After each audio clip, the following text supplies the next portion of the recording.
Hello, BMX nerds. Welcome back to another episode of Kanode Knows. I'm stoked. This is an in-person one. We got Mike Mastroni on the show. I've known Mike for a very long time, and he's a very, very talented person. Behind the lens, in front of the lens, he's incredible. And the fact that he was coming to town was a beautiful thing so that we can do an in-person podcast. It's 4 hours long. Are you ready for a 4-hour-long podcast? Mastroni's history is amazing, coming from the East Coast, being there at the beginning of the come-up and all that travel and OSS football and all that stuff, and just like how Mastroni came into the industry and how he's like stayed and kept getting better is pretty dope. Hearing his perspective on some filming faux pas and some tips for people making videos out there was pretty rad, and just an insight from the man himself on different parts of videos that he's produced over the years. The man's a very dialed filmer. I'm a big fan. Unfortunately, he broke his wrist on this trip. I'm recording this after the fact, but right the day after we recorded the podcast, he went out and was paying homage to Drew Hasselton with a little clip on a curved bench, and it broke, and he broke his wrist. So he's back home now, and you guys should all go wish him well. Leave him some love. Mike, thank you for coming on. I appreciate you big time. And thanks for being so prepared. You had a whole list. I loved it. So, yeah, that's it for me. This episode has sponsors now, so please enjoy my self-filmed advertisements and support the companies that are supporting me. And yeah, that's it. It's a long one. Buckle up. Oh, real quick, like, subscribe, share the show with a friend. Thanks for leaving podcast reviews. And if you want to have something featured on the show or you have an opinion, email kanodeknows@gmail.com. Okay, that's it. Here's Mike Mastroni. Welcome to the show, Mike Mastroni. Hi. You're on my couch. Yeah. Holy smokes. Thanks for having me, man. I appreciate you squeezing me in, drinking some NAs with the boys, you know.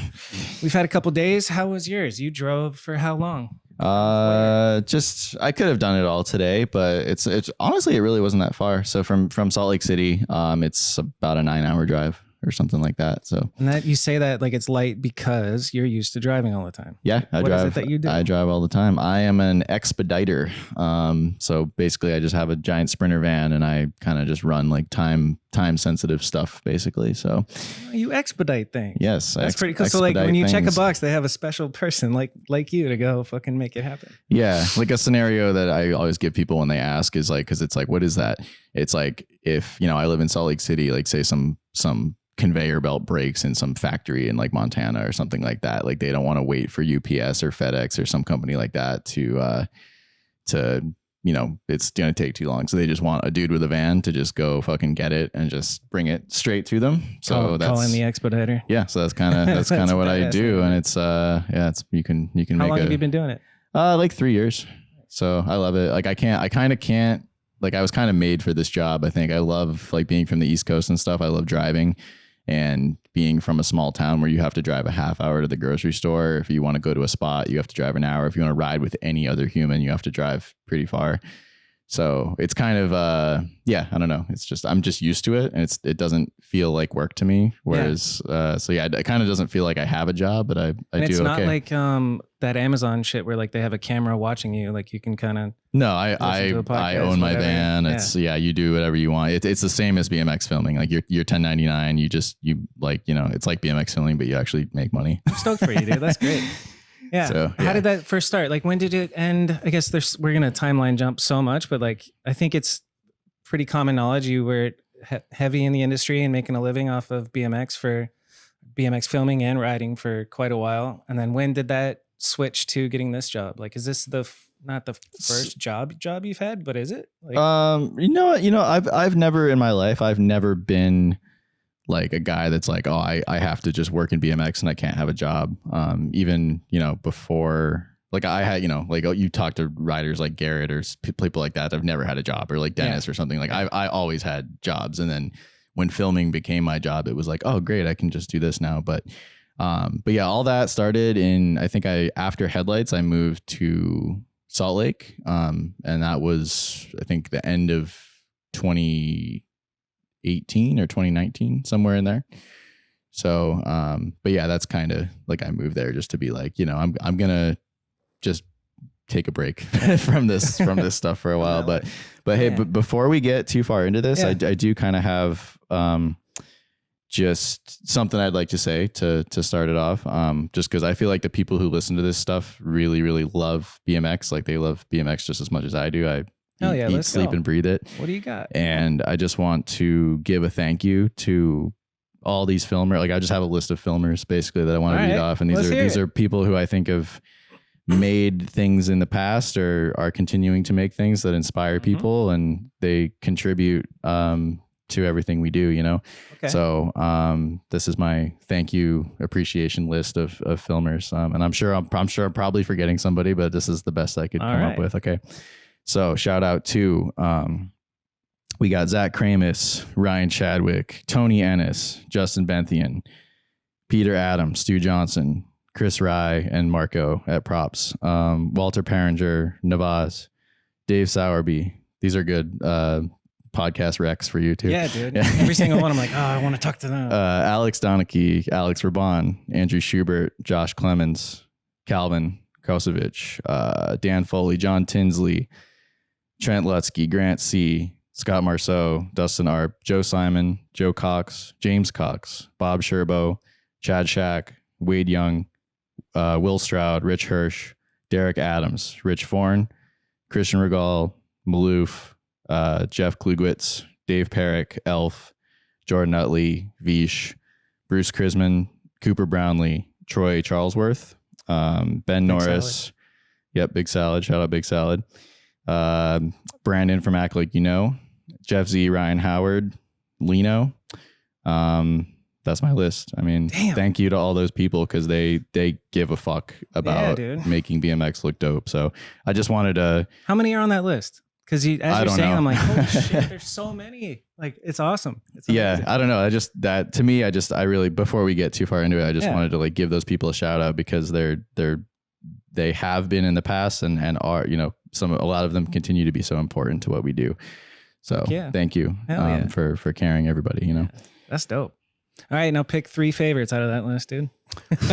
That's a task, man. We can do that later. That's a task. Yeah. I don't even know. Well, I'll ask you your Mount Rushmore of filmers later on. You know what? Fuck it. Why not right now? Who's your Mount Rushmore? I don't think I have one of filmers, honestly. I think I kind of just wanted to. That was my way of dodging that question, just because I like. Is that what you were thinking of? I want to give everybody love because they've all done something important. Who was the first 4 on the list? Because it's not in alphabetical order or anything. These are like who pops. It's a little bit in like Kramus, Chadwick. I don't think Chadwick gets talked about enough. I know. To be honest with you, he's kind of underrated. Like I watch No Fun, probably at least once every 2 weeks. Like it's such like he's obviously done great stuff his whole career, but I think his later stuff where it has a little bit more feeling to it or something like that. Trey Jones 100%. Piece I think he would agree. Important. It's a really important video. I think he's still getting better, which is amazing.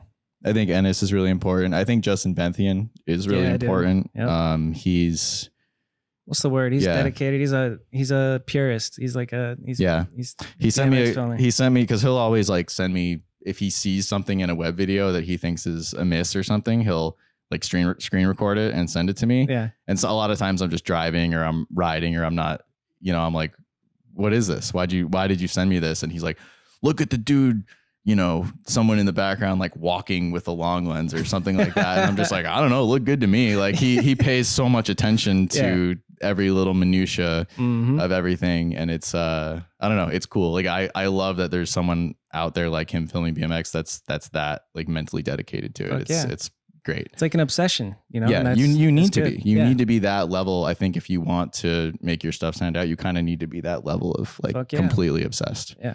So. And then that's all you're eating, sleeping, thinking about. And then you like work another job. And the whole time you're working that job, you're thinking about going to do your thing. And then, you know, completely. Like it's, you almost have to it has to consume you. You have to be like somewhat autistic, I think. Like no, low key, it's the best kind of autism that you can have, you know. Autism. I don't know if this is offensive, but I coined a term called spotism. That's like when you're really obsessed with spots. Like I think, you know, Lino, Clay, and Robbie are the first people that come to mind. Because Lino was talking about his like need to understand where things are on a map, even like without writing it, but he wants to know what surface is here. And I love he's that. Like, I don't know what to call it. I was like, autism. That's what you call it. Yeah, pretty much. Yeah. Spotism. Or you know what it actually is? It's like when 10 dudes are outside of the van in a public area and they're all walking over to a ledge or a rail and they're just touching it.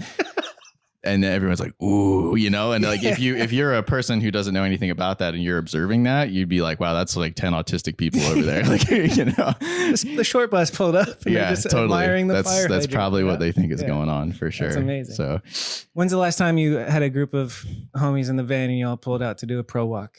Recently I was in like Barstow with the Sunday guys and just like Sunday Odyssey. So like Zach and Scott, it's like Jared Duncan, Gary Young, like just kind of little Dennis like there? homie trip. I feel like I heard him talking about going to Dennis was there. He before he got hurt, he did some pretty crazy stuff out there that I'm excited to see come out. Like the video he's working on with Zach is definitely gonna be a good one. Anytime Dennis puts anything out, it's always great. Unbelievable. So, his chill stuff is like up here. He's truly on a different level. But yeah, watching him ride is a treat for sure. Fuck like, yeah.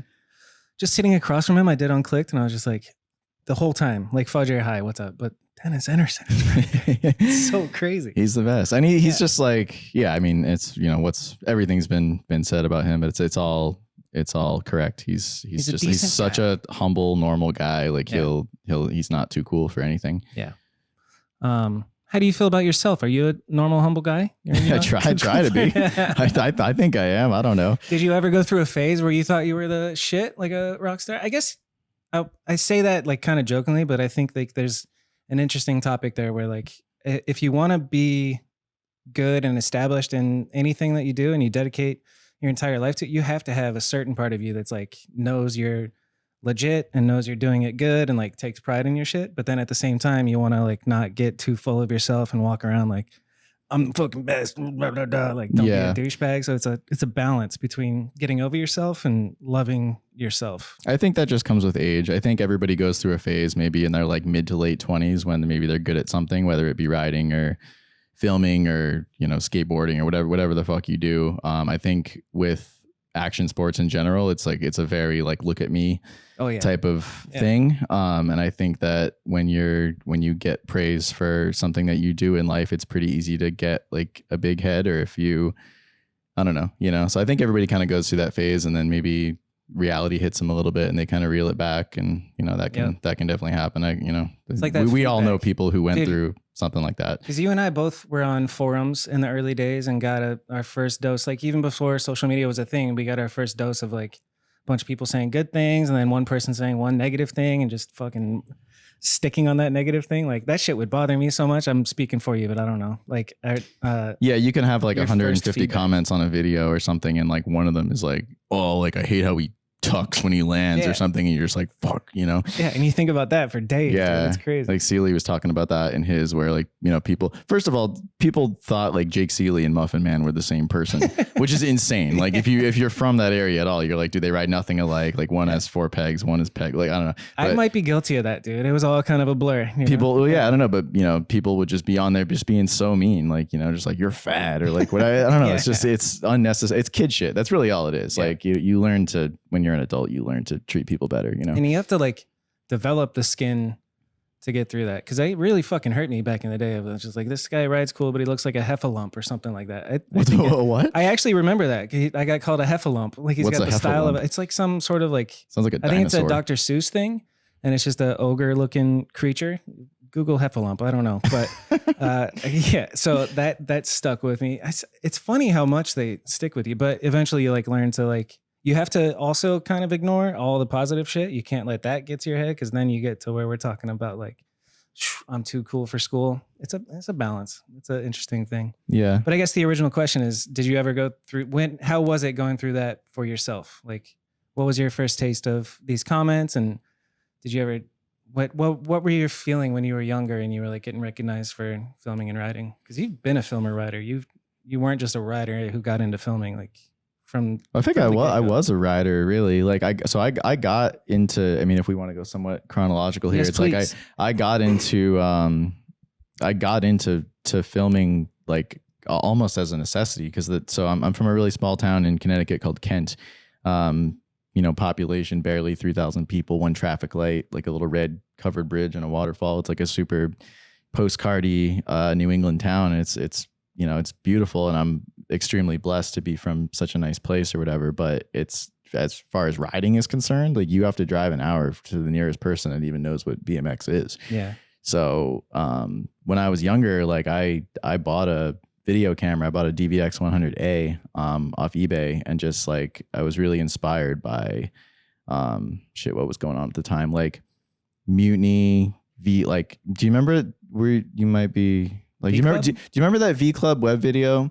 It was 2 parts. This is back when stuff was embedded, like hard embedded on websites. Yeah. And there was like a 2-part V Club video. It was like George Boyd, Dylan Smith, Ryan Smith, Randy Taylor, and maybe like some other people in there. If you showed it to me, I would. I don't even know. I remember those days. I'm sure it's on the internet somewhere. It'd be tough to find out. Yeah. Stuff like that. Really, really inspired by. And I could tell that they were filming that video with a DVX. So I bought a DVX, and I just did a bunch of like self-filmed videos. And I think that's probably how you and I like started Legit, talking too. Because I remember you messaging me on probably like Facebook or something. Maybe Facebook, maybe BMX forum. I don't know if you were on that. I wasn't on there. Yeah. I think it was Facebook. Were you on a forum? No. Must have been Facebook. At some point, Adam made some like questionnaire form for me to like answer questions on. Nice. But that was like it was Facebook for sure. Yeah, I think it was Facebook. Hey man, how do I bar spin? Yeah, it was that, and I was like, you can do it, Bobby. Yeah, dude, you're so encouraging. And ever since that, I fell in love, man. And like I used to sweat. I remember the self-filmed videos that had a foot jam whip 360 to 180 off of a bank, and that one's I just watched them taking a shit last night. I was like, oh my god, dude, like I haven't watched this since I was like 18. I haven't watched those in a long time either. So yeah, I think at some point it wasn't bad filming either. It was great. Like you had the rule of thirds going. Like you were kind of just a natural right from the get-go, or what? Why did you get good? I think I was learning. I think, well, first of all, I think it's a little easier to like self-film when you don't know what you're doing, because you're just like, oh, I can make the spot look good, or maybe if you kind of know what angle a trick might look good from, you're just like, oh, I'll put the camera here and whatever. But if you watch those videos, it's like my head's going out, my tires are going out, I'm rolling out of frame. It's whatever. But I think if that's your aesthetic, I think this about a lot of videos actually. Like sometimes you watch an old video and it's filmed by today's standards, like absolute trash, but it worked for back then, because that was, I don't want to name any video specifically, but like kind of when you go back and watch an old video, you're like, wow, I wasn't paying attention to the filming back then. I was just so inspired by the riding or whatever. And I think the same could be said for a self-filmed video, because the camera's still, so you're not expecting a lot, I guess. But standards are lower. You have to name one. Name an older video where you're like, oh no, that filming was bad. It's not that it was bad, but I don't want to be Rich mean. Foreign did an AK Simone split video that popped off, and I remember watching a line where it's just like, he has the fisheye still on their lower half of their body. And I think Rich would say the same. Like he cut their heads off. Like I'm thinking way back before that. I'm thinking like writing on the wall comes to mind. Oh damn, yeah. You know what I'm saying? Like there was this really weird era. Who did that one, Glenn? I don't know. I honestly don't know. I don't know either. That's Mark actually bad. That's bad that I don't know. Why don't we know who filmed writing on the wall this week? And no shade to them. Yeah. I think, okay, here's why I say that. It was a really interesting time, I think, when people were, that was probably one of the first HD BMX videos, right? Yeah. And that was a really weird time for people who were used to filming with a standard definition 4x3 frame, because a lot of heads were getting chopped. Like I think people didn't know what to do with the dead space in the corners, or on the sides, should I say? But yeah, like that. I don't know. I feel bad. That just comes to mind. I'm sure it's going to be somebody awesome who made it. Well, honestly, it's not showing up on the internet. So first couple of links that I looked at, but whatever. I don't know. Point accepted. Yeah, but you know what I mean. So there was kind of an era where people were figuring out HD and they didn't really know. Myself included. When I switched to HD, I was like, "Fuck, this fisheye's different." Yeah. What am I going to do with all this horizontal? What am I going to do with all this? Yeah. But yeah, going back to it, like, so I think I kind of, me getting like into filming came later. Like, I think the camera for me was just like a means to get my riding out there. And then like, while I was filming all those, I think I did like 4 or 5 of them. I did like an all night one, like bought a generator and lights and did like an all night one. I did like, so yeah, it was like, I did like 3 or 4 of them. Yeah. And then my Defgrip video, which was probably like, that was probably the best one. I think after that, the aesthetic sort of switched to like getting clips with a filmer. Yeah. But yeah, like that was peak self-filming Mastroni. It's interesting to think back, and I watched those self-filmed ones, and it's the dynamic of being a guy who goes out and films yourself was so much rarer than it is now. It's like super normal now to go out with your iPhone and set it up. And It's get some yeah, clips. it's very Like, normal. You back then stuck out because it was like nobody was really doing that. You know, you either had a filmer or you weren't seen. Yeah, there was like Jonah Lindbergh. Do you remember him? Yeah. He had a section. He had a self-filmed section in, I believe it was not Insight. What was the one? Drop the Hammer. Yeah. He had a self-film section and Drop the Hammer, which that was definitely out before I was doing that. I think, yeah, I don't know. I think, but yeah, go like as far as inspirations at the time, I think I was just really inspired by like what other kids are doing, like the same way every kid now has like jean shorts and a high seat post, you know, because that's what other kids are doing. I think that's kind of the same in my area or era. Who were you sweating back then, riding wise? Probably like George Boyd, Jake Seeley, you know, and these are, you know, some people I actually met George Boyd at Woodward way before like V Club was even a thing. Like him and this kid Justin were at Woodward and they were in my cabin and like we rode together every day. And then so later, you know, we kept in touch on like AOL Instant Messenger and stuff. And then, you know, he would make these videos like before V Club and stuff. This is a super tangent, but he would make these just video. That was back when having a video camera and just making like a little skit with your friends was like, whoa, that's cool. Because kids had the power to like create something. Like I think we were kind of the first generation that had something like that, you know, even people that are a little older than us, like they didn't grow up with a video camera around or anything like that. So, but yeah, like George Boyd, I sweated him too, but Randy Taylor more in the V Club crew. Randy Taylor was absolutely my favorite rider I feel like you could see it. So innovative style, dude. It's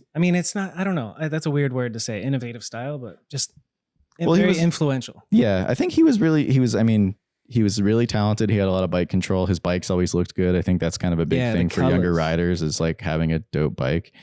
White bike, blue rims sticks out in my mind right now. But other stuff going on at that time that I think is really important to talk about.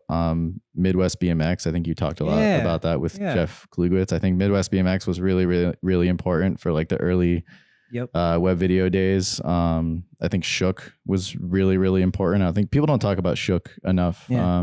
Those videos, because going back to what I was saying about kids being really inspired by like other kids, like that's kind of what like Shook and Peg Leg and like Nation BMX, like stuff. That's that stuff, at least in my area where I grew up in Connecticut. Like you could kind of, you know, you'd go to the skate park and be like, oh, that dude rides for Peg Leg. Like that's Alex Platt, or like that's Devin File, or that's Jake Seeley. And you can, it's like tangible, you know, whereas when you're a kid, you're like, I'm never going to be as good as Morgan Wade or Corey Martinez, or, but, you know, but then you see this other thing happening over here and you're like filming and this and that. And you kind of, I don't know, I just really gravitated towards what like other younger people in my area were doing and wanted to be a part of that, you know? Yeah. I sweated Peg Leg as well. Peg Leg was especially because it was Clay, Robbie, and Zuka out here. Like the connection between my state and your state was Peg Leg. Where's Devin from? He's from Massachusetts. So close enough to you, right? I don't know. One, you don't know. Yeah. So it's like Connecticut, Massachusetts, Vermont, New Hampshire, similar area, like upstate New York. Yeah. It's all kind of right there. Wild, that connection, Arizona, East Coast there. The whole East Coast is like, you know, it's like Arizona is the size of all that. It's crazy how big states are out here. 3-hour drive from you to Devon Vale versus 3-hour drive from here to Tucson. Totally. Did you write down more shit from this era? What like time are we talking? When you're making these self-filmed videos, are you in high school still? Are you getting out? How old are you right now? No. How old am I right now or at this time? What year were you born? Yeah, I was born in 1989. Oh, 1 year older. February. Aquarius, right, cool. Baby. Cool. Scott will appreciate that. Shorty's an Aquarius. He's always like, you're an Aquarius, right? He's too smart to believe in astrology. Yeah. That shit is fun to talk shit about. Oh, sorry buddy. But so at this point, no, I was out of high school. I think when I started doing those videos, I think I was 19 or 20. So I'm probably 19. That sounds correct. What was going on in your life at this point? Like besides BMX, were you thinking about college? Like absolutely did you not. do decent in high school? What was it just always this one track of like, I'm doing this? You didn't have any career paths that were lined up or anything? No, I think what it was, and this is like just, I think at the time that I started doing this stuff, I was working at like an old folks home, like a convalescent home or whatever you want to call it. I just worked in the kitchen, just whatever, just a young kid job. Cause that's kind of the thing I was talking about this with somebody the other day. That's kind of the thing with my area. It's like a lot of old money. Like my family definitely wasn't old money, but it's like a lot of these little postcard New England towns. If you're a kid, 19, 20, like if you don't go to college and you need to get a job, there's really not much for you to do. It's like you could go work in some art gallery and make minimum wage, or you could go bus tables at the pizza restaurant, or you could go, but there's really not that many businesses in town. So if you're from the Northeast, like you could probably just go work at an old people home, or just any business that's nearby, basically. So just something to like get by, pay whatever. Totally. I mean, I was still living at home, like my dad, my whole life was like, you're out on your ass if you're not going to college. And that just never happened. Like, like I stuck around. Shout out Pops. Yeah. Shout out Pops for not kicking me out. I was going to ask you earlier, like what are your parents like? I'm curious what Mastroni's parents, what your family's like. Yeah, they were, let's see. So my dad worked at like a pharmaceutical company, like he was like a purchaser, or lead buyer or something like that. So basically he just bought all the machines that, made all the drugs and stuff like that. And I don't know, just a solid job. And then my mom, my mom's really cool. She always like introduced me to good bands and stuff growing up. Sick. She's from LA, which is like weird to think about because my parents met in New York City, actually. Like they're both living there, but so they're pretty hip. Kind of, yeah. I mean, when they were younger, they were like parents, they were going to see like Simon and Garfunkel and shit. Sick, I think that was one of their first dates. What's your first memory of your mom showing you something and you being like, "Holy shit, this is cool, Mom"? So, like one of my favorite bands when I was growing up and still now is a band called REM. I'm sure everybody knows about REM. Yeah. But she would show me like REM or like Death Cab for Cutie or Postal Service. Sick. Or pretty much anything.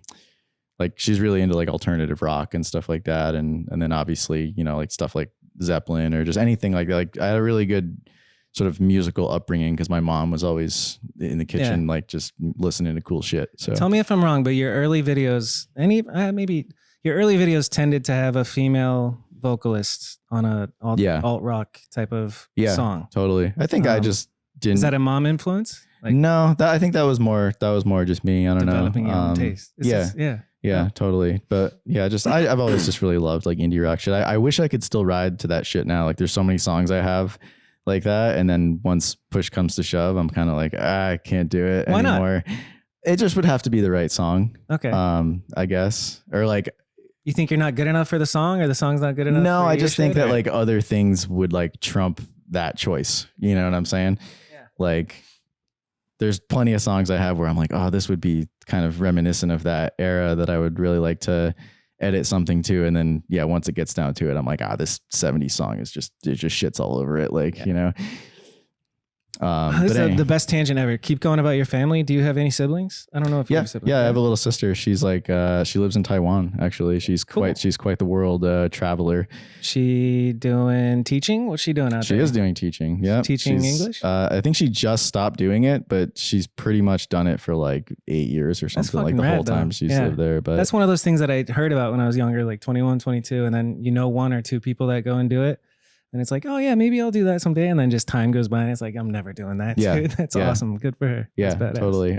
She's way like this is definitely a tangent, but yeah, like she was, it's really hard to be from such a small town if you don't have something like BMX that kind of gets you out of there or gets you to other towns to hang out with other kids and stuff like that. Like I always, as soon as I had a car, dude, I was gone. Just always constantly out filming, doing whatever and hanging out with other riders and stuff. But like my high school is like 6 towns went to one high school. That's how small this country this is. Yeah. And graduating class is like 120 kids. Sheesh. So it's like, if you don't find a friend out of those 120 kids in that little area, you're kind of fucked. And that's kind of how she was growing up.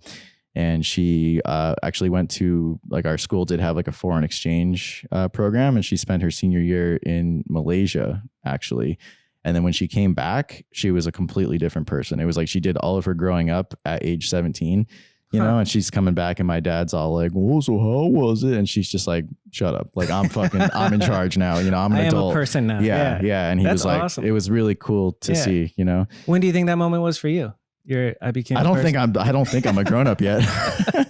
I think every time I talk to my parents on the phone, my dad especially, I think he's like, oh, you're still riding that bike, Yeah, for real though. I mean, he knows how important it is to me and everything, but it's more important, building some sort of like longevity in your life is probably where his head is at. Yeah. So how's your finances, Robert? That's basically my dad. It's usually like, how's Bear? How's your girlfriend? How's your job? And then I'm like, I'm writing too. I'm working on this video. Says, oh yeah, how's that going? Mm-hmm. Yeah, I tell my dad little wins. Like I got a clip today, and he's like, good for you. How much money do you have? I'm like, God damn. My mom's always like, oh, you're going to Phoenix. I hope you get some good footage. Like she's way more like, I know how much this means to you. She knows what's up. Yeah, that's a good mom. Yeah. All right, back. We have to promise not to say we're going on tangents anymore. We just go and we just go on them. We're probably like 40 minutes into this and I haven't said anything yet.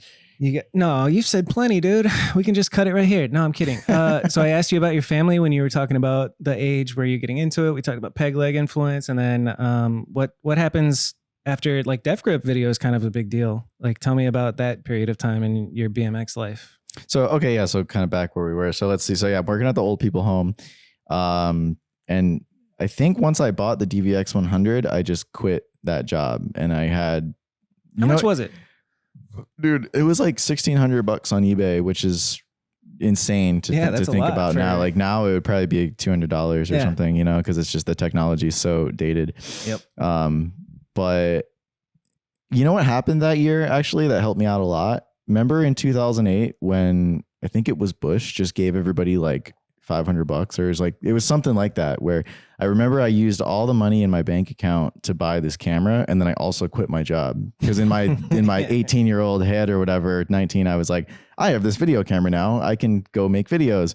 And then a week later I was like, wow, I really need money to go put gas in the van and make videos and stuff. And magically I looked at my bank account one day and there was like $300 or $400 in there that the president just gave everybody. So I was like, stimulus package. Yeah, it was that's what it was, the stimulus. So yeah, I think I just kind of drove around and just looked for anything to ride in my area. And to be honest, like I wasn't really thinking about what I was doing. I kind of just wanted, to make a video. That's all I wanted. I didn't think anything was going to come of it. My goal wasn't to like get sponsored or anything like that.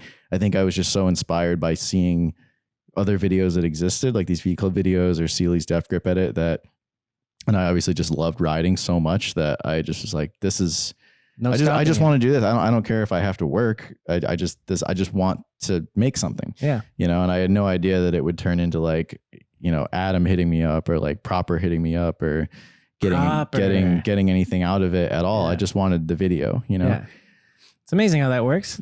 You can go full speed at one thing and then other doors open up. Yeah. What was first, Proper or Adam after Defgrip? Well, no. Let's stay on Defgrip because that's Harrison Boyce. Who else is Defgrip? Like, tell me. You probably know more about it than I do. I just know that Defgrip was dope.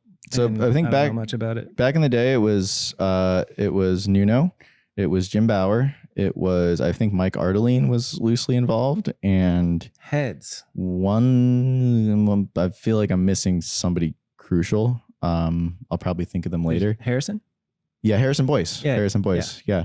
I haven't heard his name in a long time. I hope he's doing good. But I think Nuno was the one who, or I might have reached out to him, like, because I was a few of those projects deep, and I was like, hey, I would really love if would you guys be down to host my next one? So I think about midway through that when I knew they were hosting it, so I was like, oh, I love Defgrip. Like back then, it's hard for kids to understand now, but back then Defgrip was so important. It was kind of like, the come up was popping off and stuff, but the come up was just like the feed on Instagram. It was kind of, whatever web video came out that day, it would be on the come up, whereas Defgrip really only posted like the quality stuff. So in my head, I was like, I want to get my shit there. Boutique. Boutique, very cool. Boutique BMX, like, for sure. Yeah. It sticks out. Like you and Jake Seeley's original Defgrip videos are like cemented in my brain. Like those are cool as fuck. Yeah. Way cooler than whatever random videos came out that same week on, the come up. Yeah. Jake's is very similar to, remember that Ian Schwartz one? I don't know if it was a Defgrip edit. It was a really short Ian Schwartz part to a Deer Tick song. Do you remember that video? If I heard it, if I heard the song 100%. If you name any trick in an Ian Schwartz video, I'm probably familiar with it. It was just really did he short. do the full cab down the 6 stair all crazy like? I don't remember any of the clips, but I remember just, I don't know, something about short projects back then. Like, dude, Jake's Defgrip edit was like 90 seconds. Yeah. Or something, maybe even less. It might've been like less than 60 seconds, but it's so impactful. Yeah. Huge. There's one Instagram video that everybody does, but like basically way more articulate. I don't know. Like people do put work into Instagram videos, but it was fucking awesome. It was a great 90 seconds. Yeah. Anyways. So, so let's see. Defgrip was niche. You got hooked up or you were able to host it there. You were like, damn, I got to go in, finish that video. Mm-hmm. And then, so I think I was probably talking to Adam around that same time. Somewhere in there, I also did like a little split edit with Maddie Long. I don't know if you remember that one. Yep. So I don't know. I think I was trying to just make connections with everybody in my area and stuff. And, but yeah, then that was kind of like the beginnings of like the early OSS days. I think like kind of linking with Adam, and I would take the train down to the city to go hang out with him. OSS was a thing back then even too? Yeah. Yeah. Yeah. So I could give you like the beginning sort of story of OSS. Yeah. Hit me with it. So like Adam wanted to make a company. I think originally it was actually supposed to be a parts company. The team was a little wild, but before OSS was even a thing, Adam did this trip out to California with Keith Romanowski, Oba Stanley, Skinny, Rory Ellis. Did I say Rory already? Rory Ellis. And I think that was it. And they went and just filmed clips in like Long Beach and whatever. But on that trip, Rory barspin Del Toro.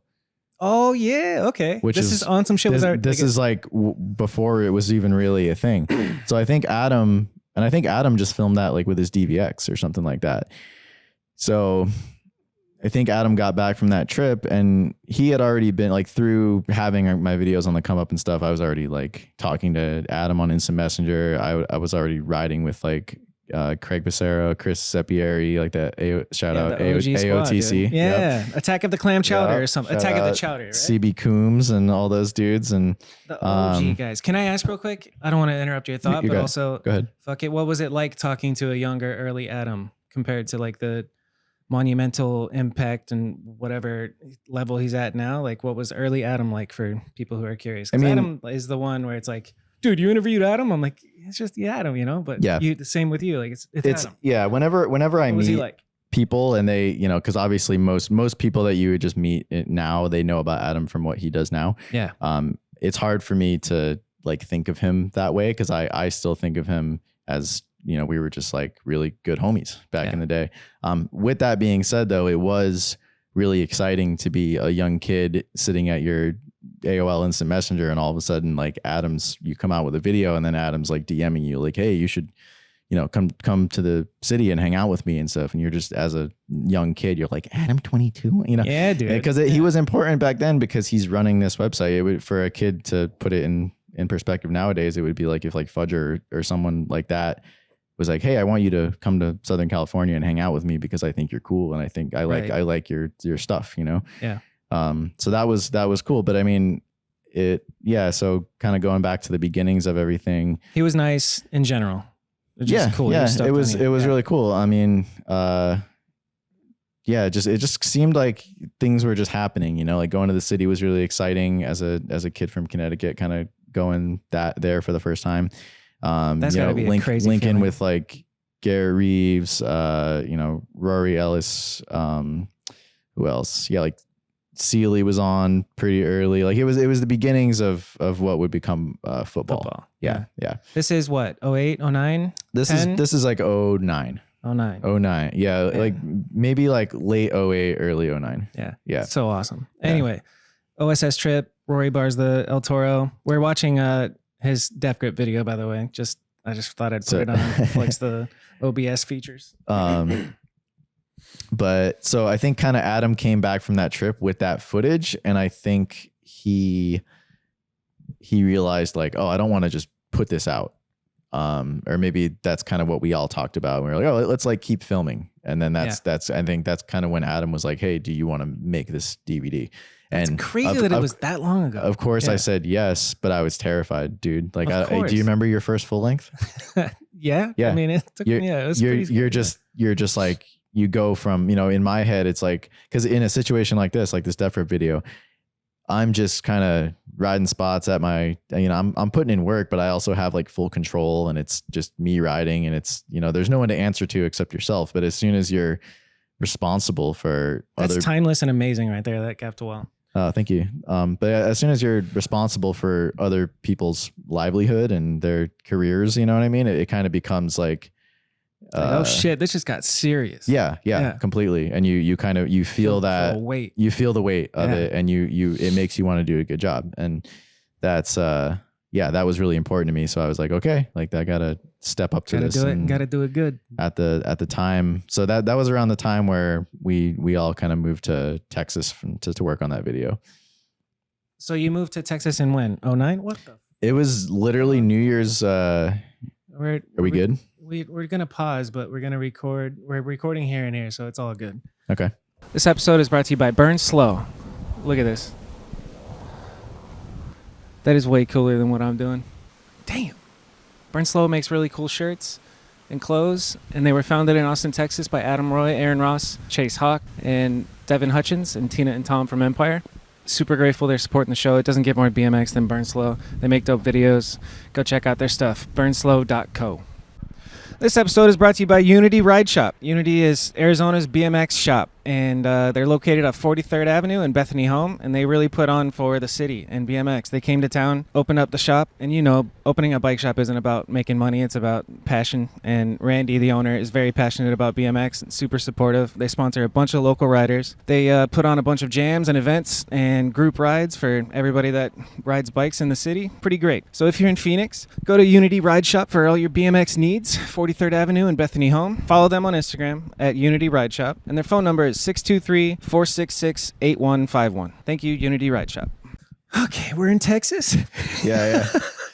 So, I believe Alex Platt and I drove down and just like found a house for us to rent for 6 months, and that was kind of like where the bulk of that video got filmed. So, 6 months, is that what you said? Yeah, it was like 6 months. We moved there like in the fall of 2009. It was New Year's Eve. We just all it was like Adam, me, Jake Seeley, and this kid Brady, he wasn't in the video or anything, but he just lived with us. And we all moved down there and just got a place. How did you fund this? It was all Adam. Yeah. So you rented the house? So at the time I was also working for Adam. Were you posting? Yeah, I was posting. I remember Mike Mastroni post on the cover. Yeah, I never liked doing it, to be honest. It always felt like work, but Adam would pay me like $300 a month and pay my rent. Nice. So it was basically moving to Texas was my first time away from home. Excuse me, but yeah. So I kind of knew it was gonna be okay. I was like, well, my rent's paid for, and this guy's gonna, pay me a little bit to, use the WordPress and post some videos and stuff. I don't think I was ever too into it, but I do remember Adam and I would go to the coffee shop in the morning and spend a couple hours and post some stuff. And I'm sure I had like some opinions back then that I probably just let fly because you're a dumb kid and you don't, so I'm sorry to anybody who I might have offended by like talking shit on their video or something. There's like that. Definitely some dude out there he's not in BMX anymore, but Mastroni hurt his feelings and he'll never fucking forget it. Well, because there was sort of a thing with, which I wish this would be more of a thing now, to be honest, but there was sort of like a benchmark you kind of had to hit to like get your video on the main page of the come up. Like if you go on Thrasher right now, they have like a junk drawer, right? And that's like where all the stuff where it's not quite maybe main page material that went there. And the come up used to have that too. It had like a reader videos section. So as a blogger, and you did this too, right? Like you would kind of have to discern what was a main page and what was a reader and what was maybe something you'd want to like pin to the top and whatever. So it's a little bit more like you kind of do have to have an opinion. And if some sort of taste, even if it's like out there, it's better to have an opinion than not, and there is a bar that you have to reach in order to be worthy of the come up. And that's why it was a big deal. That's why it was a big deal. Yeah. So if your shit made it on there, it was huge. It was huge back then. It's hard. That's an awesome, amazing opportunity to have at 19 or 20 years old to like here's a house you're going to live in and film this full length video. Get the fuck out of here. That's amazing. Yeah. It felt so cool. Cause it definitely like everybody who lived there was kind of like everybody in my eyes in my area. Alex Platt was involved too. Yeah. That boy goes hard. Everybody that was kind of in the Northeast, like a young riders that were kind of motivated and doing stuff like that was kind of the OSS team, you know? Yeah. So that it felt really special to be a part of that for sure. OSS football will like go down forever. Like it had a big impact on BMX in general. And that was, before, it wasn't before social media, but it was before this wave of like, I'm sure when did Instagram come out? I don't know. I mean, but it was pictures. Like when football came out, there was no Instagram videos for. There was no Instagram. So I mean, like when I was editing football, I had a BlackBerry. Like, damn. People had sidekicks and stuff. It was like that era. And it was still distributed in bike shops and was a OSS football DVD. Like that was still a thing. Yeah. Like, so the video came out in 2010, like end of summer 2010. I think we premiered it, and then Adam and I moved to California that fall. Man, it's really bringing me back because like I remember OSS football when I was in my BMX days in Tempe living with Drew. And I'm trying to remember like how old I was, and I was like 22. So this is like, you already have football in the bag. You get a job with Volume, and then I meet you through Drew, right? I think that's when I met you. Yeah, like in person. But like I think I met you out here. I don't think I met you in California. I think I met you on probably on a Volume trip. Right. Or you know what it was? It wasn't a Volume trip. That was my first Volume trip, but I didn't really work there yet. It was my tester trip. Yeah. I guess you could call it. Yeah. But yeah, I do remember that. We stayed at Drew's. You lived there. Yep. Yeah, I do remember that. That just clicked. That definitely we had the same shit hell yeah, that definitely was when I met you. It's so crazy. Yeah. I seem to remember like you had, because I think it impacted me. Maybe I'm trying to remember if I wore the tank tops before you wore the tank tops, but like the striped tank tops that I forget where you would get them, but they were the shit. They felt cool, and I totally remember you rocking those tank tops with the colorful stripes. I used to dress wild, dude, like so wild. You were so cool, dude. I was Not like, really. That's Mike Mastroni. Look at how cool he's dressing. Some of the kits back then were regrettable. Like I think I thought just because I had long hair that I could do whatever I wanted. Pull off anything, brother. Dude, like tie-dye bucket hats, just the most atrocious gear, and just fuck it. Yeah. Man, and that's the thing. I don't know. You can do whatever you want when you're young and dumb, and you're out there. Let's keep it chronological. Also, I kind of want to linger on football. Like that's so iconic. What was it like filming Garrett Reeves do all that crazy shit? Like, inspiring. I don't know. Tell me a little bit about football. A couple of like key moments throughout football that stick out to you. Definitely filming with Garrett. Filming with Craig. Filming with Jake. Learning a lot about yourself as a person and sort of how you fit into the whole ecosystem of what's going on. It's a very formative time in your these are in like your what other people go through fraternities and like learn how to interact with other humans. You're doing that while working on this amazing project. Like that's pretty cool. So what's one moment with each dude that you remember, whether it's a clip or an interaction that helped you grow? Man, it's so hard to remember. Like my memory when it comes to specific clips is pretty shot. It had to have been just filming with Garrett, or I mean, I don't know, just filming in Texas in general. It was just. Were you ever worried for Garrett when he was eyeing up this all crazy the time? shit? Platt as well. Oh, Platt is another one Platt where is worrisome. Like I can imagine. Yeah, stressful. Dude, he might not listen to this, but his this is a tangent, but don't say that. At one point, so I lived with Alex for many years in Long Beach. This is like way fast forwarding, but he grew up skiing, so that's kind of where his riding style comes from. That makes a lot of sense. He wouldn't really, so they would build these jumps and stuff up on the mountain, like him and these like snowboard kids and stuff. And he would test these jumps. He was always kind of the guy that went first. Kid, yeah. And anyway, so he told us about this, and we were like, oh yeah, that makes sense.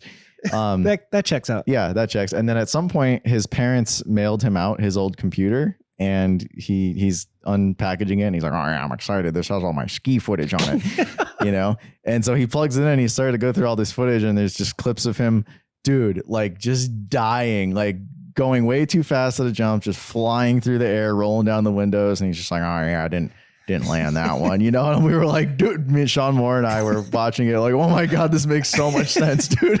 It's the same thing. It's the same thing. So arguably, amazing. I think he looked at BMX almost as a tamer version of that. And Yeah, I he's like, think this is pretty chill.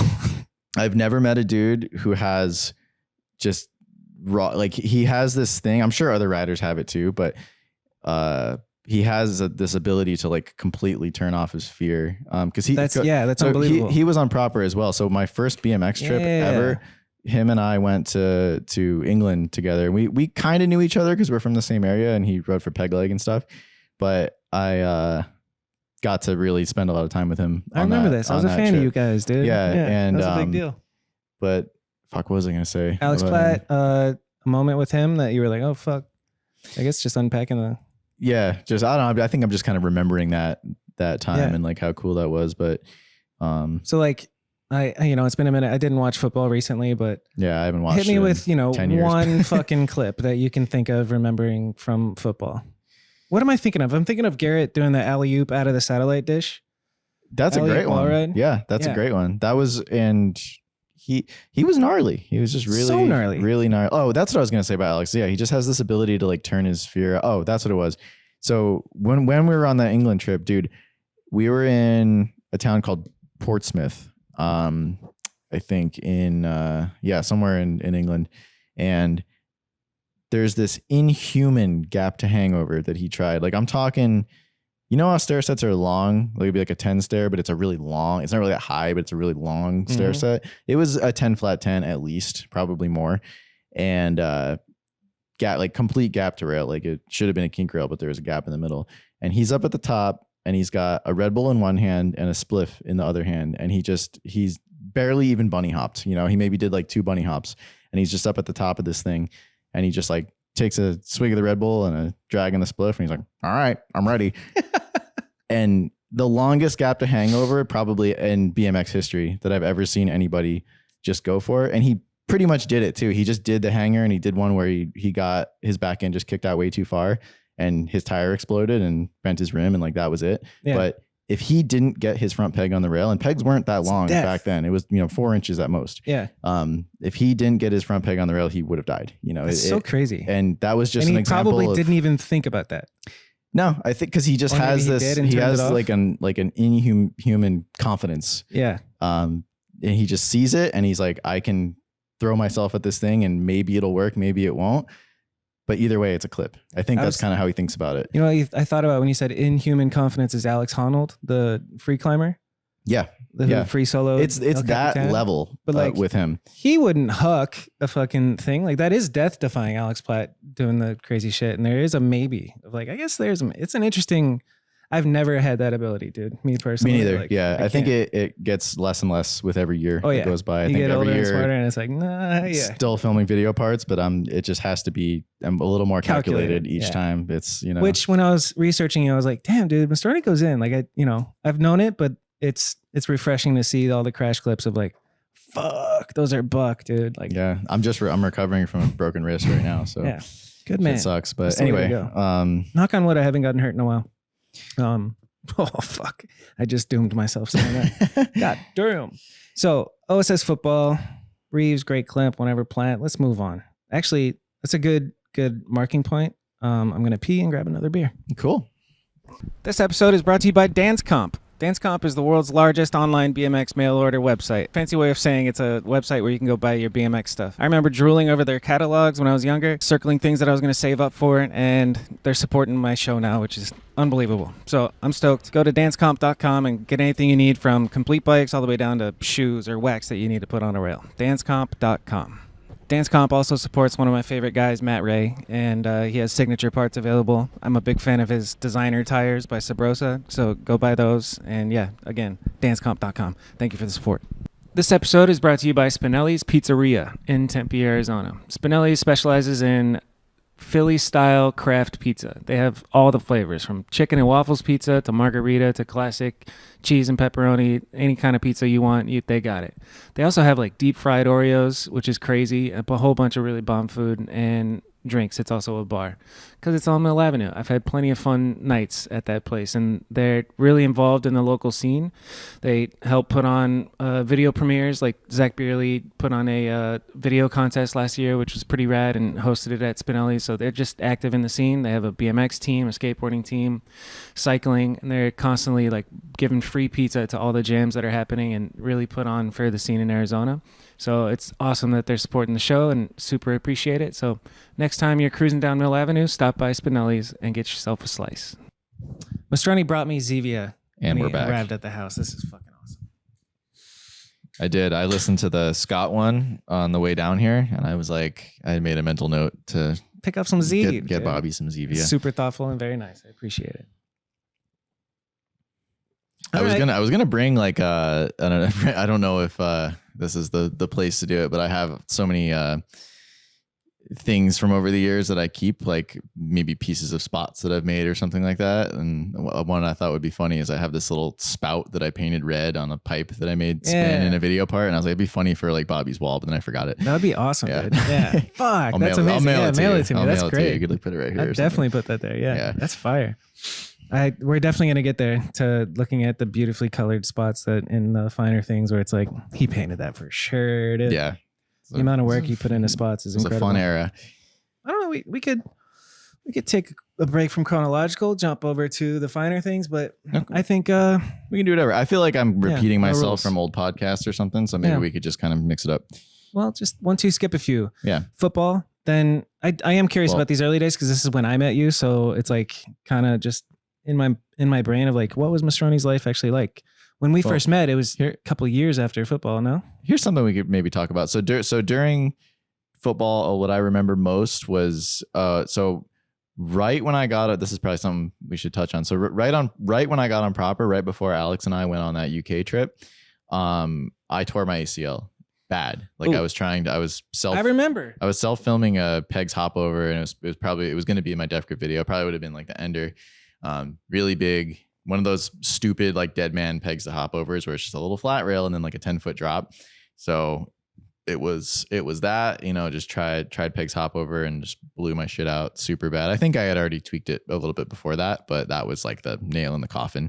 And back when you're that age, you don't go to the doctor, you don't go get an MRI. You're just, maybe I just sprained it. It's fine, Yeah, just sprained it. Yeah. So I remember getting on the plane to go over there.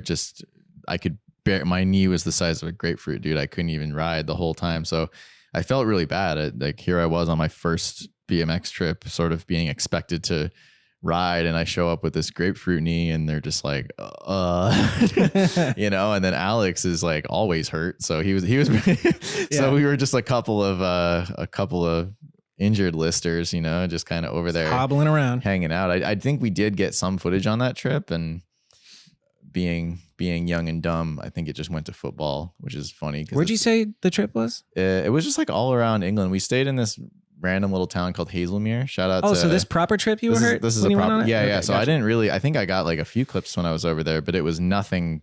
For being over there for a month, they probably expected a lot more out of us, and I think we didn't really know. But shout out to Jamie Cameron, who was the proper team manager at the time. He let us stay with him and all this stuff. But Proper was sick at that time. How was your mindset with that injury? Did you have the healthy mindset of like, I need to hydrate and not be inflamed and all that shit? Or what? I didn't know. See, here's how I dealt with it. Jake Seeley rode with a knee brace, and I kind of thought that was cool because he like cool. You know what I mean? Something about him with the free coaster and the knee brace at that time. Yeah. I really sweated Jake. I still do. Yeah. So a guy that my dad knew through church or something actually worked for that company CTI that made those knee braces. They're custom. They make them like for your leg. That's what Jake had too. Nice. CTI. So I think instead of actually dealing with the injury, I was like, no, I'm going to ride. So I just had this guy make me a knee brace, and I just rocked that. But something that came from that for me, it was kind of a blessing in disguise, I think, because during football, it was kind of a lot of things happening together that changed my riding style, but the knee injury was a huge catalyst for that. In what way? What kind of change are you talking? I'm talking like, instead of wanting to go do like a big wall ride 180 or some like dead man pegs to hop over or some big rail or something like that, I was like, I need to really think a lot more about what I'm getting. And like kind of the first time when you're a kid and you think about like risk versus reward. Because with the way I grew up and making those self-film videos and all that, I was just hyped to ride anything. Because where I'm from, there's not really spots. Like, so if you find a handrail, you're like, oh, cool, I can maybe hanger this handrail. Or if I find a ledge, I'm like, I could manual 180, I'll manual 180 the ledge. You know, it's like simple, very like. I'll do whatever I can on the spot. Yeah, it's street riding because you're going out and you're hunting and you're gathering, but it's very like novice level. Yeah, it's like entry level shit. It's like learning how to play guitar or something. Right. And then playing the basic chords, if you will. Yeah, totally. Yeah, I like that. So then when I moved to Austin, I'm around all these incredible riders who are, you know, doing maybe what I'm capable of, but on a way bigger scale. Somebody like Garrett or somebody like Craig, who's doing the wall ride 180, but he's throwing bars out too. Yeah. Stuff like that, you know? And then, so I kind of have that factor going on where I'm like, oh, everyone's better than me. I'm sure everybody thinks that, but that's how I thought. Yeah. And, you know, and then also being like, I'm responsible for filming this video. So this is like my job to make all these guys look good and stuff. And then, and then being injured, it really makes you very choosy with what you want to do, because you're like, I have to get a video part out of my time here. How am I going to do that? And that's what made my brain be like, oh, and being exposed to different spots that are, you know, a little more interesting. Like on the day to day, you're seeing 10 or 12 spots, whereas where I'm from, I probably drove an hour to find one thing. Yeah. So I think it was kind of that must have been like, yeah. Whoa. So just so exciting. But like, I think so a combination of all those factors really like changed the way I look at riding and kind of the way I thought about like the art of like filming a video part, you know what I'm trying to say? Because it's a very conscious thing. And I've used this analogy before, but it's like, learning how to paint, you're just painting a bunch of shit, and then eventually you get to all of your tricks are just like pieces of or different colors of paint, and you get to choose on which canvas you're going to paint your colors. And like Simone, top of the game, like he can do anything, but he chooses to do these things, and that's where you got to graduate of like, I choose to do this, and it's like a very conscious thing, which is it is an elevated level. It's pretty cool. It's good. Simone also does a thing where once he does something, he's like, I did that, I don't want to do that again. Yeah, retire that forever. You know, and that's cool. That's kind of how I felt during that time. I was like, I did the more conventional trick type of stuff. Like I did that. I don't really want to do that anymore. You don't really do any 360-foot jam tail whips anymore. I do. No, I do. I still do them. I think I might have one for the new part, maybe. Hey, let's go. Yeah.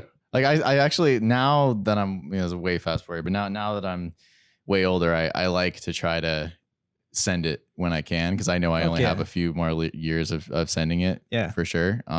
So when there's some sort of big setup, I'm still gonna try my best. Yeah.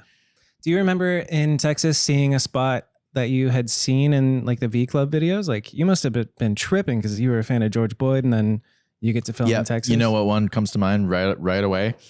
Sean McIntosh actually like ABD'd him a lot of years later, but he does this. I think it's his ender in the V Club for the sake of the video.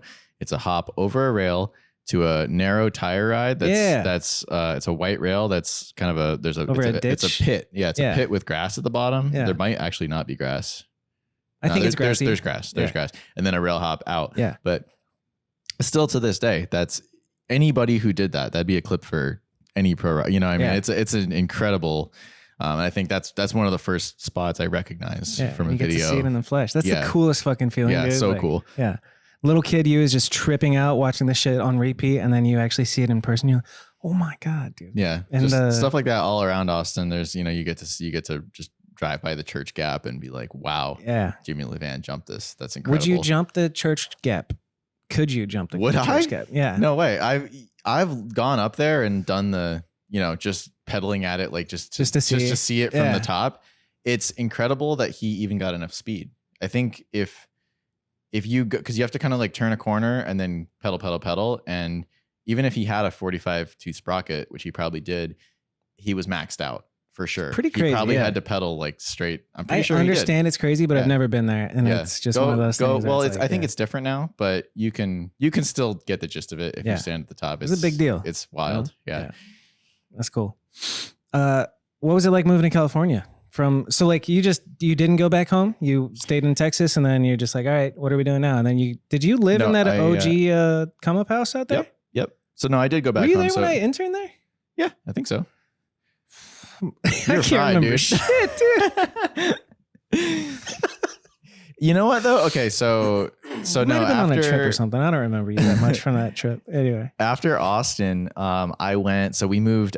We lived there for the winter basically. So I went back home in maybe like June and got a gardening job over the summer in 2010. And I was going to work gardening during the day, and then editing football at night. And then we moved to California in the fall of 2010. Pause. It's your first full length video. How long did it take to edit?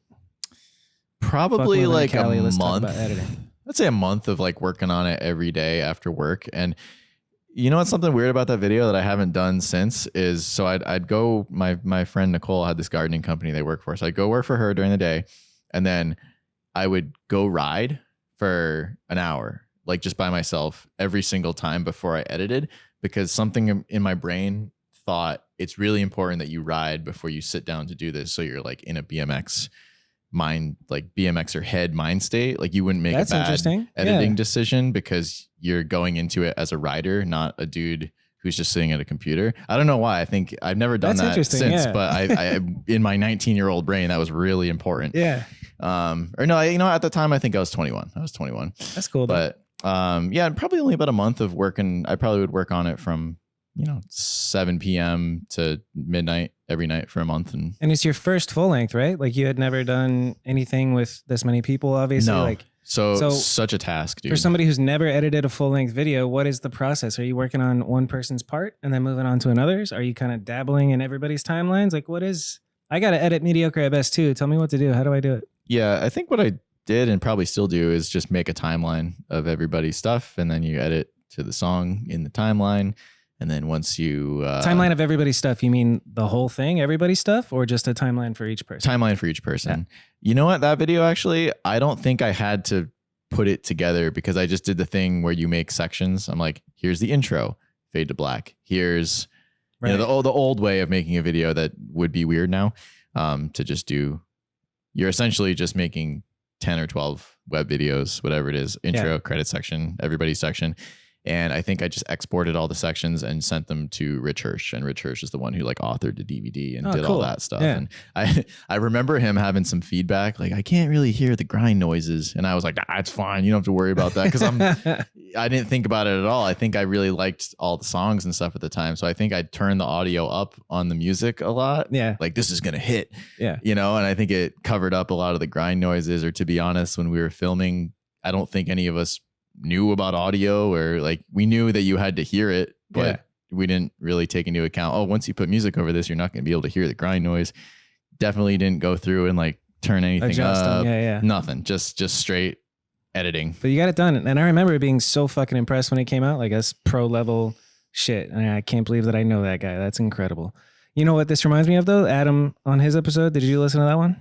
Yeah, we talked about your music taste in football. Do you remember that? Yeah, that's funny. That's funny that he doesn't like that. It's funny that he doesn't like the songs. Yeah. Was there any feedback at the time? Did he let you know that he's like, no, songs are gay? I think I just wanted to make the video I wanted to make, and I didn't care about his. Fuck yeah, good for you. Because.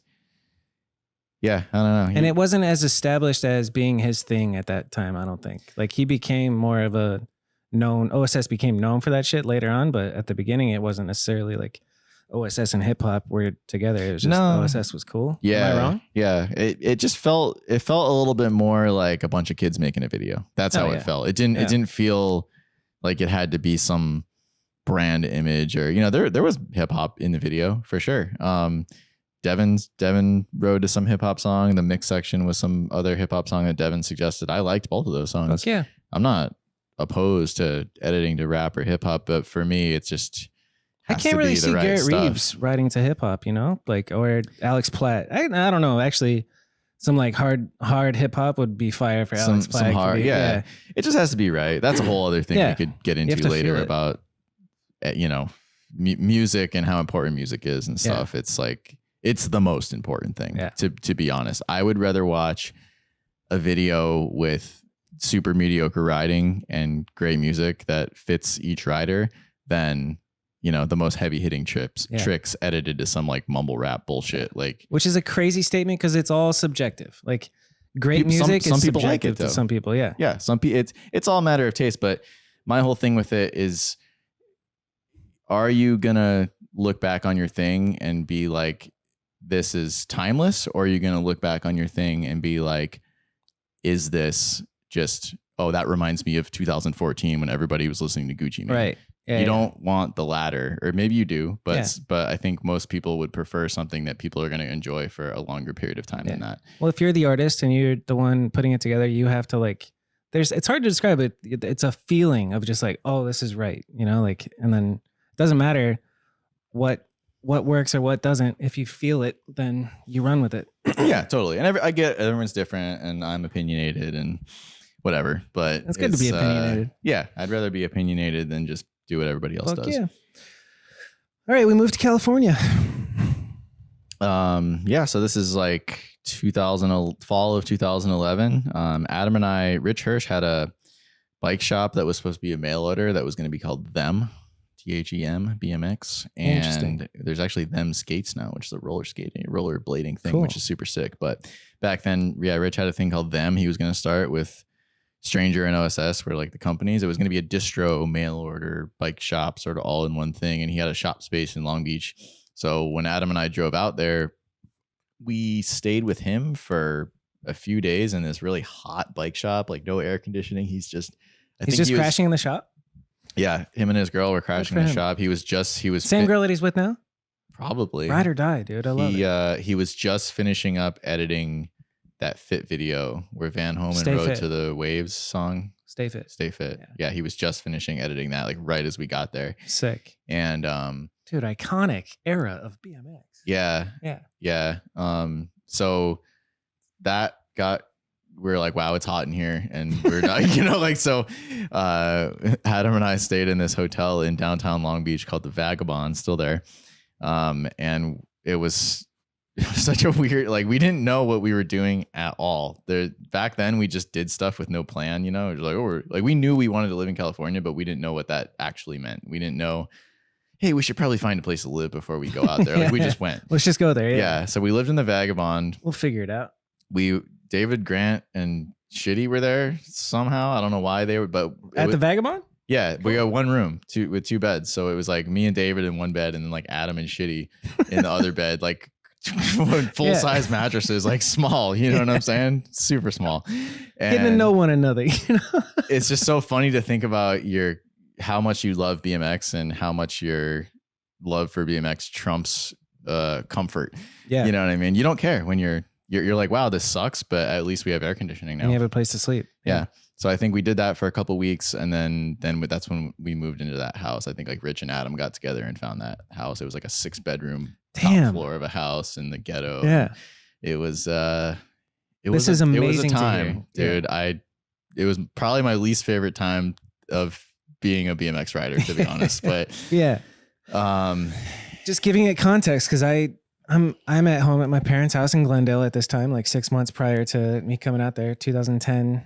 It was turning to be 2011, because I remember I left the internship when I was turning 21, and that's June 2011. Mm-hmm. And I stayed out there for, I think, a couple months, maybe 2 months of leading up to June of 2011.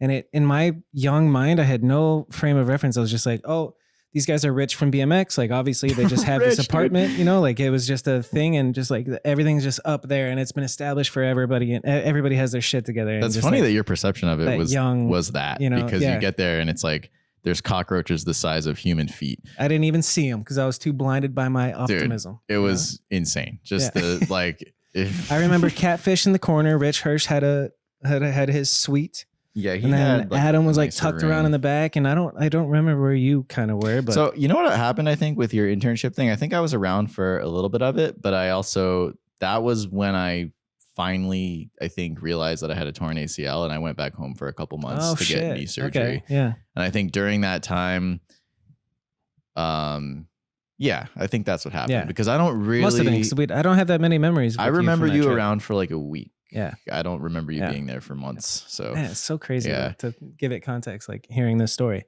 So you guys move into that house and then you get your ACL fixed. I mean, what's the next big thing from that point forward for you? For riding wise and stuff. So one thing that we did do during that time was, so we were filming a lot locally. I think during that time for me, I did. Gabe Brooks is coming around the place. This is a little before that. Okay. But yeah, kind of. Fuck, so many riders were coming. Like we were a hub, you know, our house was definitely a hub for everybody. But I think that was like, I just got on volume around that time. So that switch. How did you get on volume? I was on, so that trip where Adam and I drove to California, I think I met Tate on that trip. Adam and I stopped in Salt Lake City because he was there. I think it was Road Fools 18 or whatever one he was on. It ended in Salt Lake City, or they dropped him off there or something like that. And so I met Tate, and so like me and Tate and Adam were instantly, you know, like kind of a clique, you know. And so Tate's on volume. I was really a fan of Drew Hosselton, and I don't think I had met Drew at this point yet, but I knew of him from his web videos and stuff. And Maddie Long, who is someone who I had, you know, done a web video, like a split part with in the past. He was also on volume. So I think just kind of that proximity. And it's like, I'm in Southern California now. It made sense to try to get on a company that was local and that my friends were a part of. So effectively, anyway, what was it like? Did you get a text from, was texting a thing? I forget. No, Brian I think I kind of just like hit up the team manager at the time and just kind of got. Who was it? It was Chris Long, I think. Oh, okay, word, yeah, and he lived there too. Yeah. But he was mean to me, dude. Chris Long was fucking roasting the young boy. Yeah, I could see that. Yeah. Probably was pretty funny though. I don't know. Yeah, it might have been from a different perspective. I was like, God damn, he's a bully. Yeah, but he was kind of a good guy to like have in your, you know. I would imagine like having him on your team is good. Yeah. So I think that kind of just got on through like him and Maddie, and I think Tate put in a bit of a word, and you know, I think it was kind of that type of thing. So I rode for Volume for a year or maybe a year and a half or something before I even had the thought of like working for them or anything like that. So during that time that we lived at that house, we did I did a bunch of web videos, a bunch of random stuff. What's your favorite Volume web video? I did two. And would it be on YouTube or Vimeo? I think both of mine. If you go to my YouTube, I think they're both there. Or if you just search like Mike Volume, I think they should be there. Scroll down a little bit. So let's see. There's that one's good. 10 years ago. That's probably the first one. Okay. This is like early days of the house. Let's switch. Here we go.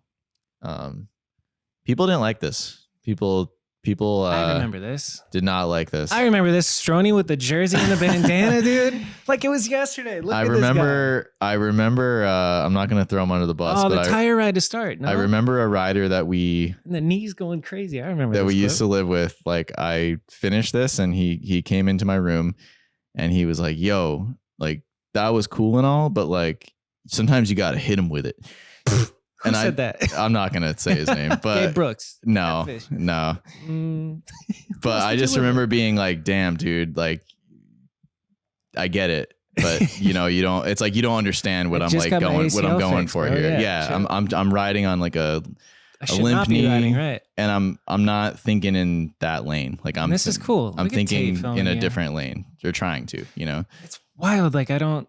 Yeah, just seeing Tate in these days, having the context of where he is now. I just went back to the spot Handlebars. a couple weeks ago. This was the first one I think I ever saw.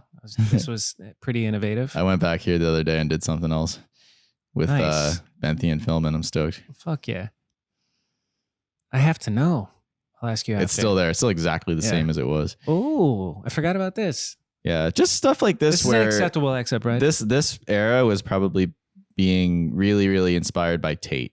Nice. I think that's kind of what this video felt like for me. Is I was like, I want to just go do Tate stuff. This is a perfect example of wanting to do Tate stuff. This clip. Yep.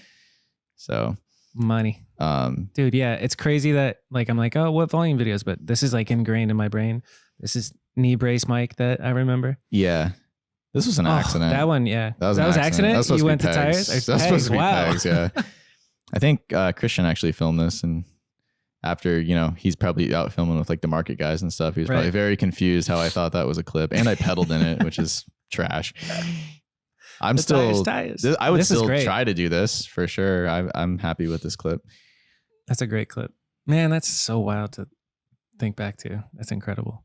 Yeah, I think so. This was my welcome to volume video, I think. And then I did one more after this to a Pat Benatar song that I'm probably more stoked on than this. Let's watch it. I don't know. Is that one where I'm eating shit on the right? This one was more like. This is before this one? This or is after. Okay. This is after. This is probably a little more conceptual to the point where it almost sucks. Like I understand what this person said, like why they said it, you know. Sometimes you gotta hit them with it. Yeah, I remember this.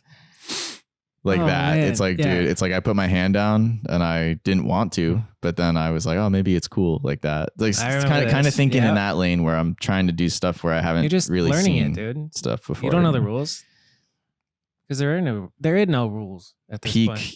tie dye, like Yes, dude. bleaching every Here we shirt. go with the striped tank top. Yeah. Let's go. You look good, kid. It's cool. And then your bike is a piece of art. You got the cow paint job. Yeah. Painted after your favorite spot. Volume in bike football. Volume bike cow. Yeah, that's what it said on the side. That's great. Like that. That's fire. I like that. I'm not mad at that. It's so bad. Yeah. It's so bad. But at the time, I was like really Oh shit. everything. People weren't doing pole jams. You know, like animal guys were doing them and stuff, but people weren't doing. And the weird typical pole pro video jams. that was coming out, weird shit wasn't really popping. Yeah, this video was straight. Like, This is really ahead of its time as far as like doing creative weird shit. You know, like it's you just guys were early on conceptual. it. Like Yeah. just trying to be like think about stuff a little more. You It's know, an interesting word, conceptual. That's cool. somebody That's throws yeah, that's goofy. I love it. It's a goofy. young Crane in the leather right there. Yeah, dude. Cool guy, Kramus. This is probably one of the first photos I Ooh. shot with Jeff Z. That came out really cool. I was stoked on that. I like that. That's a timeless clip. A lot of it is timeless because it's just a conceptual It's thing. funny how long I've been filming with Zach. Like, I think Honestly, yeah, this was right? it. That clip. Oh yeah. There were comments that were like, that was the only good clip in the video. Oh, fuck you. That is a damn good clip, though. No, I love that. Any water clip has my heart. But do Yeah. a trick out of it, also. Honestly. Yeah, that was exactly what it was. This was the first stem grind, I think. It might Was have it been. not? It might have been. Yeah, Was I it think your first stem grind? it was 'Cause probably my first. that one. shit was early. This is something I would like to. Still haven't seen this, even though I didn't do it that great. But like a frame grind. So Whoa. yeah, I would love to see. Granted, I touched for like a nanosecond, but Still. I would still like to see somebody do that up a pole jam. Hey, look at that. He opened a fence with his front tire. That's fire. Oh, I remember this. That was a photo. Yeah, That was a great photo, actually. Jeff Z got really mad at me that I put this video out because he really. Okay, this is gonna sound wild, but he was like he wanted that photo as a ride cover. Oh shit. And but I knew what was in the issue coming up. There was like a Ty Morrow interview in the issue, and the cover of that issue is Ty Morrow 360ing Rincon. And so in my head, I'm like, Ty Morrow is a way better rider than me. Ty Morrow has an interview in this magazine coming out. There's no way. Ty Morrow should get There's the cover. no way Jeff Z would ever give me the cover. Yeah. So I'm just gonna go ahead and because that was back when they Who shot that? Jeff Z. And he wanted it to be the cover. And wanted he's it in to be- charge of deciding what the cover is? He wanted it to be a cover. Yeah. And Man, I don't know if it was know gonna about be the print days. Like people don't know about Jeff Z and choosing covers and Fudger and that whole world of It was a big rag deal though DMX, because yeah. he didn't It's a want huge he deal. didn't want the clip out, and as soon as I put the clip out, he was like, "Oh, you ruined the possibility of it being because the cover is supposed to be like a surprise or something like that." I don't know if he would have ended up using it for that issue, but he just wanted to save it because he was like, "This could be." How did you feel when he got mad at you for that? I think I kind of just didn't like. I didn't think he was serious when he said it the first time. Was it over text or in person? Probably in person, or I just kind of thought like, yeah, right. You would, Yeah. So Never I'm be just a gonna cover. I'm just gonna go ahead and put this video out. This is more Yeah. realistic. It's wild that the footage can't come out if it's going to be the cover, but it was different times. Different times. Yeah. Now I think it's cool. Like now it's really cool when you see a photo or you see a clip and then you're like, oh wow, I wonder what the photo looks like. Or I wonder what the clip looks like. And then it comes out a year later in the Dig annual issue and it's like, fuck, so sick or whatever it is. Yeah, totally. So anyway, so that's what I did during that time, I guess. And then we also did Denver Nugs during that time. We might as well. We could put it on. It's definitely not really a project that I'm super sparked on, but something that did happen for me during that time is I think I kind of had this like more cinematic sort of whatever way of filming that I thought was good that sucked during football. And I remember for Denver Nugs being like, okay, no more 30 frames per second. Like we're going to film 60. We're going to film square. We're going to film. This is the Who the Neighbors part. That's the banger section. Pick the banger section. That's the best one. Yeah. That's the best one. The Who the Neighbors song so we goes, can hear man. it, but the crowd can't. We trippy, man. We trippy, man. This is like all the Denver Brooks, hammers, dude. but I haven't watched this since it came out. Like this shit is amazing. My ranch is sitting on 30 acres. Who the neighbors?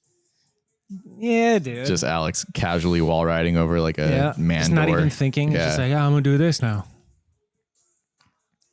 This is probably one of the first videos. I mean, I'm sure other, Fiend and stuff probably did this, but we definitely went to a city and just like shit on it. Like, Yeah, you did. Yeah. Like It's it, weird. I incredible. think that might have been one of the Shout out earlier Alpha Bond, projects. dude. He's the best. This is like shitty coming up. It feels like this is when Yep. Sean's making a name for himself. Yeah. Craig's almost established at this point.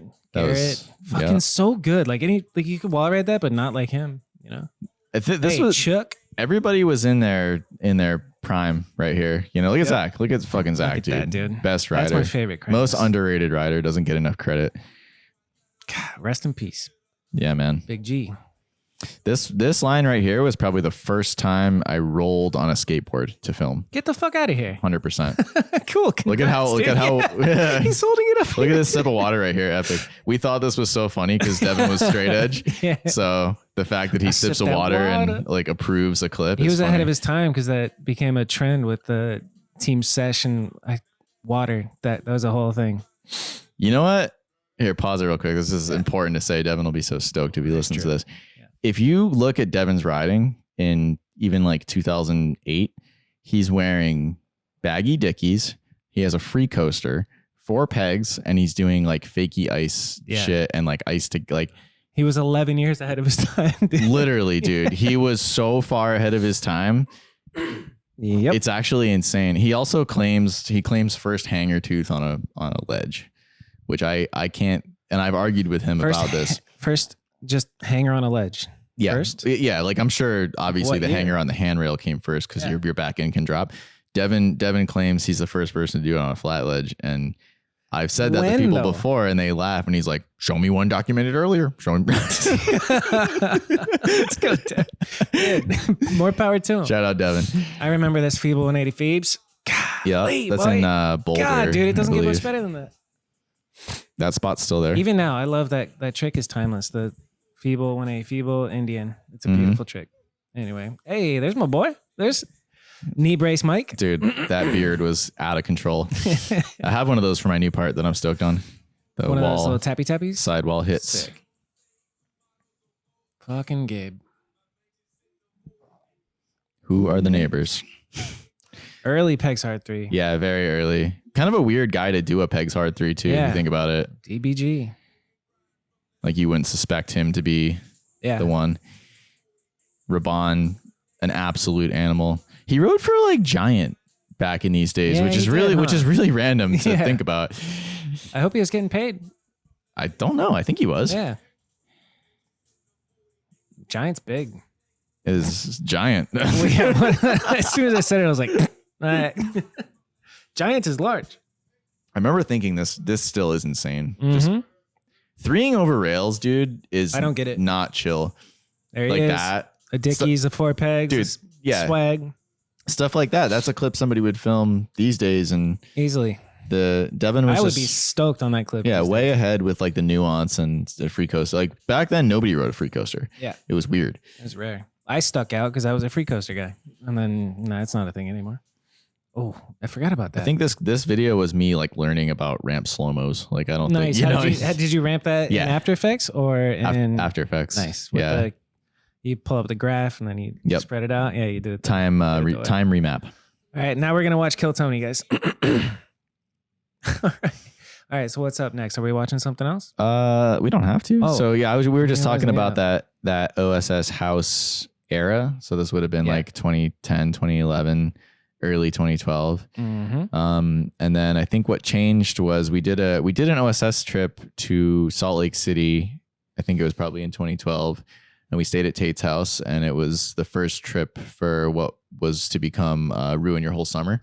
Damn. So that Salt Lake trip, that was like, I still had the DVX, and we were still filming with all that. And, the team, there are like new people on the team at that point. Like Gabe wasn't there, but he was on. Tate was on OSS at that point, which I don't think he really was. He was actually in Denver Nugs too. But yeah, the team was kind of expanding and stuff. And yeah, so we did the Salt Lake trip. And then that was around the time that I started working for Volume. And I'm kind of like an all or nothing type of guy. I can't really have my eggs in like multiple baskets and stuff. So if I'm going to work for Volume, it's like, okay, I'm going to work for Volume. That means going HD, so all this stuff. So all my like standard definition footage ended up going to that video of, of me and me and other people. So whatever, Craig, one clip that comes to mind is Craig Ice 180s, this huge electrical box. It's like a loading dock to electrical box in Salt Lake City. And I don't know. Right side ice? Yeah, it's like a green 180? power box, like a big generator or something, and just stuff like that. I remember Craig. It's crazy that you say that, and I trip. can like kind of hit it in my Rolodex of memories and like kind of see it right now in my head. What was it like getting the job? Like, how does that even come about? It came up. Adam actually kind of. John's back. Hell yeah. Oh, hater. Adam kind of put the idea in my ear. To be honest, I think he saw that I was getting a little unmotivated and just like complacent. Per example would be, we would be leaving to go film and I'd be like, oh, I didn't charge the camera batteries or something like that, or like, oh, I'm gonna go a hustle I had back because I was broke and I was starting to be really over being broke. Like some stuff I would do for money back then is I would troll Craigslist free section and get like pick up free washers and dryers with my van, and I would just take photos of them on the spot, not even know if they worked, and just like repost them right there, like $100 each. Nice. And then I would be like, free delivery, because they're already in my van. So then I would go deliver them to people that would just buy a $100 washer or dryer. $100 washer dryer. Because that's how much it is. If you think, Yeah. So I would just do that. And then it's like, oh, cool, I got $200. I can go film for a week or something. So I think I was just getting really tired of having to do that. That's dead broke. Yeah. Yeah, totally. Yeah. And just that'll build character. Yeah. There's so much stuff during that time though. Like we did that like Stranger LA video. There's like so many, I can't remember all the shit from that time, Yeah. But what was I gonna say? So Adam kind of just put the idea in your head to get the job with Volume? Yeah, and I think I had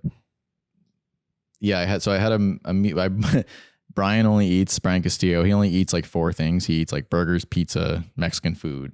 That's it. Like Snickers bars, like, you know.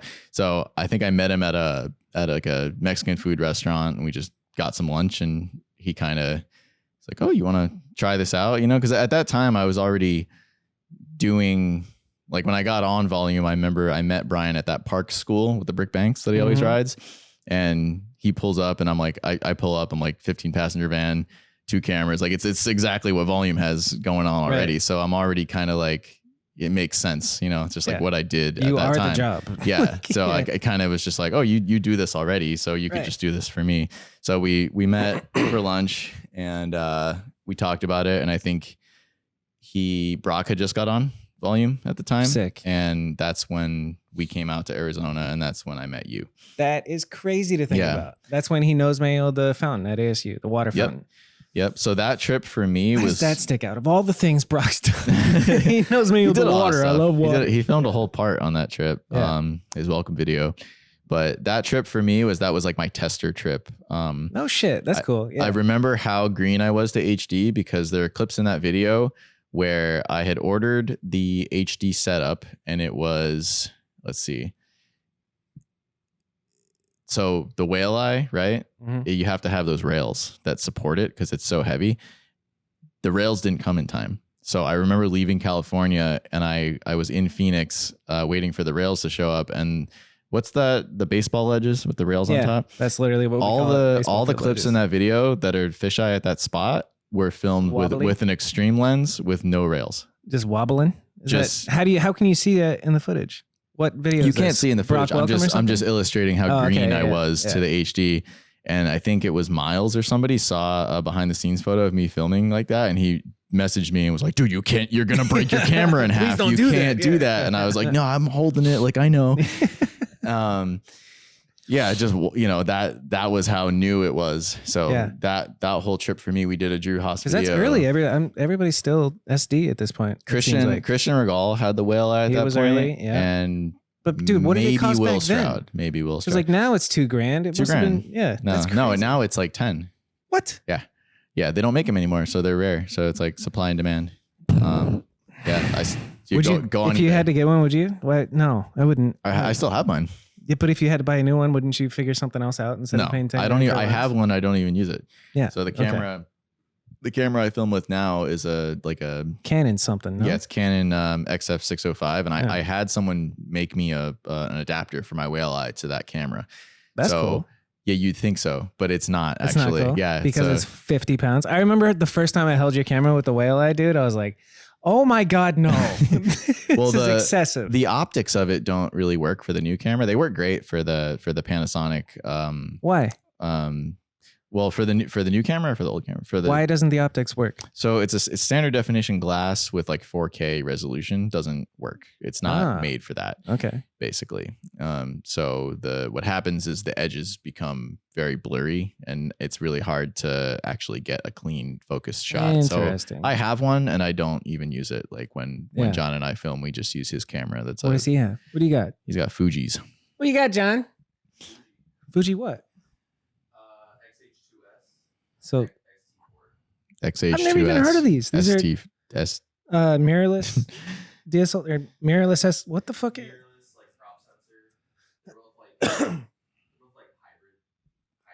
Hybrid cameras. Dope.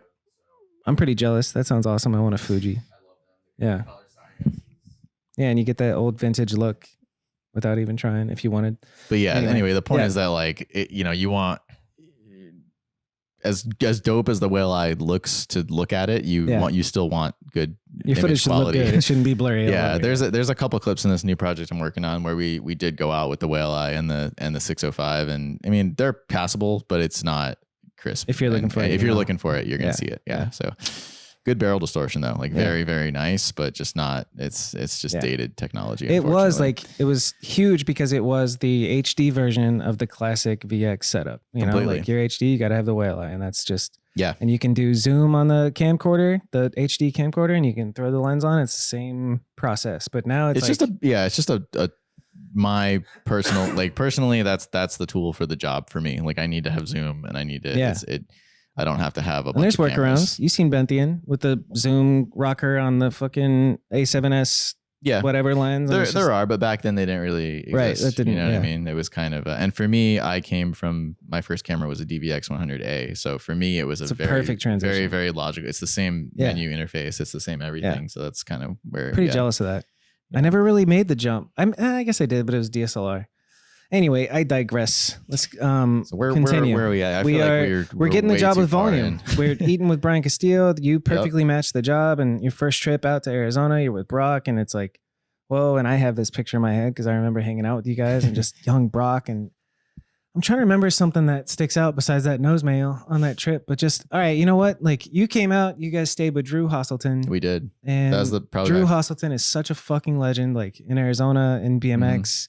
I don't know if he gets the recognition he deserves in BMX. Like this guy, like dedicated his life to finding spots He doesn't. choosing shit. People like him, people like Dustin Arp. You know, we were just watching Dustin Denver Arp Nugs. deserves The way only more reason recognition than he does. we got that video done in, But he's 55 years old. It's crazy. I think he's He like, started talking shit. I He think said he he's was gonna like beat 40. up the whole crew today. I Dude. think he's Get the like fuck- 40.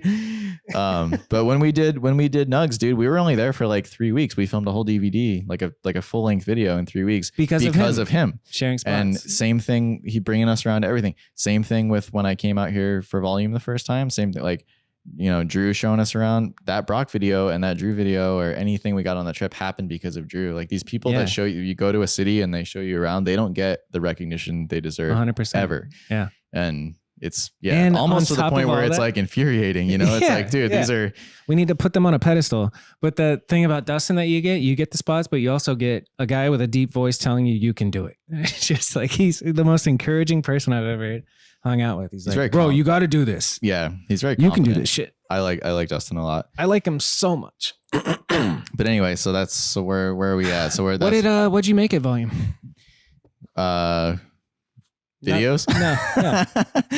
How much what's the starting pay in 2012? 2012? I think at first BMX full-time videographer, were you team manager, video guy? What was the agreement? Videographer for Volume and Demolition and team manager for Volume. And then Joey in was California, so that bumps it up a bit.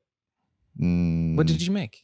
I think so in the beginning, like when I was doing that AZ trip, I think I was just invoicing Brian. It was more of like a retainer or however you'd say it kind of deal. I don't know if that's correct terminology or not, but so I would make the videos, invoice Brian for the videos, get paid It's for per the video. videos, per video. Yeah. So you're just contracting videos. That's not a job.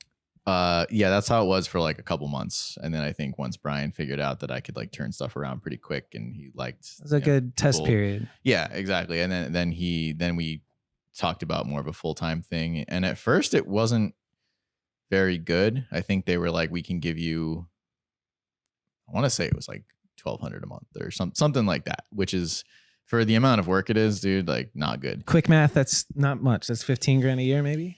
Yeah, it wasn't In very California good. too, that's crazy. Yeah. It wasn't very good. So I think something, and you're not selling washer and dryers. So yeah, pretty quickly though, like after about a month, I kind of went in there and I was like, I need this, you know, and they gave me that. you won't say this. Yeah, well, it wasn't a lot. It's the statute of limitations is over. It's just, this is like 11 years ago. What'd you ask for? I think it was like a couple grand, and then that couple grand turned into like 20. I think it was like 22.50 was like the most I made per Good month. for you. Fuck yeah.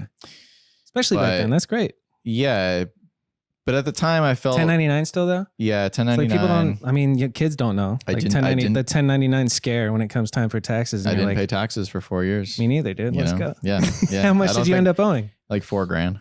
Oh, I went up to 12. I was like, God damn. Yeah, Oops. I don't think I knew. You know what? I went to whatever tangent, but yeah, little D plugged me in. Little D, remember little D Volume? Yeah. He plugged me into like his tax guy that he used, Nice. and he was super cool. He was like, "Yo, you could write off everything," like because he had done D's taxes, and D's a pro writer for a bunch of years, and you know whatever. Because So you probably can as a contractor doing this specific job, like gas, food, literally everything. Yeah, I got it down to like $4,000 for 4 years, and then the same thing happened again later. Because here's the thing with making that kind of money is like it's enough for a kid you can pay your $600 rent in Long Beach and have money to whatever, and especially if you go on a trip and you get per diem and stuff like that, you can eat. But I'm the type of guy that I'm gonna put every cent into making my shit better. So, you know, I'm not going to be like, oh, I need to save money. You know, it's going to be like, oh, this is how much money I have to spend on making videos and being out more and like doing stuff. So you're not really in a mind state where you're thinking about saving or thinking about your future at all. You're just thinking like, this money's going to get me to the next video, or going to get me to the next trip. Yeah. Or going to get me to the next rent payment or whatever. You're not thinking long term. I think like you really need to be making like upwards of like $3,000 or $4,000 a month to be able to even like save money. Especially consider it. You're not considering it at all. Especially even after I considered it, I wasn't saving. Yeah, exactly. Like if you're making like $3-4 grand a month, you can at least be like, I'll put a couple hundred aside for taxes. Right. You know. So Fuck, man, I don't think I ever did as a 1099 put money. No, I did get disciplined eventually. A couple of years ago, I started like actually putting X amount aside. But anyway, I did it twice. The first time my dad had to bail me out, and then the second time he was like, "You're on your own." Like I just did another 4 years of not paying, and that time was a little worse. Yeah, it's okay. Yeah, I just have the mindset it'll all be all right. Well, it'll work out. Anyway, what I want to know is like when you're getting this job at Volume, you're kind of coming into your own as a filmer, learning all the shit, HD, doing immense amount of projects. I remember all the bike checks and the product shoots, and Drew Hostleton's like cowboy thing that you did with him was hilarious. Like, yeah, it was a lot. We should pull that up, but yeah, obviously like it's prolific almost. Let's watch Drew's. What was the promo for where he was a cowboy? It was a fork promo. It was called the Hatchet Forks. Yes, dude. Drew Hostleton. Hatchet Fork. We got to be like 2 hours into this, and we haven't even gotten to like present day, dude. Yeah, you're fine. Sorry, everybody. Don't be sorry. Fuck that. We got to focus and stop going on all these tangents, Bobby. What's that word? I remember saying we don't believe in tangents, dude. We're going. There's no time limit. This was okay. So that's Jason Enns. That's Jason Enns' little horse, his mini horse or whatever that he had, and it was that thing was mad funny. The question I was going to ask that I led myself into this. Shout out to that Feeble Hard. Is who are you looking at filmer wise that you're like taking inspiration from at this point? Because this is like when you are coming into your own and becoming Mike Mastroni as a filmer. Here's something we could talk about. So on that trip where I came out here originally and filmed Brock Rayford's welcome video, as well as like a Drew Haas web video. That's that first Volume trip I was talking about. That's when I saw the Happy Medium 2 video. Drew had it at his house. Incredible.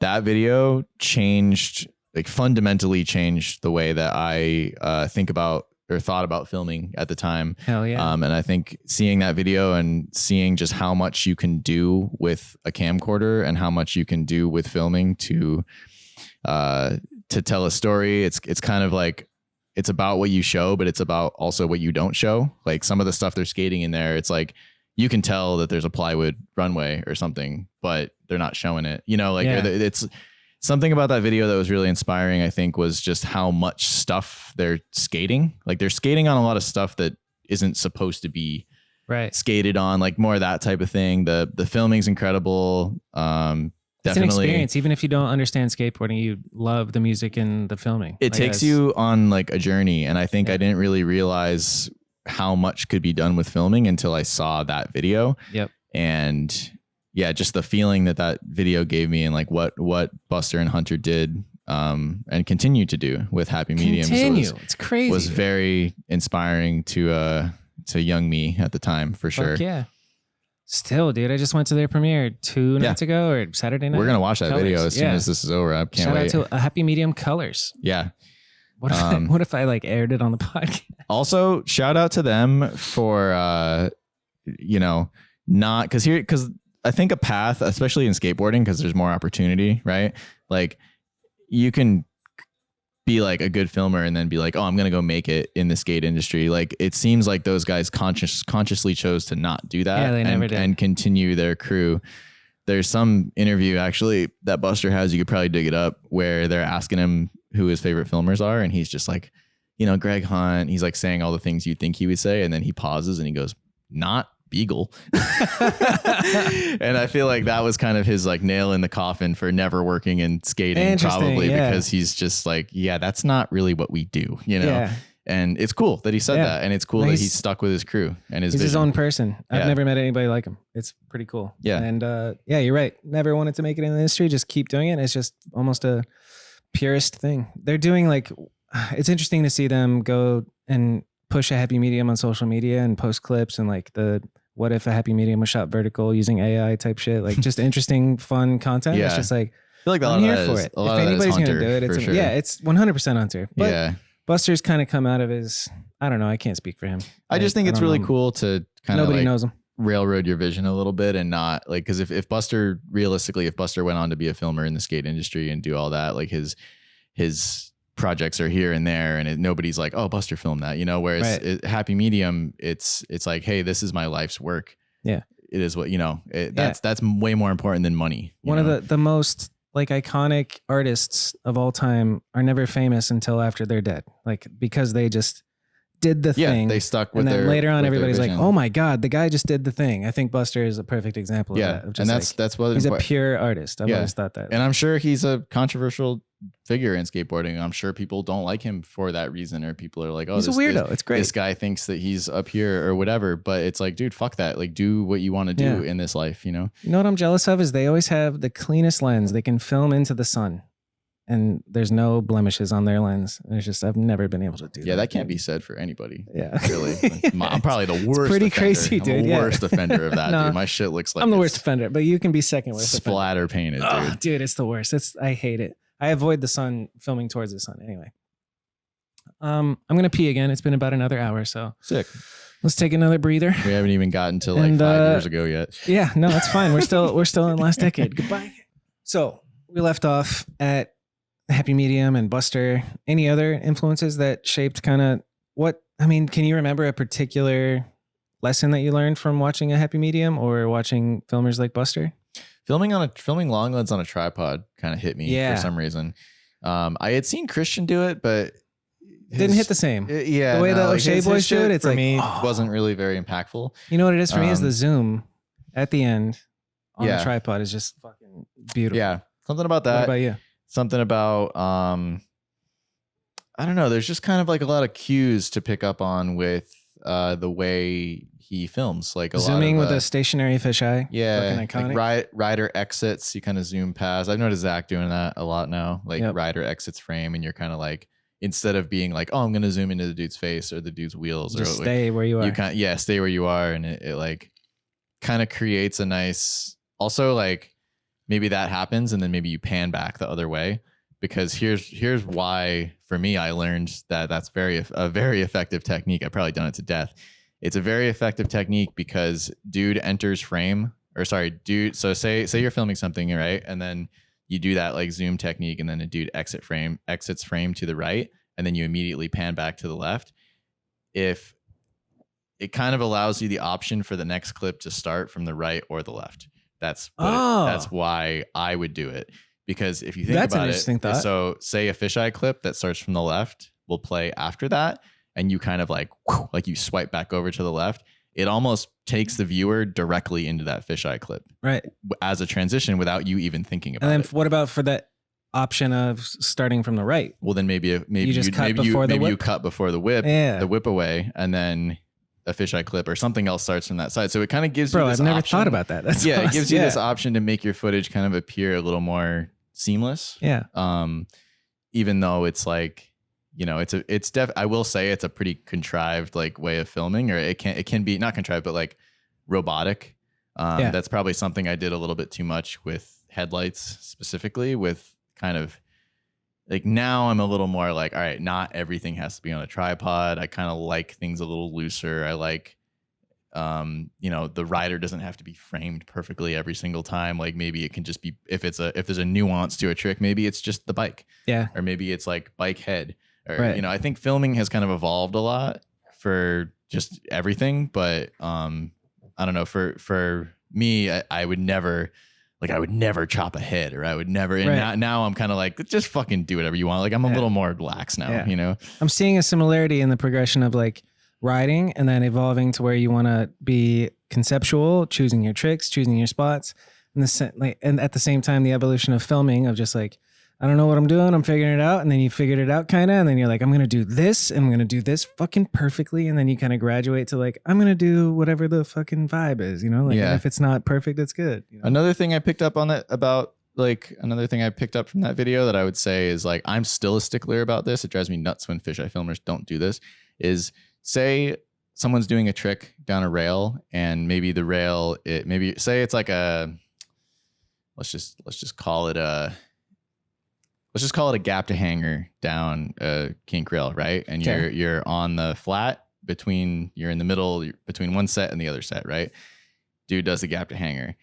If the fisheye clip eclipses, like doesn't frame the rail at the end where you can see the top of whatever the rider grinded, that drives me nuts. Yeah, like that's fair. Also, if the rail is like really steep, tilt the fucking camera so you can see the whole rail at the end of the frame. You know, don't have it just be like the bottom rung of the rail, because the point of the way that the fisheye works is to let, you know, see what you're about to do, see him do it, and then see what he just did all at the same time. Yeah, kind of. Yeah, it's especially with HD, it's minimal camera movement. Yeah, because it's so fucking wide. With a standard, with a standard definition, you need that. It's more action packed because you can't see everything at once. But with a whale eye or a 16:9 frame, you can see everything at once, and you just need that little bit. You just need the rider to pass through the middle, and you need a clean. I guess that's what I'm trying to say. You need a clean exit end frame where the spot is framed nicely. Like nobody thinks about the way the spot is framed afterwards. It's like when you watch a basketball player shoot and then you watch their hand just does this until that thing goes in, because it's like their follow through. Yeah. You know, that's what you want with your fisheye clip, is you need a follow through. You don't want it to just be filmer follow through. Yeah. You don't want to just have some random frame to end on, because you want to see what the dude just did. You want to be focusing on what he did, not like him riding away. Right. You know? Yeah. No, I agree. 100%. I can't say that I don't know. I'd have to watch my footage again and see if I'm doing that the right job. I'm just saying it's a different thing. HD versus square, just thinking about, or not square, but 4x3. Yeah. Anyway. I'm just saying that's like something I picked up on from watching those videos specifically, is like, oh wow, the spots are framed really nicely after the trick. They're framed nicely before the trick. Like they're thinking about at every moment. Every single frame of that shot is beautiful. And, standalone pictures almost. Right. Or like versus somebody who's literally pointing the center of the fisheye at the person doing the trick the whole time. It's just I call it hosing down the lawn. Hosing down the lawn. Nice. Yeah. I like that. Hosing down the lawn. Like I think it's gone, and then every once in a while I see a video where I'm like, oh my God, dude, like don't move your camera so much. Like just let the rider be. Fucking Lufa just got a clip. I wasn't able to go film, and he's like, "Can we borrow your camera?" And I let him. That's how he talks. I let him take it out, and Casey Badger filmed, and he did a cool trick, 180 Feeble Smith cab, and Casey Badger watered the lawn, and I was just like, it hurt my heart so much watching it. I was just like, dude, you did great, Lufa, but I'm not using this. Like, I literally can't. And why not? I'm just like, it's just not good. If I knew the term, another really amateur technique that's like along the same lines of hosing down the lawn is fisheye clips that start and end at the ground. You know what I'm talking about? Dudes fucking, they like weed whack the ground and then clip and then like go back to the concrete. Yeah. And I know what they're thinking. They're like, oh, every single transition can be the ground. No, stop doing that. Like, I don't see that very often, but don't ever do that. That's the most like, that's like being in photography class and being like, I'm going to take a photo of a tree. Yeah. Or a cat. Yeah. Yeah. Exactly. What Scott said. Yeah. It's just like, just stop. It wasn't a good idea ever. Just don't do it. We've all done it. I'm not saying I haven't done it. I'm sure I've done it, but like. What about long lens faux pas? Faux pas. Same thing. Watering the lawn, or just like keep moving when you don't need to. Just chill. Let the rider leave the frame. Or what do you think of I go back and forth. I don't know the name of the filmer, but his signature style is just like way too tight long lens. And you can see Booty doing it sometimes where it's just like, I think that's just a fad, to be honest with you. I think it's interesting. I think it works for who it works for. I would prefer, I like too tight instead of too far away. There's definitely, I'm not going to name names, but there's definitely offenders of too far away. Too far away is names. No, that's, right. I don't want to bum anybody out, but there's definitely Walter? Demarcus will know who I'm talking about. Like right when social distancing, remember when COVID hit and there was like, everybody was all about social distancing. Demarcus knows. So it's somebody who filmed Demarcus. Is it Fudger? No. All right. We'll never know. We'll never know. But I was like, yo, this guy's been social distancing the whole time, dude. 6 feet, more like 600. Yeah, no, I don't know, but like everybody's got their way of doing stuff that they think looks good, and that's cool. I don't want to shit on anybody or offend anybody. I think everybody is important. What about Francis Castro's white balancing back in the day? Oh, dude, I forgot Francis. I should have added him in the list of. And me, you didn't add me in there. I didn't add you either. Fuck yeah, you're a podcaster now, dude. It's fine. I'm just sorry. a fucking content. All right, you and Francis need to be in the list. I'm sorry. Thank you for your contributions to BMX. I think we thank you harder. You've done a lot. That was great though. What do you have the white balance? Yeah, he said that it's a pivotal moment in his life that you talk shit on him and his white balance. That made me feel the Kramer meme and that made me feel really bad. But at the time, rods and cones are all screwed up, at the time, I thought it was really funny. It's hilarious because I would hear objectively people, hilarious. Yeah, I hear people talk about his colors, and I think what it was for me, and it's honestly like it's exactly what he said. I think in my eyes, I was like, dude, you're filming Devin Smiley, like one of the best bike riders of our generation, and it looks like trash.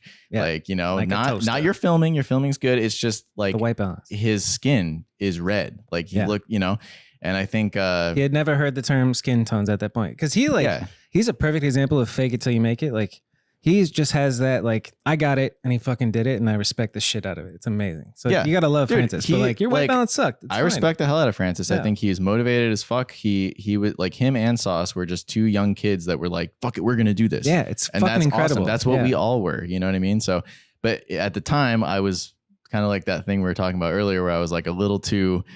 I thought that if I like, I'm Mike Mastroni. Yeah, I thought that if I said something, it would like take him down a peg, you know what I mean? But I didn't mean to like, I didn't think about it as mean at the time. I thought it was more like a clever way of saying like, you need to fix your white balance, Yeah, and honestly, Rodeo Peanut was hitting at the time. So I kind of thought like, hey, this will be, it's not really in my character to be like, to do it publicly, to like shit on somebody. Yeah. It's just funny and it's for attention, but it's like, you could have just DM'd him and been like, hey, you should go in here and change this setting. I should have. And I thought as a mature adult, it's like, let's just not throw shit on him, but it is funny. I thought about doing that, but then at the same time, I was like, wow, this would be really funny. It's hilarious. Like, yeah.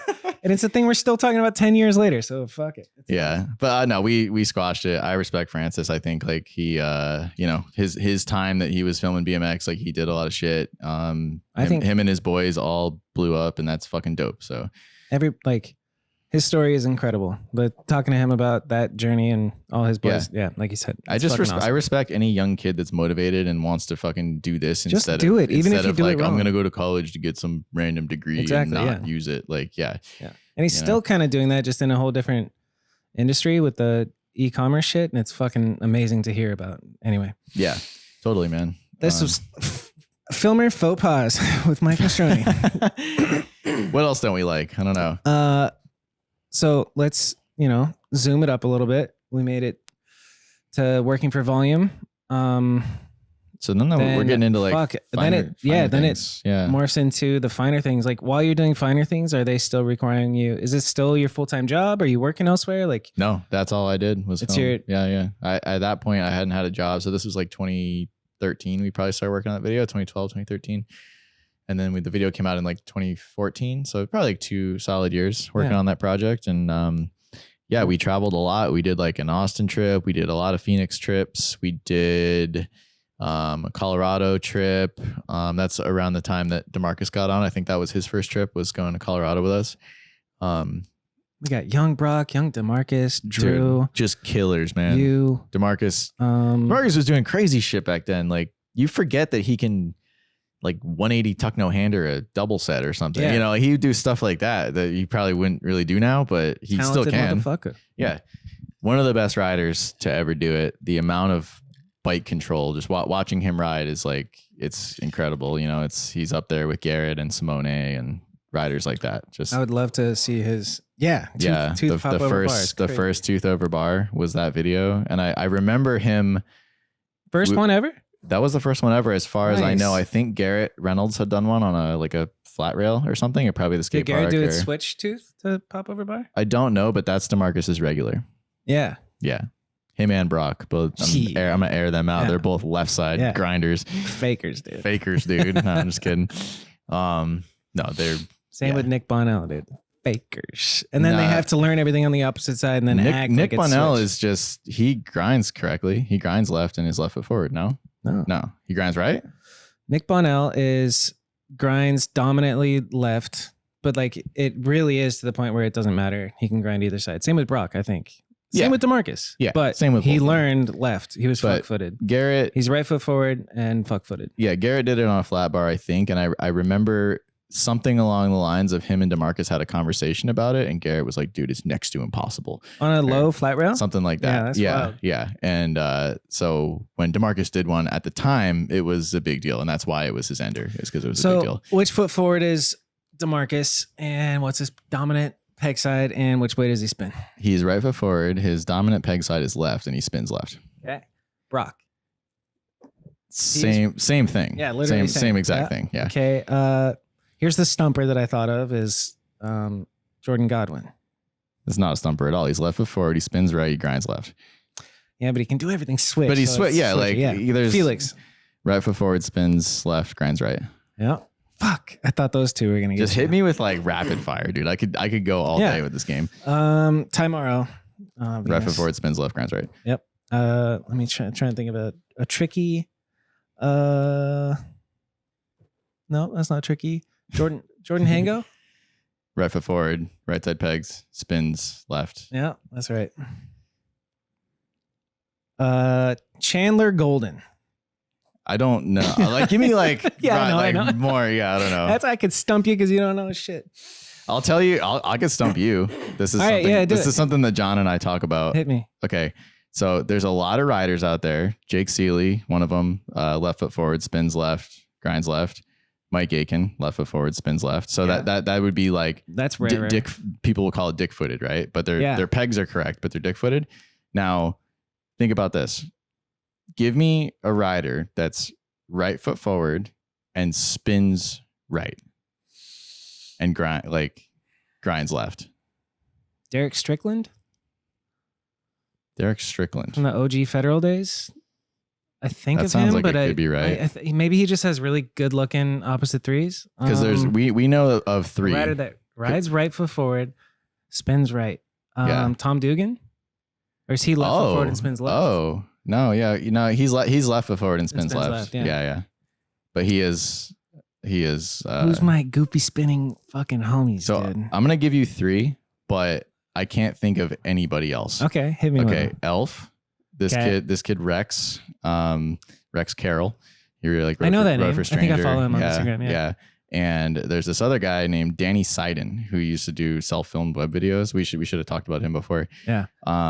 As far as like relevant riders in the last like couple decades, I can't think of a single right foot forward rider who spins to the right. That's a good one, dude. I like that. Like, he's left foot forward. But he Derek spins Strickland left. was left foot forward. Son of a bitch. Yeah. And I don't know why that is. It's like this weird thing that's happened where all of the dick foot riders are left foot forward. Interesting. Except Elf. That's so interesting to think about. Please. Yeah, he's an anomaly. Kanode Knows at gmail.com. Submit your answers to that beautiful question. Yeah. If anybody knows of any right foot forward, right spinning riders that are like relevant pros or have been, let us know. Yeah. That's great. Yeah. All right. So let's continue the timeline. It's a challenge when you go chronological, but we're going to make it through it. And then I'm going to hit you with Instagram questions. And then you're going to hit me with your Instagram questions. And then I'm going to hit you with Adam 22 questions. Is that 214 or 241? 214. Oh, we're not that bad, dude. No, we're chilling. Bad. What do you got in your notes there? Oh, these are just still all my fucking filmers. These are all the filmers I was listing earlier. I got photographers too, but yeah, just in case we talked about that. Yeah. But yeah. Do you consider yourself a photographer? No, not at all. Yeah. No, I think I shot like some product photos at one point or another. We've been paid to shoot photos, but we're not photographers, dude. You know? Yeah, no, not at all. Like I don't even think about it in the same way. Like someone like Jeff Z, who's just such a master at shooting photos, and just watching what he, it's just such a totally different animal. Different ballgame. It's a totally like and at the same time, it has that same similarity of just like it's a visual medium. It's about composition. It's a totally different thing. Yeah, but it's not like the clip where it makes you, I don't know, like it makes you feel something with the way that it's made versus like the clip can make you feel something with the music or what the dude's riding or what the dude's wearing or how the part's edited, or there's so many different factors with a video that's interesting to make it pop, whereas a photo is just about that one moment in time. So it's like I like that you can kind of like fake a photo too. Like Scott was saying about the bunny hop. Yeah. If you just do a bunny hop on, if you do a bunny hop on the wall that divides Mexico from the United States or whatever, like that Drew Haas clip, he just did a bar on it. That spot in Nogales. If you like something like that, if you just do a bunny hop somewhere epic, it's automatically an epic photo. It's not even really about BMX at that point. It's just about the photo. Art. Yeah. It's just art. Yeah. So the photo is, I think of it more as art, whereas a clip is more, it is also art, but it's more of like a project. Yeah. Like that. I was thinking in my head, just that question's going to fuck me up. The right foot forward. Right foot spinning forward. to the right, dude. I'm like, Lufa's fuck footed, but he's left foot forward. They're all left foot forward. There's like some, and his dominant side is grinding right. Yeah. Yeah. I think I know why. I think it's something to do with the drive side. I think because dominant drive side is right hand drive. So yeah. So I think people are like, oh, I'm going to grind on the left. Yeah. I was thinking is like, you just get beat to a pulp by your friends if you're fuck footed. Like you're just like, I gotta learn the other way. Well, for some people it worked out. Like it's, with Jake Seeley doing like Lucky to 360s, dude. Like stuff like that. So where same with Brock. Yeah. I think he did a switch footed Lucky to 3. Brock is like Aaron Ross though. He's just goofy pegged. Whereas like I'm talking, he doesn't spin incorrectly. He grinds incorrectly, or quote unquote. But he said something worked to his advantage. Like it becomes an advantage when you like learn the wrong way, and then all of a sudden you're like, oh, I got to fit in with everybody else, and then you get really good at the other side, and then your dominant side is still your switch side, and it's just like such a crazy 4 pegs fixed a lot of that. It's like, but when we were kids, it was weird to have 4 pegs. Right now it's normal. Yeah. So I've been thinking about making the switch back, and it's been like a big deal in my head of like, I don't know if I want to go to 2 pegs. Here's one seems crazy. Besides Kramus and Trey Jones, like who are like the pegless riders? That Jan's kid that just had a dig at it a couple months ago. Did you see that? It's yes, I did. I did see that. Shimmer. Yep. Shiver. No, it's not called Shimmer. That was the Vans video. He does like a little stutter. He does like a little nod spin. Shiver. Yeah, Shiver. Yeah, it's that fucking amazing. video was and the filming was good. so sick. Yeah, that was a good product. Matt G Dark Chocolate. He has pegs. Nah, he's got pegs. Dice K. Yes, Motobunka first part. Yep. He has pegs. He's got 4 pegs. No. Is that Dice K?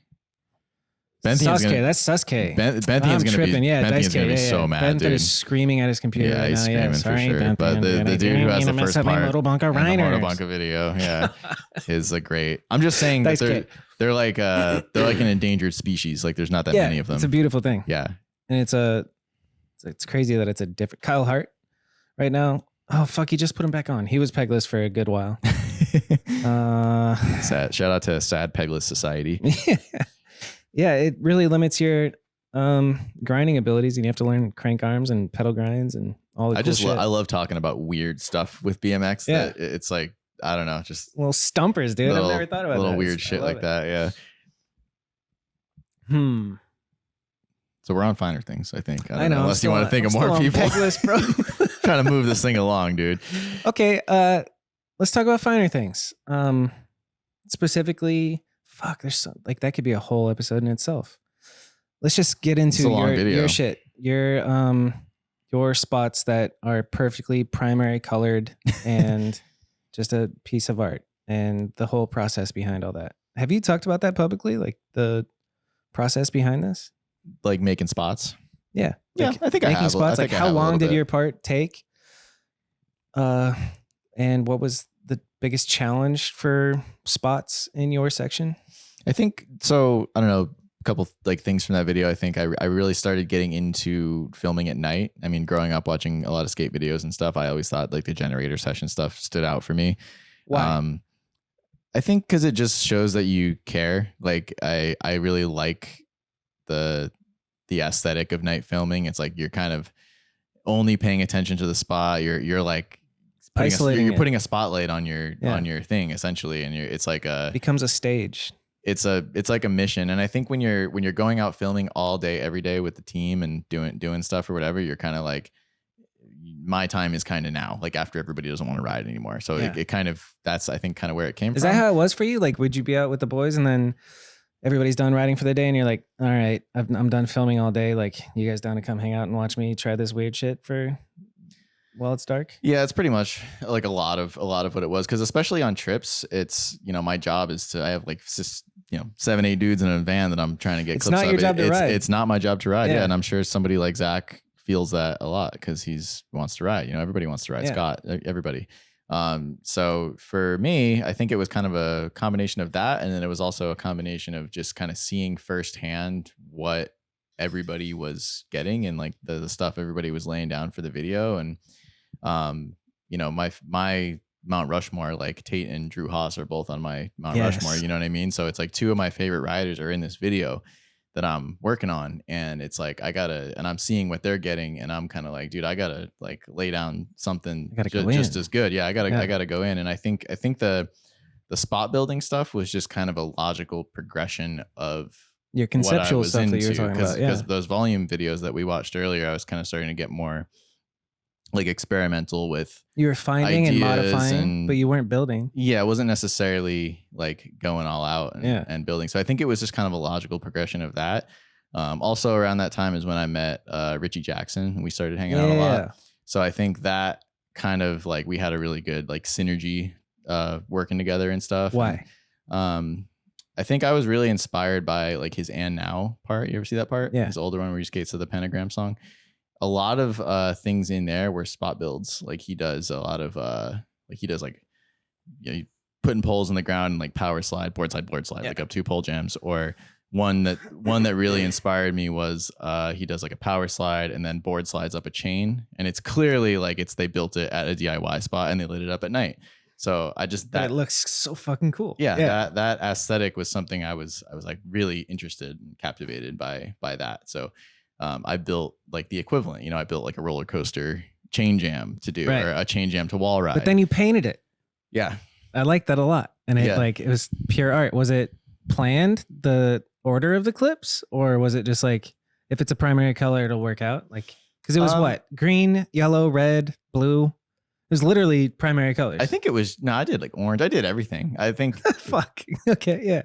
I think, what it was is I would like steal a bunch of stuff to build all these spots, right? Like I would go cut a rail out and like I use a rail, like go steal chain or poles or like whatever, I feel like all my spot builds are just like chains and poles till this day, but it's what would happen is when you're filming a brown chain or a black chain at night or something, you can't really see it. So you kind of, I don't know, for the more like the conceptual aspect of it too, I thought it was really important for them to be like bright colors and like stand out. And I don't know, I think that's just where my head was at that point. That video also was a lot of everybody, I feel like at one point or another as a filmer goes through some sort of like psychedelic rock colors and a lot of like at the time I was wearing like tie-dye bucket hats and shit, like out of control, dude. Were you taking influence from psychedelic experiences? No, not at all. I think back then, not even with your hip mom from the 70s, dude. She never said, Michael, take some acid. No, Richie used to try to get me to do that shit with him all the time. Good man, Richie. But no, you still haven't done psychedelics, have you? Nah, I probably back at that time I probably smoked a little bit of weed, like when I was working on the video and stuff. Got some shrooms for you after the show. Yeah, nah, I don't partake. But if you ain't done it yet, you ain't gonna. You can. Me and Trip will hang out. But Trip. Yeah, man. Anyways, what was the biggest challenge as far as like building a spot in this section? Dude, just the amount of work it takes to just build anything. Like one that comes to mind is like it's one of the first clips in there. It's like a tire ride over a bunch of poles, just kind of like a rainbow of poles. Yeah. Probably that, like if you think about what it takes to build that spot, you have to dig a trench. Those poles are all the same length. Right? I thought that spot kind of half existed and you modified it. No, you straight up built it from the ground up. Wow. So I just found a place that had a bunch of poles laying around and just stole all the poles in the middle of the night, like at a school. Where'd you find the poles? There's a school in like Santa Monica or something. So, all right. And you saw the poles and you were like, I think I can do a fucking... Did you have the whole concept when you stole the poles, or you were like, I'm going to use these, and then you kind of figured it out later? Yeah, a lot of what I do is more like I'll have ideas, and then when I go, say we go to a school where everybody's riding, right? Yeah. I'll kind of be off in the corner like, oh, the way that chain and that rail interact just is being really autistic nice. Or like, in the corner. This is something that's easily, or like, oh, these poles are just sitting here, like you can just take them, like that type of stuff. Like I see like objects that get me excited because Yeah. I'm spotistic. He's So autistic, yeah, dude. so I see stuff that gets me stoked, and I know like, oh, I could build something with that. Yeah. And then I might not know exactly what it is yet. But you carry it but- around with you until you find it. Yeah, or I'll like bring it home. Like right now in my garage, I just have like a ton of shit that's just waiting to be like a spot. Wild. So That's yeah. cool. But yeah, back then I think it was a lot of like, yeah, just having an idea for something, and then yeah, just the challenge, like, you know, digging a trench with poles that are all the same exact length. So you have to make the spot like inverse of itself in the ground, you know, like make it low to high with dirt, and then put rocks underneath each pole so they don't sink, and then concrete the poles. And then again, that build probably took like 3 days of working on it all dude. day just for one clip. Like you have to consider the foundation and how, what the fuck? Yeah. So Yeah. that's like, I would do that for everything. So that's kind of what I would do at night. Like I would go film during the day, and then I would just be Let's like, watch I'm it. going to go work on a spot. Let's watch it. Let's talk about it. You down to watch it? Yeah, we can watch it. Have you ever seen it before? It's been a while. Yeah, there it is. Been a while. We're watching. And it's this kind of touches on something we were talking about before the podcast. I do think that there's kind of a thing in BMX or action sports in general where I think people think that it's lame to try hard at something, you know? Like there's definitely sort of this thing in riding where it's like, oh, like let's just smoke blunts and drink 40s at the spot, like we're doing the most. And it's just like, no, dude, that's not. Well, let me devil's advocate that, You know? and say just play it as it lies. What about a purist who says play it as it lies? They're not drinking 40s, Well, that's but a they're trying, play it. That but tire that's ride is also a like play it as they're it trying lies. hard. They're playing as I'm just not against saying play it as I'm it just saying lies. there's a little bit too much of an attitude in BMX I that agree. is that It's I not think cool it's to try hard. Yeah, or like remember back in the day where it was like, oh, it's not cool to like wax a ledge. Right. Like that I do remember that type actually, of shit, yeah. you know, whereas this is just the exact opposite of that. When I watched this, I thought this took a second take to get this still shot of you making it into the thing. Was this all same take? 'Cause where would the camera be? It's over there. It's out of frame. You can't see it. But you did nail it and get into the thing. Yeah. Fuck yeah. That's Richie filming too. Yep. He that was when I figured out that he wasn't good at filming that day.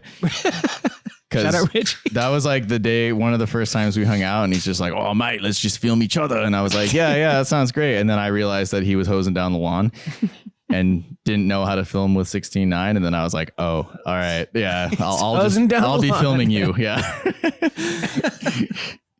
Was that a construct right there? This one? That was just there. Like That was I just think Alex Platt actually bent that over and was like, you should just do this. Yeah, just do this. That's great. Yeah. That's obviously like there's definitely stuff in here that's not Play it as it lies. It's not all construction. constructed. You What know about what I mean? Constructed? Modified? Yeah, constructed. Straight up constructed? Like those pole Constructed. jams didn't exist? But here's the thing that gets me excited about like riding is like, so look where I am. It's like an abandoned gas sense. station. It looks like they would be there. Yeah, I really like to me, it's like, I really just like that spot. Right. So I was like, oh, I just want to get something here. So to me, that's like the logical thing to get there. They do look like they're supposed to be there, you know? Yeah. You brought those in your van and you put them in the ground and set it up. Yeah, And completely. you found this dirt gap and you're like, this is perfect. Something that was That's really awesome. something that's really important to me, and it still is important to me, is like, so both of those clips, like it's concrete to concrete. You know what I mean? Like that sort of became important to me at some point in this part. Ooh, yeah. Um, What's that called? Both sides? like Predator. Predator. Yeah. Predator pole jam. Dennis Anderson filmed this actually. Fisheye. He fucking nailed it. That's Fuck yeah. Dennis is a filmer, dude. The captain's hat still got to me. He should have been on the list. Yeah. This is Arizona. That's a fucking awesome clip, dude. That was hard. I had to work for that. It's one. like that earlier one from the web video where it's like, yeah, that was the only good clip. Dude, I'm just kidding. Yeah. Same trick though. It's the only spot I didn't make. No, there's a lot of stuff in here I didn't make. Like You didn't make that. I did. You made that? Yeah. Get No, the I mean, fuck outta here. I put it there. Like I didn't make the rails, but I put them there. It makes sense. This is why I have a van, dude. Whoa. What? Yeah. So Fully constructed? You had that? I just put them in on the parts? ground. Like they were there. You know what I mean? I just tilted them up. Like it was garbage. It was just there. Wow. So that's what I mean. I kind of, for me, like finding a spot is different. It might not you be. asked me for spots out here, and I was just like, hold on, I don't think I can do that. Like I'm just looking for Mastroni spots. garbage essentially. Yeah. Like I'm looking for stuff There's that a scrapyard about that way, you know. I don't know. Yeah, but to me that's Wow. fun. It's like playing with the fabric of what a video part is. You know? Yeah, it's next level. Did you build that? Just Nah, kidding. that I know was you there. didn't. That was there. Like all this stuff was there. It's like Yep. I still That's an awesome clip. No, and that adds a lot to it. If you were just constructing shit, you do a great job of blending both. no, yeah. You did not build that, Nope. and you just play it as it lies. It's great. Yeah, this is peak BMX, dude. I love it. Peak BMX. Peak I don't know BMX. about that. And you got a Richie Jackson. I think guest clip. the era we're in currently is probably peak BMX, and it's just gonna keep peaking. It's just keep peaking. Yeah. Like that Sauce video peaked. And I Common think Voice. something important to say is like with all this like spot building stuff, like it's all just like because I want to do it. I'm not in here being like, oh, my shit's like better than Brock's shit or Demarcus shit or anything. It's just different. art. It's just like something I wanted to make to have be my video part. You know what I mean? It's not like I'm trying to compete with anybody. Yeah. You're just doing you, and it's pretty fucking sweet. So that just broke my brain. You switched them around. It was the chain and then No, it was something the thing about and the then long chain. lens of this just looks weird. Like Yeah, it looks like they're in different order. it looks like anyway. they're in different order. Yeah. I like that I'm a trying to lot. think if there's like any Built funny that. stories from any of these spots. Like I can't really. That's great. This is so long ago. I just filmed another one of those the other day. I'm Fuck super hyped on it, dude. Like I've Hell been yeah. wanting to do another one since. On a tree? Yeah, same Nice. kind of similar setup, except it required less work. Fuck yeah. Less That work was is always good. that I was like the first photo I ever got, or one of the first photos I ever got with Brian Castillo. I think it was actually the cover of like some parts catalog or something like that. But that's like the only cover I ever got. There. Oh, I actually kind of want to see if I can pause on the photo. Get the flash. Right there. So you can see the door kind of opening. That's Yeah. cool. That rail was skate stopped. I put a piece of go back. I put a little piece of This angle. one? Yeah. So look at the rail. I put a little piece of angle iron over the skate stop and just painted it the same color as the rail. You Where's can't. the skate stop? It's underneath there. Here? Like so, the whole rail is skate stopped. I just put a piece of angle iron over the skate Oh, stoppers nice. to like fix it. Damn. You know what I mean? Which I think like probably would be easy to do for any handrail as long as it's If you not didn't that say long. anything, I can see it now. Now Like you can with see the- how it's yeah. different. Yeah, yeah, You literally, I would never have thought that. That's awesome. yeah. It's like liquid nails and Yeah. angle iron. Fucking A, dude. And then I was really hot, like- handlebar grind. Yeah, handlebar. That was really scary. Like I would never. I can't even imagine what that would feel like. I You would know what never do that fucked me again. up? I think it was in this part. You did 180 stem grind up a rail or something. I was just like, That was what in the my. That fuck, was dude? a newer one. I think that Yeah. was in the industrialized part. Yeah. Look at little baby Kramus with the Baby G Sport hoodie. Built? No, that was there. Great. Like This is I built. think, yeah, these is like kind of when it starts getting into the Yeah. builds. That was probably the first thing I built. That spot, That's great. the chain to wall ride. This one of is. I have something I want to do with something similar to this soon. I hope I can Sweet. get it. How long did something like that take? Which one? Seems The precise. rail to chain or This that? one, this right here. It was like maybe an hour. I think the issue I was having with it was I was actually really just trying to get the photo. You can say Devin File was shooting that photo, and it was really hard to get it timed correctly, or my front and back were hitting at the same time. Like they would both hit, but it would be like 1-2. Like Right. I needed to be. Like that. I needed the like yeah, Yeah. like you know. Yeah, that was a little harder than I expected. Most of these things, that's how it always ends up being. Like you build the spot and you're like, okay.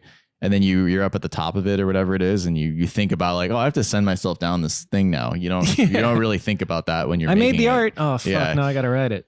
What about that? I actually, that stuck out to me. That I was think, all that was there. yeah. Like I propped the door open, but But it was like, what's the process of finding that and then thinking of that and doing it? Like, are you riding a spot nearby and then you pedal over and see this fucking wobbly thing? And you're like, I think I can stand on this and caveman while moving into this if I prop it up under some. Like, what the fuck, dude? How do you think of it? yeah, pretty much. That one was just like driving around. That's kind of I always drive. Like I really only like industrial areas and stuff where it looks like you can kind of get away with some shit. Like Yeah. I really don't like riding it. But like something like this, you wouldn't see if you're just driving almost even far away. You have to almost inspect. Yeah. I like to go near When you're loading looking? docks and inspect. And I saw those instantly, and I realized that you could do something. And then I saw the door, and I was like, it's on. Hell I yeah. can do that. Interesting. Where's that? California? Yeah, somewhere like near Volume.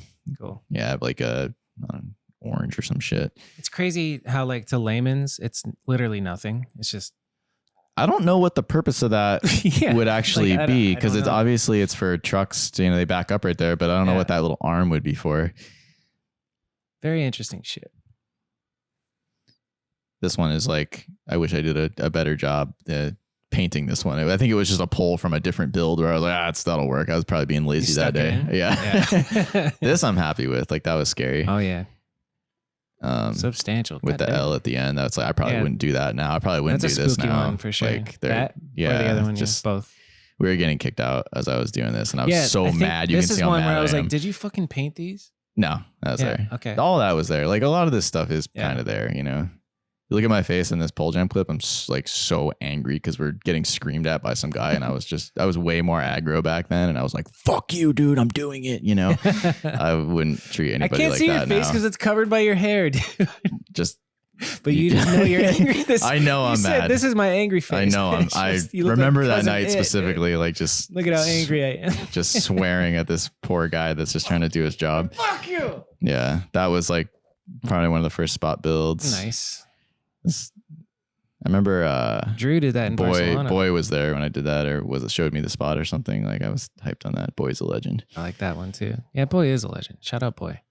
This was weird. I wanted to do it on my bottom bracket, and somehow it worked like on the And your sprocket. chain stayed? And people were like it wasn't a knotted spin. It was just a 180 disaster 180. But you know what I mean? Like, Yeah. it was a What'd you call it? Nodis spin. Nodis. Do you know what that is in skating? Nodis was the first one to do it on a fire hydrant, but Okay. Adam Banton had also kind of done one at the time. Oh, that was one of the crashes where I was like, God damn. When this video came out, Edwin and Tom White were together, and one of them posted a story, and it was just that clip, and it was like, yo, more like the funnier things.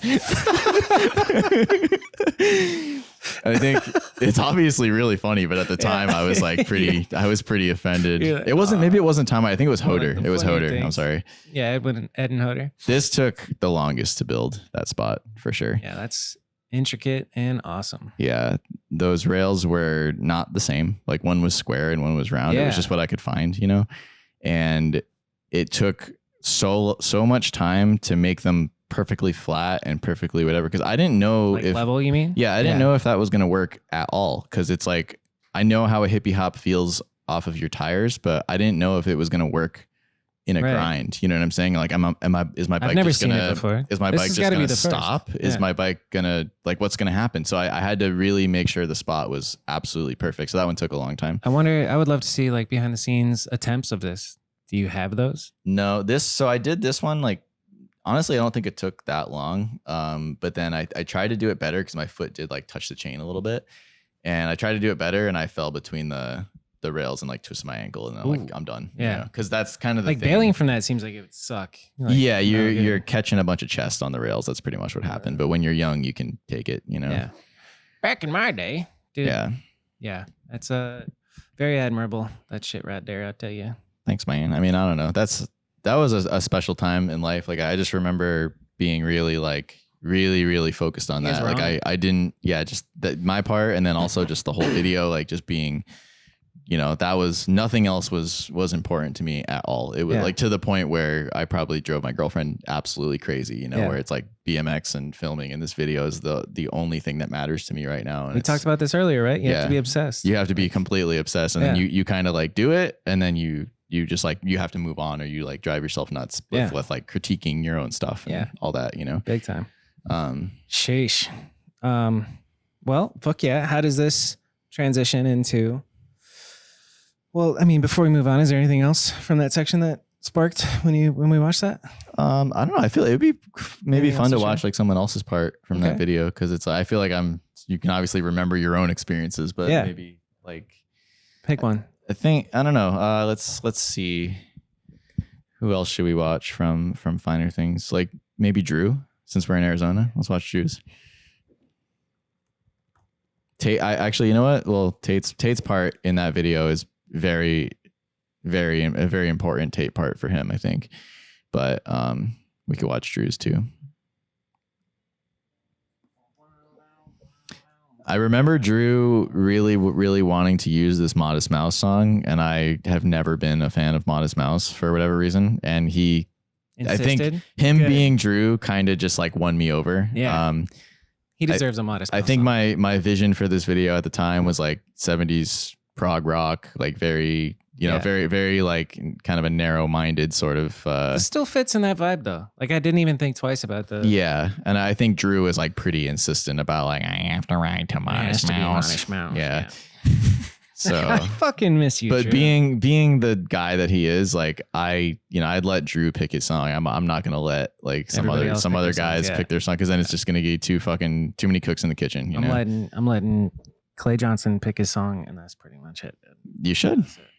I'm sure he knows what is gonna look best to his riding.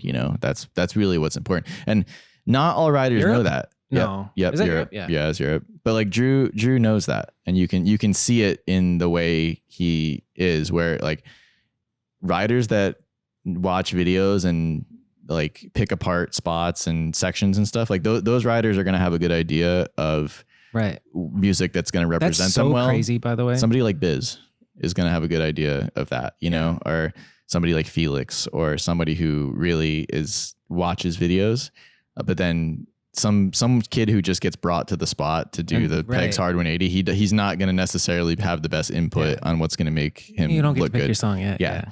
This is a nod to Happy Medium, I think. This is a specific homage to them. They actually came to the premiere and they were like wicked hyped on that, and I was really hyped to connect with them over that. I was like, yo, I gave you guys like a shout out in the video, Yeah, some of the stuff that over the years I'm just like, holy fuck, like that 180 table. Pause on this for a second, or whatever. That clip was in Costa Rica. We did a volume trip to Costa Rica. I uploaded footage from the first day that we were there, and then all Joey Cobbs and I, we got our camera bags stolen the next day, passports, everything. So this is the only clip that survived from that trip. Yeah, because I uploaded the footage. So we were at a contest and we were just I remember this. Our van got broken into. I still to this day think it was like some sort of not inside job, but there was like something fishy going on, because like they only took the camera bags and they like knew what bags to take, and it was something weird. I couldn't really figure it out, but before I knew it, like Joey just comes over and he's like, dude, they took the bags, bro. And he's like, what am I gonna do? And he's behind this trailer, just like pacing back and forth like a psycho, like my whole life was in here, my whole life. And I was obviously bummed, like Whale Eye gone, and where Joey and I are down at the police department. Yeah, just explaining, and I can't remember if Joey had photo insurance. I sure as fuck didn't. Yeah. But I don't think I've ever had that. Yeah, I got it after that. I don't have it now, but I got it after that just for that reason, because I got shook from that trip. But yeah, that was an experience. And so there's some clips that we'll just nobody will ever see. That whole thing was such a bummer too, because when you're in another country, like on a trip, like it's so much bigger of a deal. Yeah, it's way specialer. Like, that's not a word. Dennis was there, I think. Like Connor, Lotus was there. Like there was a bunch of people on that trip, and it was like we were like celebrities there. Like we get out of the van, we're getting swarmed by all these kids, and they want photos and stuff. And as soon as Joey and I found out our shit was gone, like there's kids asking for photos and stuff. And they're like, I want a photo. And I'm just having to be like, and then like knowing like in my head, I'm like, all my shit, it just evaporated, dude, it's hard. It was so hard. Anyway, we could continue. It reminds me of the old poo drops that used to be here. Yeah, that's such a unique spot. I don't know what the hell that even is, but just for fun, I guess. It's a little playground spot. That was pretty cool. Yep. Him and his curved fence rides. I love him. Man, this spot is great. So I was talking about this with John earlier. Like there's riders that are really important, and some people don't really understand why they're so important. And I think Drew is one of those riders. What the rider that reminded us of it was Milky. So yeah, he's important. Milky kind of has this ability to sort of go to a spot and sort of create something out of nothing, like almost Simone-esque, but maybe without like the nose manuals. And back this is like 2014, 2013. BMX riding, especially street riding, wasn't as tech as it is now. There weren't as many intricacies, you know? Yeah. So somebody like Drew kind of ticks that box for that time period, I think, where he's like, oh, you know, like there's a wall here and there's like a ball. I can do a little slider on here and then I'll grind over this, you know, and thinking the way he thought, the way he looked at spots. Like, the way he found shit. Like, you like, were with him. How was his spot hunting? Sorry I totally. It was great. I mean, well, there's like, I'm just wanted to say there's certain riders that are not really line riders. Like I would probably consider myself like not really a line rider. Like Drew kind of has this ability to just like link a few things together that maybe on their own they're not super spectacular or something like that, but just his eye for it is what shines through, and he's the perfect rider to like go on a trip because he can just be like, oh, there's a spot, and he's going to look at it differently than other people are going to look at it, like the same way somebody like Milky or Simone would. You know what comes to mind when you say that is the line in Downtown Mesa where he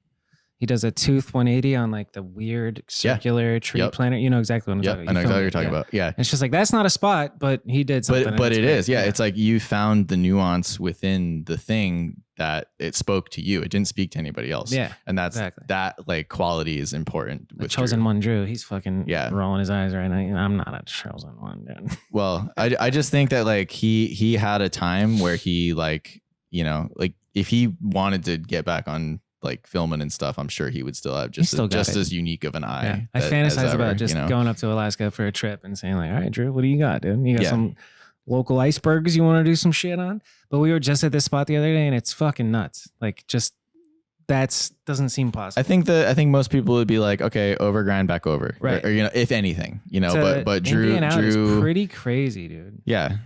Oh, look at how.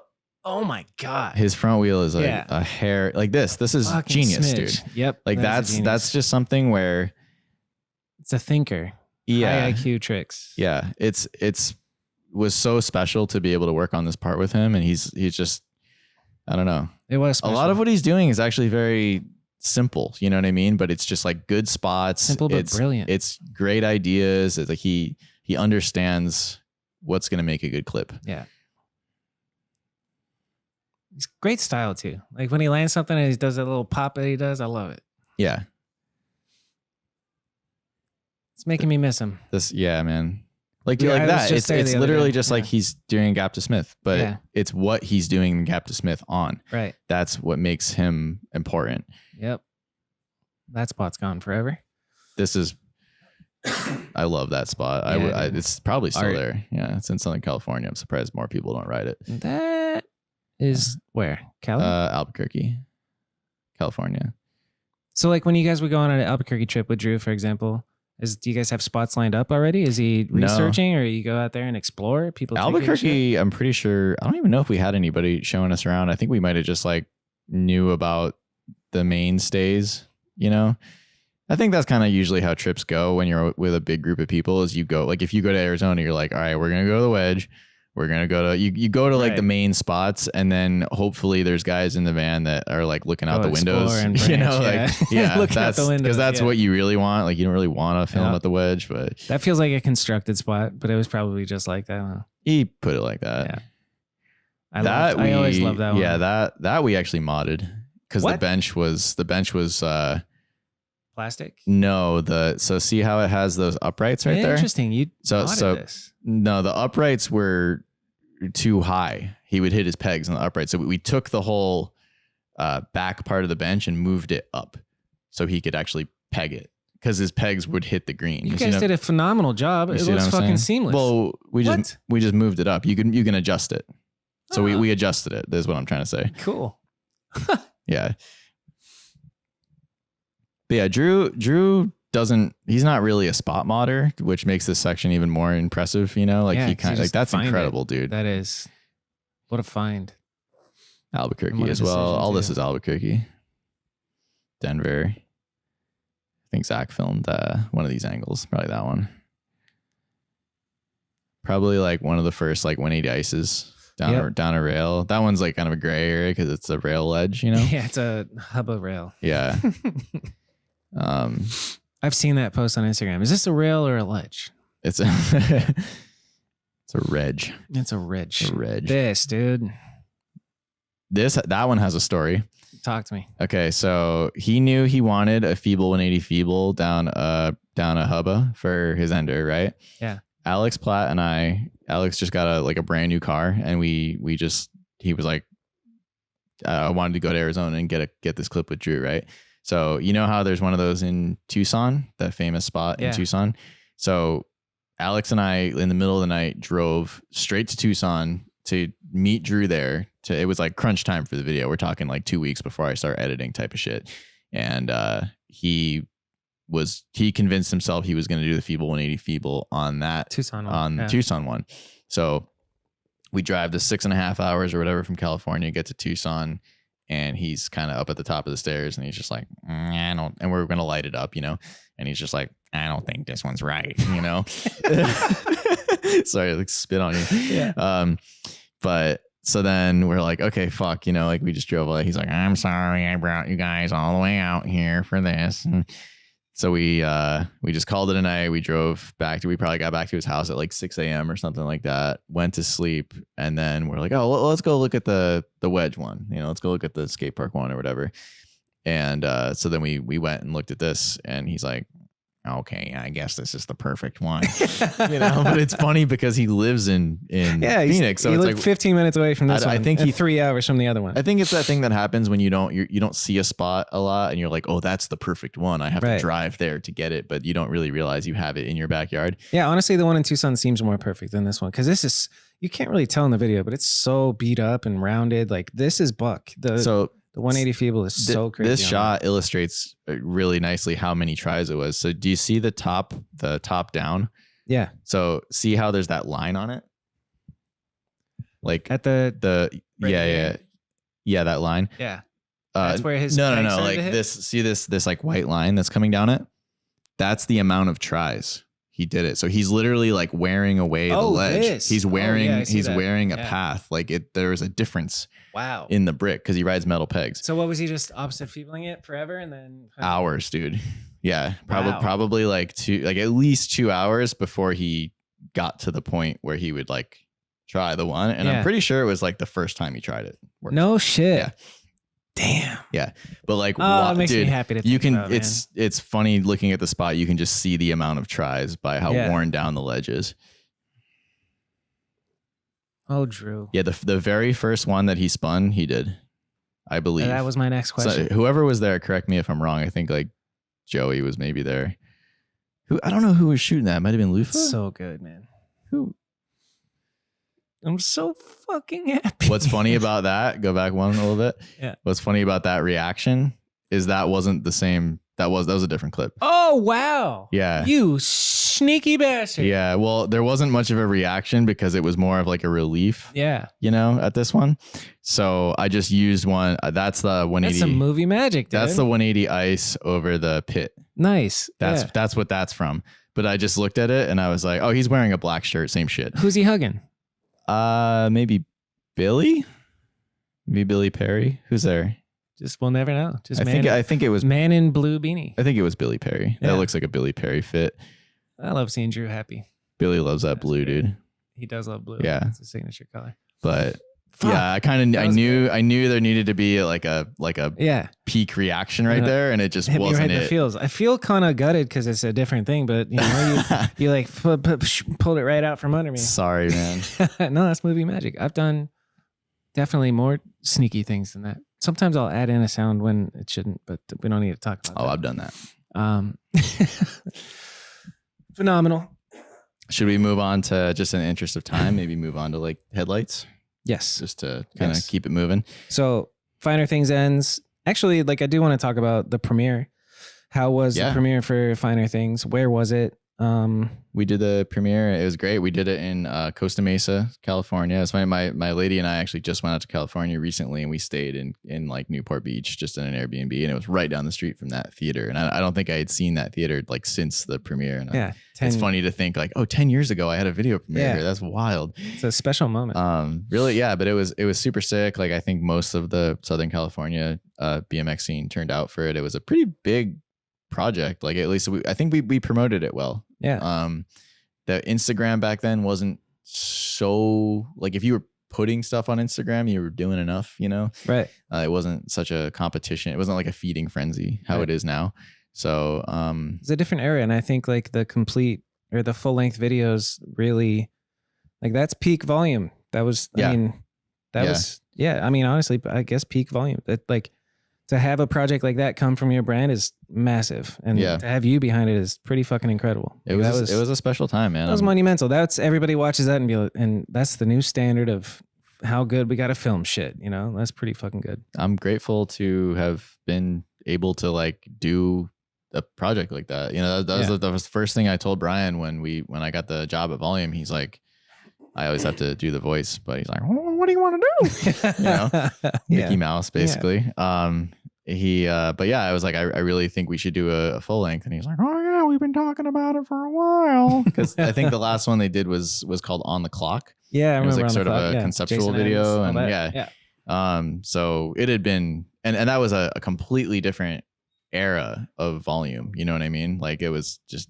apples and oranges completely. Right. So even, you know, getting to film a part with Jason Ends, dude, there's so many riders I want to talk about, but I don't have like the bandwidth or the time. We don't have the time. We could speak for 8 hours probably. Just shout out to everybody. Yeah. It's all legendary. Everybody involved. One thing I want to say maybe about that Finer Things, just to kind of wrap it up, is I think what made Volume really special at that time was the fact that everybody not only was everybody super motivated and all that, but everybody brought something different to the table. It's like, it wasn't a video where it's like, oh, here's another Peg's Hard 3. You know, it was every single rider in that video brought their own flavor, their own style, their own bag of tricks, their own, you know, just the way they look, the spots they're choosing to ride. Like everything was so unique. No one rider outshined any other rider in any way. It was more about like, let's everybody do our best job to like represent our riding, you know? Yeah. So Real I think, quick, rapid fire. Who brought what? Ballman definitely comes to mind at bringing like a really crazy backwards manual tech progression. Little D, amazing style, like buttery smooth style while riding like, you know, 20 stair handrails and shit, like gnarly, like ice big stuff. Like Lil D doesn't get enough credit for being, you know, like everybody always talks about like E-Man and Boy and stuff, and those guys deserve a ton of credit too. But D is like, just dude, he's like D Hard. He's like D Hard if D Hard iced like big shit or something, you know, like smooth and legendary, dude. Beautiful, dude. Like he just has there's like a texture to his riding that's just so nice. You know, Brock, like heavy moves, like a fucking prodigy, you know. Demarcus, kind of same thing, a little later in his years at that time, but like he's just getting started with his BMX career. Bringing just bike control, just fucking I don't know, peak bike control, just like authority with everything he does. Jason, his bar spins are some of my favorite. Anyway, go on. Swaggy, dude. Like Jason Ends bringing like just legendary, just like having him in the video on its own, you know. Tate bringing just mind-blowing creativity to the video, you know. Who else has a part? You and Drew. Josh Clemens, just good taste, like super awesome guy to be around, good to work with, great filmer, doesn't get enough credit for how good a filmer he is. Add him to the list. I think he was on there. I think I mentioned him. Fucking who else is in that video? We talked about Ballman. Everybody, man, just everybody brought their own flavor, and it made that video special, you know. So I just wanted we can end it there on the Finer Things. It was fine. Fine things, I'll tell you. Those things were fine. That's that. The name of the video comes from like spots. Like we're like, we only want to ride the finest things. I like it. What about the visuals of the video?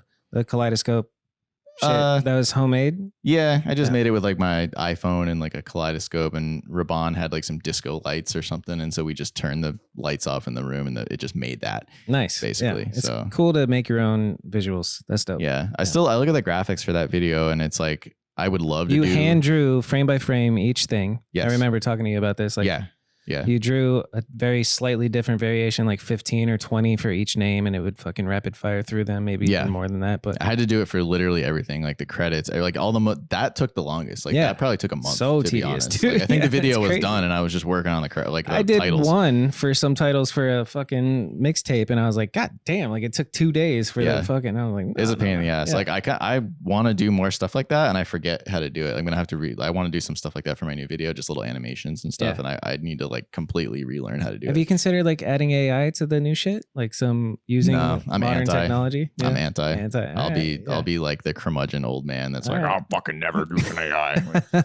No, I don't believe it. Wait until I show you colors, I don't believe it's the way humanity needs to go. So there's just some tools that it's like amplifying some shit that you can do, and it's like I'm intrigued because I my gut is like I'm anti too, but it's like I think maybe you can use that anti spirit and make some dope shit with it. Anyway, I think there's probably people who are going to get pretty creative with it and stuff, but it's like, I don't know. I kind of don't even know much about it. Like I hear the buzz about it. It's in the zeitgeist. Like people are AI this, AI that. I don't even know what it is. Yeah. Good for you. To be honest, I just try to like not pay attention. Yeah.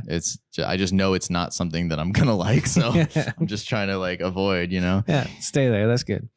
All right. Transition. Wait, we're on our...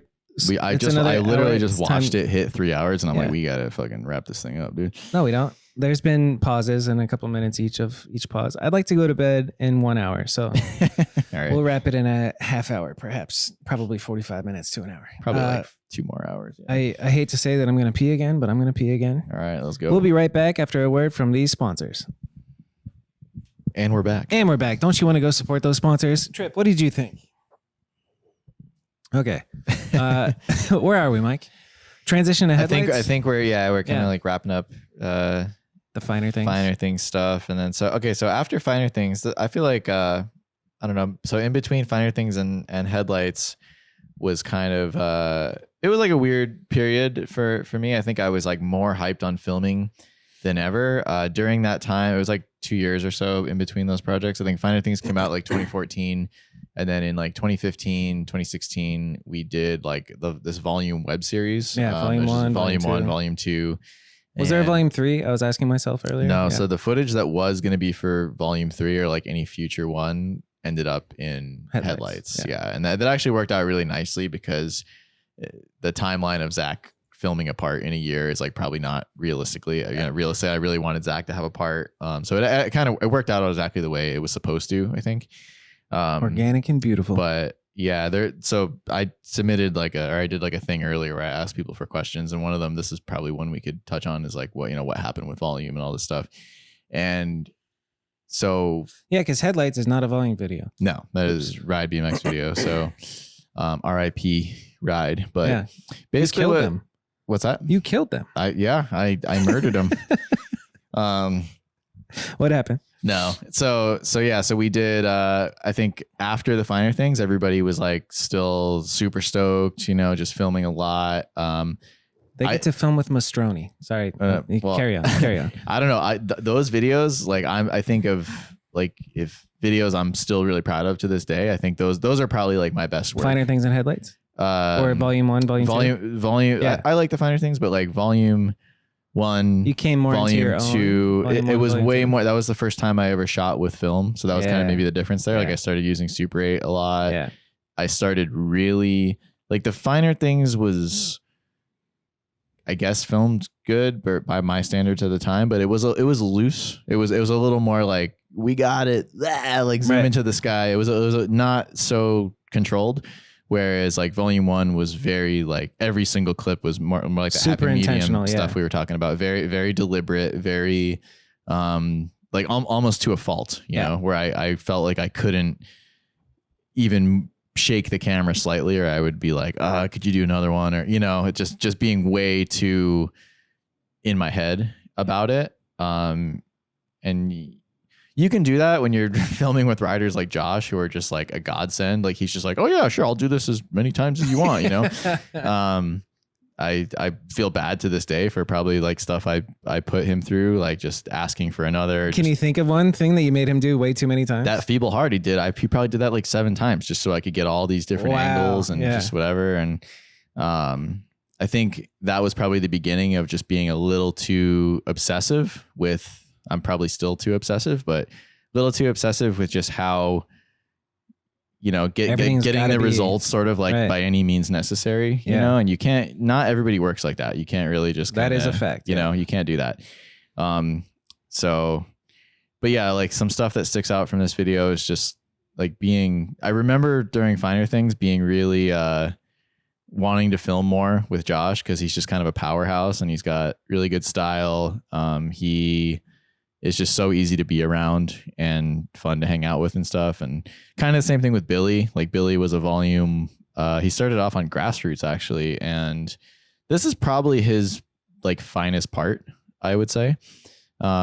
He pushed himself a lot in this. Like during this part, you kind of get to see him go from a little kid that's maybe not really too sure. Look at baby Billy, dude. He's like not too sure of what to film or whatever, to like kind of having spots or, you know, being like, let's go. Billy doesn't talk like this at all, but we always used to give him this like New York mobster kind of voice. Hey, like, let's go fucking grind that ledge, huh? Like, yo, if I don't get this, you'd be sleeping with the fishes. Like, you know, like that type of shit. Yeah. I'm curious, was he doing his YouTube thing at this point? No, a little bit. He was, so funny stuff would happen. Like at some point in this video, we went to Portland to film for a little while. Okay. And he would like get a trick, and then you'd see him after. Like he'd do whatever he'd film for this video. You know, he was really all about it. But then if somebody else was getting some, you'd see him around the corner, like strapping a GoPro to his chest, and you'd see him kind of around the building, and we'd be like, what are you doing over there? And he's just like, well, I'm just getting some POV stuff, you know. You have no idea. It's going to go viral on YouTube. And we'll make 10 grand off this video. We didn't think anything, you know, we were just kind of like, oh, yeah, just brush it off. Yeah, we probably made fun of him a little bit, but not, yeah. I would hope you did. But that dude, like Bar, Smith, Knows, like. Yeah, he went in. Yeah, or Bar, Knows, Smith. Yeah, like, I don't know. This is, he was the first one I've ever seen do this. Maybe Simone, maybe. That's great.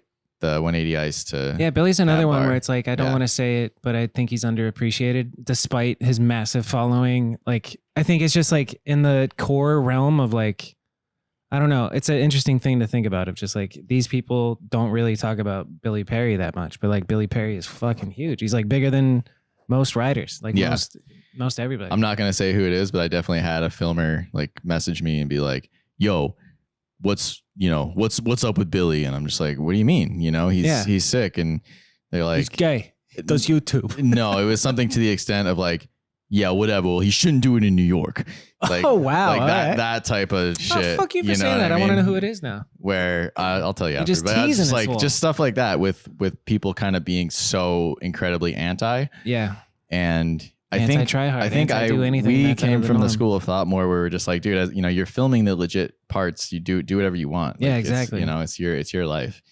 Look at him go, dude. He's so dialed. It's so crazy. I was really we can't hear the music or whatever, but so Demarcus had a frame. They can, but they can't. Demarcus had a frame coming out. It's probably gonna fuck it up. No. Demarcus had a frame coming out. That was so Mastroni, this angle. I remember watching it and being like, that's fucking that's Mastroni, like a buster. dude. That's like a, you know what I mean? That's like, that's something where that would be a cue that I would have taken from Buster, you know? But I think that's kind of like with going back to what I was saying with like filming and stuff though, like that's what this video was for me, where I was like, everything has to just be like completely perfect. Like no bullshit. No, you know.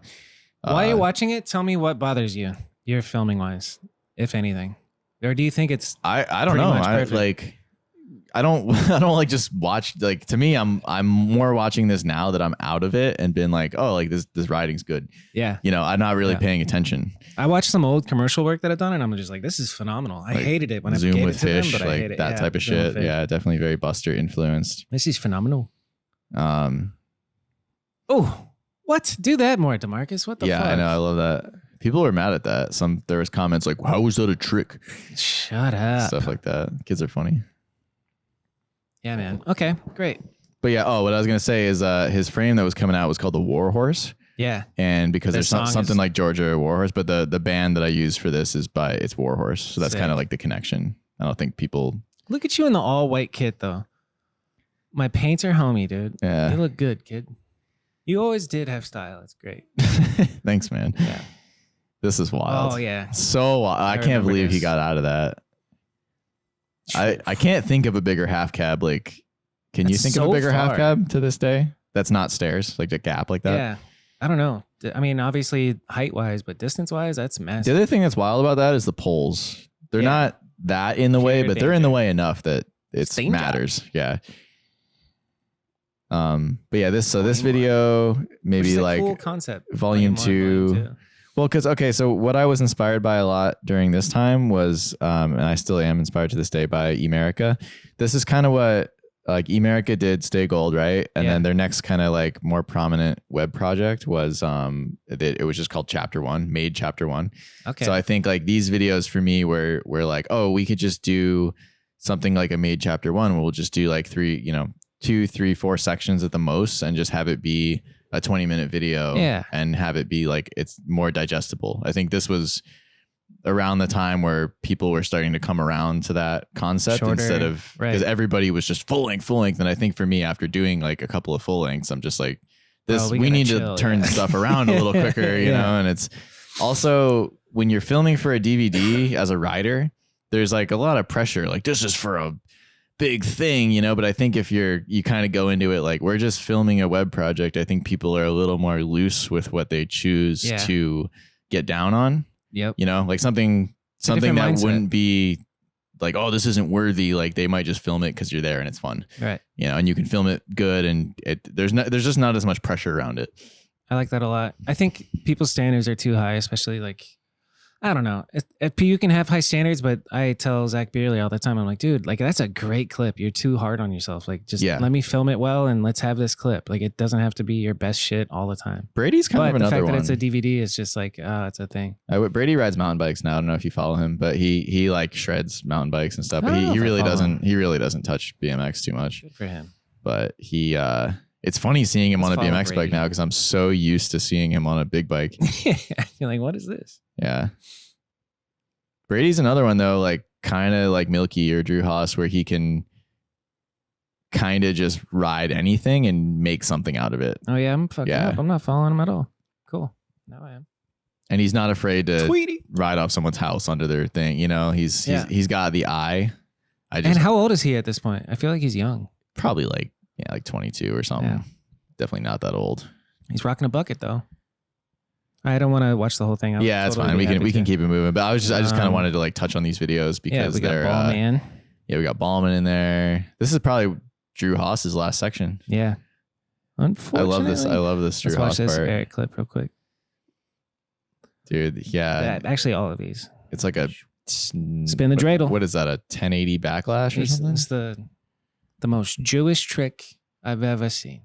I actually went out and I bought a dreidel for the beginning of this. Nice. Yeah. Because I wanted maybe that's why it's in my head that I called it Jewish. Yeah. I went to a toy store. Like I called around Long Beach, all these different toy stores, and I bought that thing that like, I think it's called a dreidel, right? Where you press it down and it spins. Yeah. Or is this a top?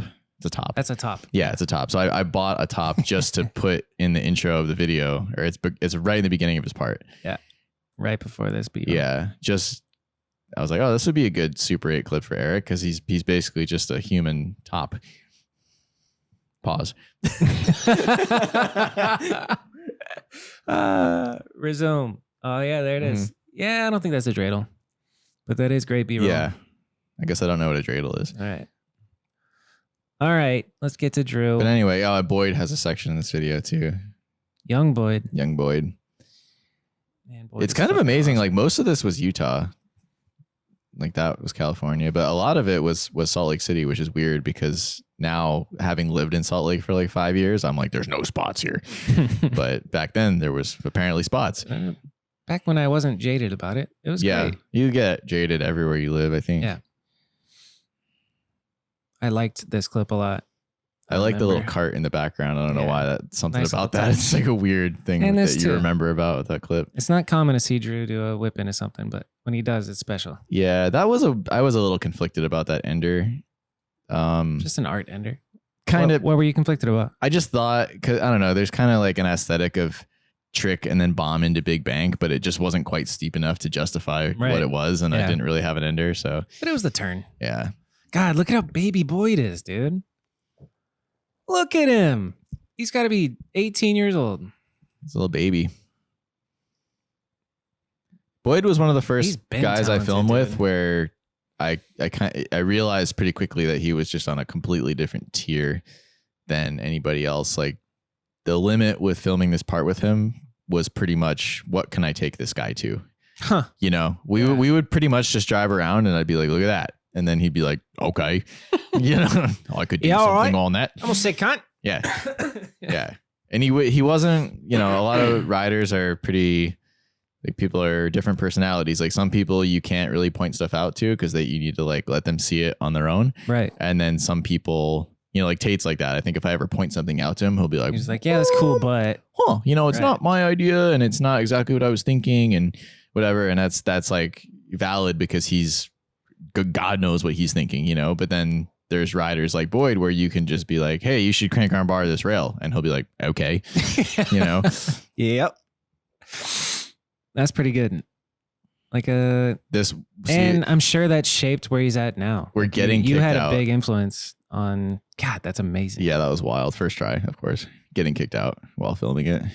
I love this. A great example of being able to do everything and then eventually choosing what to do with the help of somebody like yourself, like helping you choose what to do. Like I'm sure your shit hasn't had an impact on his trick decisions in recent years. Watching this, it's fun. Like this was pretty much just like us crafting a video part. Like, I would bring him to stuff and be like, you could do this or this, and he, you know, or whatever. Just not like I'm supplying all the ideas, but I'm kind of like supplying the spots. Yeah. Which is a lot of spots, dude. Like, that's wild, dude. That's like, super wild. Not Top chill. speed. Not chill at all. Yeah. It makes it look chill when he does it perfectly. That's a fake spot. Like, snowboarders installed that rail, but it's kind of a staple Salt Lake spot. Yeah. I was really happy with the filming on this line. Like, very, very hard to. You're cooking. Very hard to film this. Shoo! Fuck yeah. Yeah, that was filmed perfectly. But yeah, I don't know. It's great. Boyd kills it. It's so sick to see how much he's done with riding. Yeah, the ender is wild. That's it, yeah. Yes, that is the. Go back a little bit. There you go. One more. That. Yep. Pegs to hard. Like, that spot is so gnarly. You don't have to do the hard. You know what I mean? Yeah. Like, you really don't have to do that. The rail to rail would have been more than enough, but that's just a testament to how good he is at riding. If I can get to the end, I'm a fucking hard one, Eddie. All right. I learned so much Australian slang on that when he was there. Sick as. Yeah. Yeah. Sick as, mate. So anyway, so then what happens with volume 3? Why didn't that become a thing? So those volume videos, those last two, like maybe volume 2, the company was kind of getting to the point where it was really hard because I feel like I was doing better than ever filming wise. Like, I thought I had kind of like not perfected, but I was like improving my craft to the point where I was like, I know that I'm like good at this, you know? Yeah. And I'm proud of like my work I put out, but I was just getting paid less and less. Like, that's kind of what was going on. Yeah. They were like, you know, products aren't selling as well, yada, yada, yada. And we're going to have to chop your pay. So they chopped my pay by enough that it was like significantly affecting me, like to the point where I was almost back to, you know, what it was when I started, and I was selling washer dryers. Yeah, or not quite that bad, but like, yeah, it would have headed in, like, I had to do job, like I was door dashing at night and shit like that to continue to film. And then, you know, to me, making the projects was always more important than my own personal life, you know what I mean? But at a certain point with anyone, any adult, I don't care, like, or any person, I don't care who you are, you do get to an age eventually where you're like, okay, I'm not going to like do this for what I'm not, you know, like, I'm not going to sell myself short, basically. Right. So, and then it got to a point where they just straight up were like, we can't pay you at all. And that's kind of when it was like, all right, well, they did give me some notice. It was like 3 months or something. And that's good notice. Yeah, it was good notice. And it kind of gave me some time to like figure out some other stuff. So it was around that time that I hit up Fudger, and I pitched him this whole idea for the video. I was like, I want to do a full length. I want these to be the riders. I want you know, this, like, do you think, you know, Ride hasn't done a full length in a long time. Like, would you guys have the budget to like make this happen? And initially he said no. He's like, you know, that sounds great, but like, I'm sorry, we don't have it. I think I might have like hit up Dig also. I was just trying to get some sort of, funding for a project. Can we linger on that for a second? Because I'm curious about, I think it would be valuable to share what an email looks like that, vaguely. Like, because it is an email that you're reaching out and pitching. Yeah, email. I don't even know. I think I just wrote out some paragraphs. I have an idea for a full length. I'm wondering if we can make it happen. It would be these riders and it would be this budget. Just the fact that you email somebody with an idea is like a big step for a lot of people, including myself. I had to get over that hump of like, you want something to happen, you have to fucking reach out and try. Well, I think it's a little easier when you have stuff out there already. Like if people know, established, you know, if I'm just some kid with a video camera, they're not going to take you seriously. If if you just came out with a bunch of full length videos, your pitch has to be a lot humbler. You know what I mean? Yeah, exactly. I think it probably was still, I probably stressed over it for days. I probably, you know, like wrote something out and then just got like a quick reply, like, yeah, that'd be nice, but we don't have the money kind of thing. You're like, so then he hates me. I just kind of, that just lingered there. And I kind of knew Volume had an expiration date. I was doing a bunch of shit I didn't care about, because that's another part of the job where like I did all those videos that I'm happy with, but I would also have to do like a product promo for like Volume sledgehammer, big bike, or like just something that I don't care about at all. And then that's when it started to be like soul sucking. I don't like that stuff. That's a flaw in me. Like I can't really work on something unless I'm stoked on it. Yeah. So I'm just not going to do it, you know? And it was kind of like that. So I was doing all this stuff I didn't want to do and not really putting any heart into it. It was starting to feel pretty soul sucking. And that's kind of what it was. And then they eventually were just like, we can't pay you. And I remember like I was crying. I was like out of there, dude. Like I remember like leaving in tears, just so like, what am I going to do? Like, this is all I know is doing this. And like, obviously the company felt so like near and dear to my heart because it's all my friends. It's not just like getting fired from a job. It's like, oh, okay, you're going to let the one guy go that like makes all these guys look good and stuff. And then so, yeah, I don't know. That's pretty much what it was. And then, like literally crying in the office leaving? No, I think like I was like on my way out of the warehouse, just kind of like tearing up. Like I don't know this. This has been my whole life for, you know, I care about this shit so much. And like even like thinking about it is making me emotional. It's just like, it's hard, you know? How long did it take to get something else going or get I think, so what happened with the headlights thing was initially it was a no. And then, so somewhere in there, I think I was just like door dashing, and I was like really saving up. I really wanted to buy a van. So I was like really like door dashing every night so much, just saving up money to buy a Sprinter. And somewhere in there, Fudger like hit me back and was like, hey, this company called Orchard Media Group just hit me up and asked me if they like have anyone who would do a project.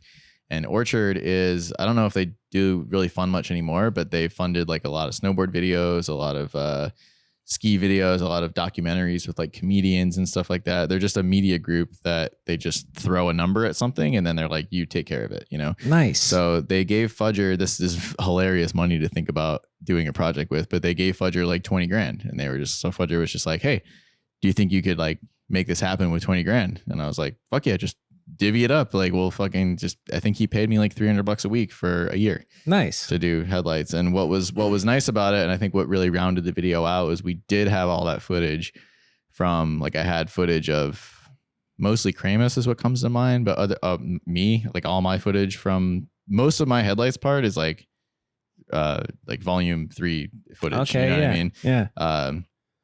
So we had a lot like stuff of Raban stuff. Fuck, we didn't talk about Raban. That's who I left out of there. Yeah, you're right. Yeah. What did he bring? Everything. Yeah. Just like gnarliness, creativity, smiles. Just like he's the best. Feel bad not mentioning him, but shout out Raban. Yeah, shout out Raban. But so Fudger I think was kind of like, all right, well I got a guy on over here trying to do a project, and I got a company over here trying to give me money. So I think that's kind of just like that is what happened. And during that time too, I did like save up enough money to like sold my car and DoorDash, and kind of like I did other stuff. Like I did like an Animal House video. I did a Nike trip to Scotland and Italy with Losi. Like I kind of like did all these key projects where I was like, all right, this one's going to get me $3,000. This is going to get me $3,000, and just did that. Yeah. And I was like, cumulatively, I'm like, all right, I can save up $20,000 and like buy a Sprinter. Fuck yeah. So that's what happened. And then, so I realized You bought your Sprinter cash? Yeah. So I did that to do headlights basically. Nice. So, cause I knew, thinking about it now, it doesn't make any sense, but I knew I'm like, with this $20,000, I'm not going to be able to afford rent. So my thought process was like, if I just buy a van and I live in it, I'll be living rent free for a year. My only real costs will be like fuel to get to the cities that we're going to go film. And I'll just live in my van and we'll figure it out, you know? Yeah. And like Fudger, we did a really good job at like piggybacking off of different trips. Like there was some monster trip that came to Phoenix or something. And Fudger was like, hey, I have to go to Phoenix for some like monster this and that, whatever. They're going to get an Airbnb. Like, can we make this a headlights trip?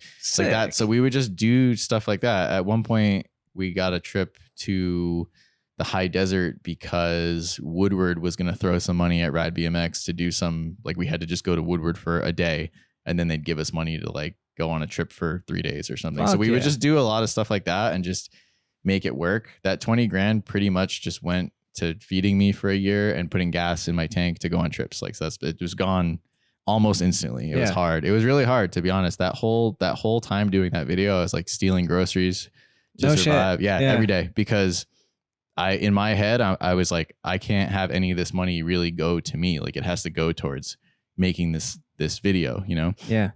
So that was like, I would like walk in Ralph's and I'd have all the receipts, dude, laid out in the van. Like just like, all right, this is the Ralph's receipt. I'm going to go in with the Ralph's receipt, come out with food, and it'll look like I have the receipt. I would save just that's the way you'd have to do it to make it work. And it sucks to air it out like that, but that's the reality of it. That's real, dude. Yeah. Even though I had a nice Sprinter van to live in, like I was not living, like I always had the perception of like Mastroni's living, dude. No, not living at all. It's funny how that works. Not living. Yeah. So anyway, but I mean, that's kind of a negative way of looking at it, I guess. But I think at that time it was like, it's a beautiful way of looking at it, dude. Any means necessary to get the video done. And that was like, talk about passion. That's amazing. Yeah. I think the catalyst for headlights was really, really wanting to film a part with riders that weren't, like, a lot of riders in headlights were a part of Volume, but a lot of them weren't too. Like I really wanted to film a part with Jake Seeley, really wanted to film a part with Calvin. I originally wanted Eric L to be in there, but I quickly realized that he just like wasn't really going to get with the program, or it was hard to like kind of be on his page basically. So that didn't really work out, but he did have a couple clips. What a legendary L. Yeah, man. Dude, there was a couple other people I really wanted Dak in there. Dak's on my Rushmore for sure. I really wanted him in there, but I think it was just a no. He's just kind of too big for it. Really wanted Biz. Really wanted dude, young Johnny. Let's go. Oh, Johnny Rakes. You know who I really wanted was Lewis Mills, and that didn't pan out either. Oh, yeah. But I wonder, what was Lewis like at this time? This is like he just got discovered by Common Crew. Like he's just about to pop with that shit. Dude, Lewis was on Volume for a second. He came and stayed at my house for like a day, and then he left. And then he left. Yeah, he flew. He made up some. He knows it's an excuse. He made up some excuse that like something was going on in his family, I think, and he flew back to Australia. Maybe. Smell bad? No, I think he just really wanted to be on Fiend. I think that's what it was, fair. and I think he kind of like the Buster thing we were talking about earlier, where he's just like, I want that. Yeah, and he got that, and so it's like he made the right choice. I'm not. What was the excuse? No shade, no shade at all to him. Oh, it's amazing. I don't know. Maybe that's wrong of me to say it was an excuse. It was something where very expensive flight to get over here and all that shit, and then he just like left. It was like 2 days. It was Sorry, mate. I gotta go. You know what I liked about this is the intro wrapping into the first part with the song. Yeah, this was so this here's something we could talk about maybe real quick is like clearing music for a video. This video was on iTunes, so everything has to be cleared. It's not not an option. Like you need signed contracts by all the bands, all this stuff. And I did have to, the only song I had to clear previously to that was like Demarcus did a X Games Real BMX part with Demarcus. And I thought I did a terrible job of picking a song for him to ride to in that. It was very, I don't know, just pretty much the first. I didn't really understand how cleared music worked, basically. So going into this video, as soon as the video had a green light, I started looking for music. Like before I even started filming with any riders or going on trips. And how do you look for music for a thing like this? Bandcamp? Yeah. So there's back in the day, I used to use this website called Elbows. It was like elbo.ws, and it was like, what it did was essentially aggregate indie music blogs. And so if indie music blogs would post a track or two, like it would kind of just aggregate all that and post it in one place. And I used a similar app for this video. It was I think it was called Hype Machine. Interesting. So basically, like you'd kind of just like refresh it the way you would Instagram, and it would just be like a new song. They come up for music, and then you get to reach out to the artist individually and get them to DocuSign paperwork and pay them, so then I'd what? listen to the song. Like this was one of the first songs I found, and I instantly, it has like big time Emerica vibes for sure. Like, which is, I was really hyped on that, and I was like, I could just see Johnny riding to this, and you could kind of hear it, how the intro like plays into his part and stuff. Yeah. It was like, so finding this song got me really hyped because it made the video seem possible in my head. Yeah. Becoming a real thing. Yeah, exactly. Yeah. And so yeah, after finding this, it's hitting up the bands, like you find for anyone who's trying to do this, like find the Bandcamp. The Bandcamp always has like a contact or whatever. Mm-hmm. And then through that, the bands will usually, especially if you're like offering them some money, they're usually going to respond. Fuck yeah. For this, I think the artist got like $200 per song, which is totally trash for most of them. But however, it's like, these are all bands that are pretty, they don't have exposure, and this is huge. They don't have exposure. So you're giving them exposure and you're paying them. Later on, I found out though, unfortunately, that none of the bands ever got paid because because Ride was going under and nobody ever got paid. And just like the paperwork fell through the cracks, and that was it. Yeah. There's the one girl, Jake Seeley's song is by a girl who goes by The Discussion. She's kind of like I think she kind of does everything. She's like a one woman band, but she like, I hit her up for a song for something else, and she was like, yeah, but I got to get paid this time. And that was the first and I was like, you never got paid. And then, that means that like none of the artists got paid. Yeah. And I obviously apologized to her, and it's just completely out of my hands. You know? But I did get the contracts, so that's good. So it can run on iTunes, but I do feel bad that the artist never got paid. Yeah.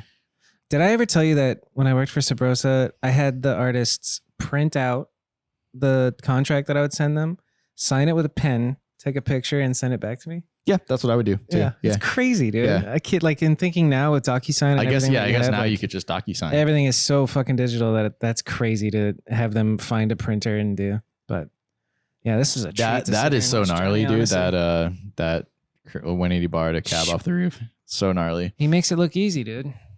Did he have a Peter Griffin impression when you were hanging out with him? Oh yeah, dude, big time. It's so good. All these trips with him, the whole time he was just playing with finger bikes. Talk about spotism, dude. Yeah, definitely. Johnny's special, and he's got incredible. Like BMX just obsession. Who else should we watch here? Through and through. I don't know, man. Let's give some Brock shine time. Yeah.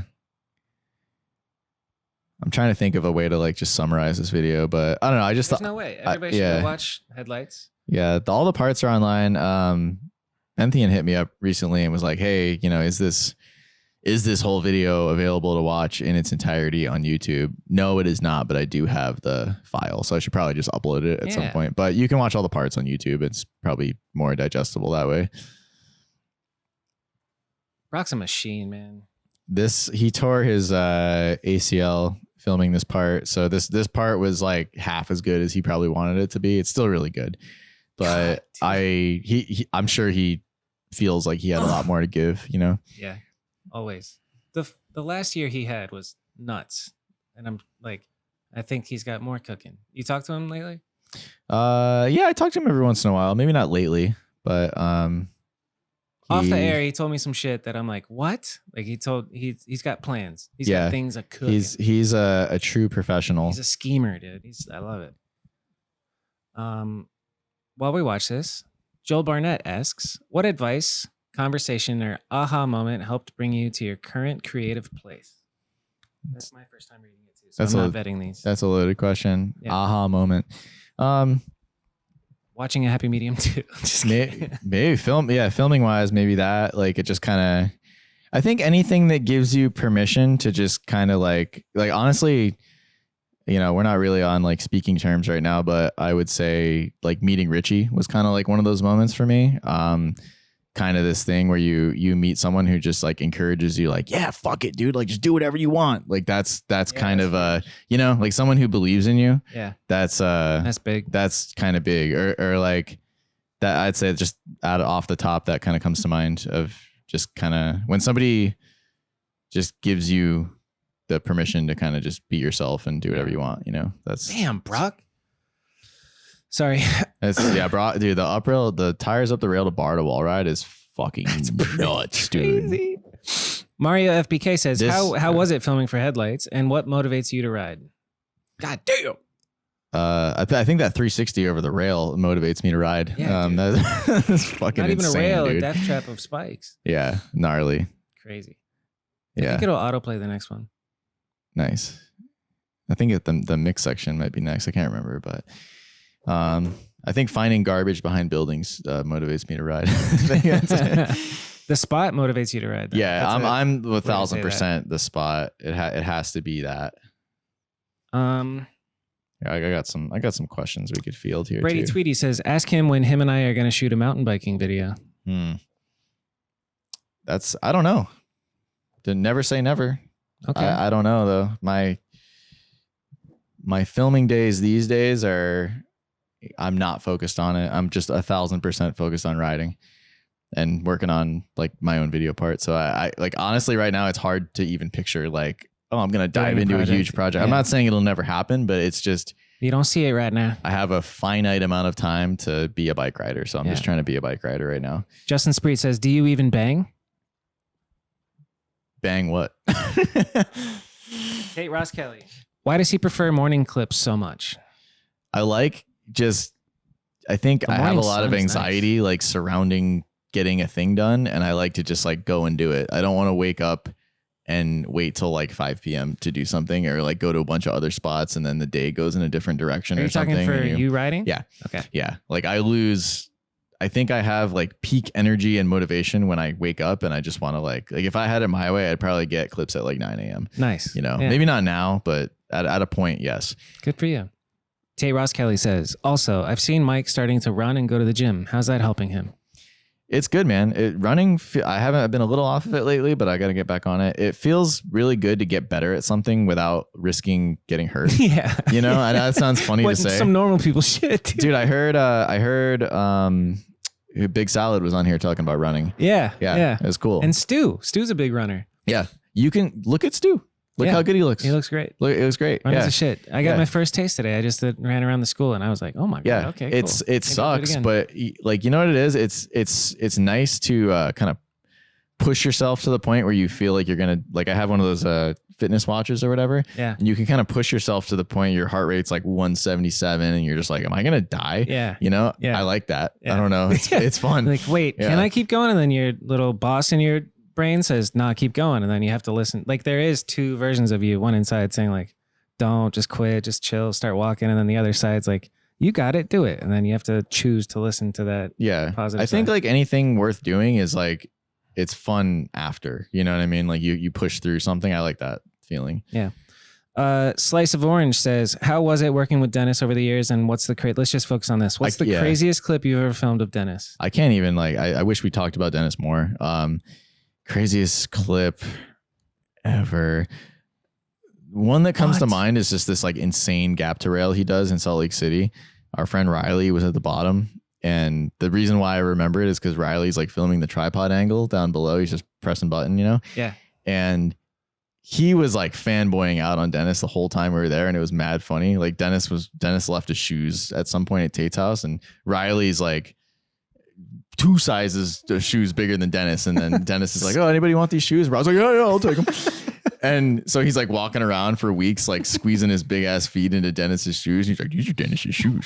Like, so Riley's you know, but to his credit, everything that he took Dennis got clips on. Like Tate and I are we're not looking for those proportions. You know, Riley's like, oh, it's just big gap to rail, whatever. Right. So anybody who knows Riley knows this is funny, but so he's at the bottom of the rail. Dennis, it's like I don't even know, like a 5 or 6 gap 20 or something like that. It's a big gap to rail, like a really gnarly one. It was in his caps lock part, and in the tripod angle at the end in the raw clip, Dennis rides by, and like as soon as he lands, you can hear Riley talking, and he says this thing as if he just saw a ghost.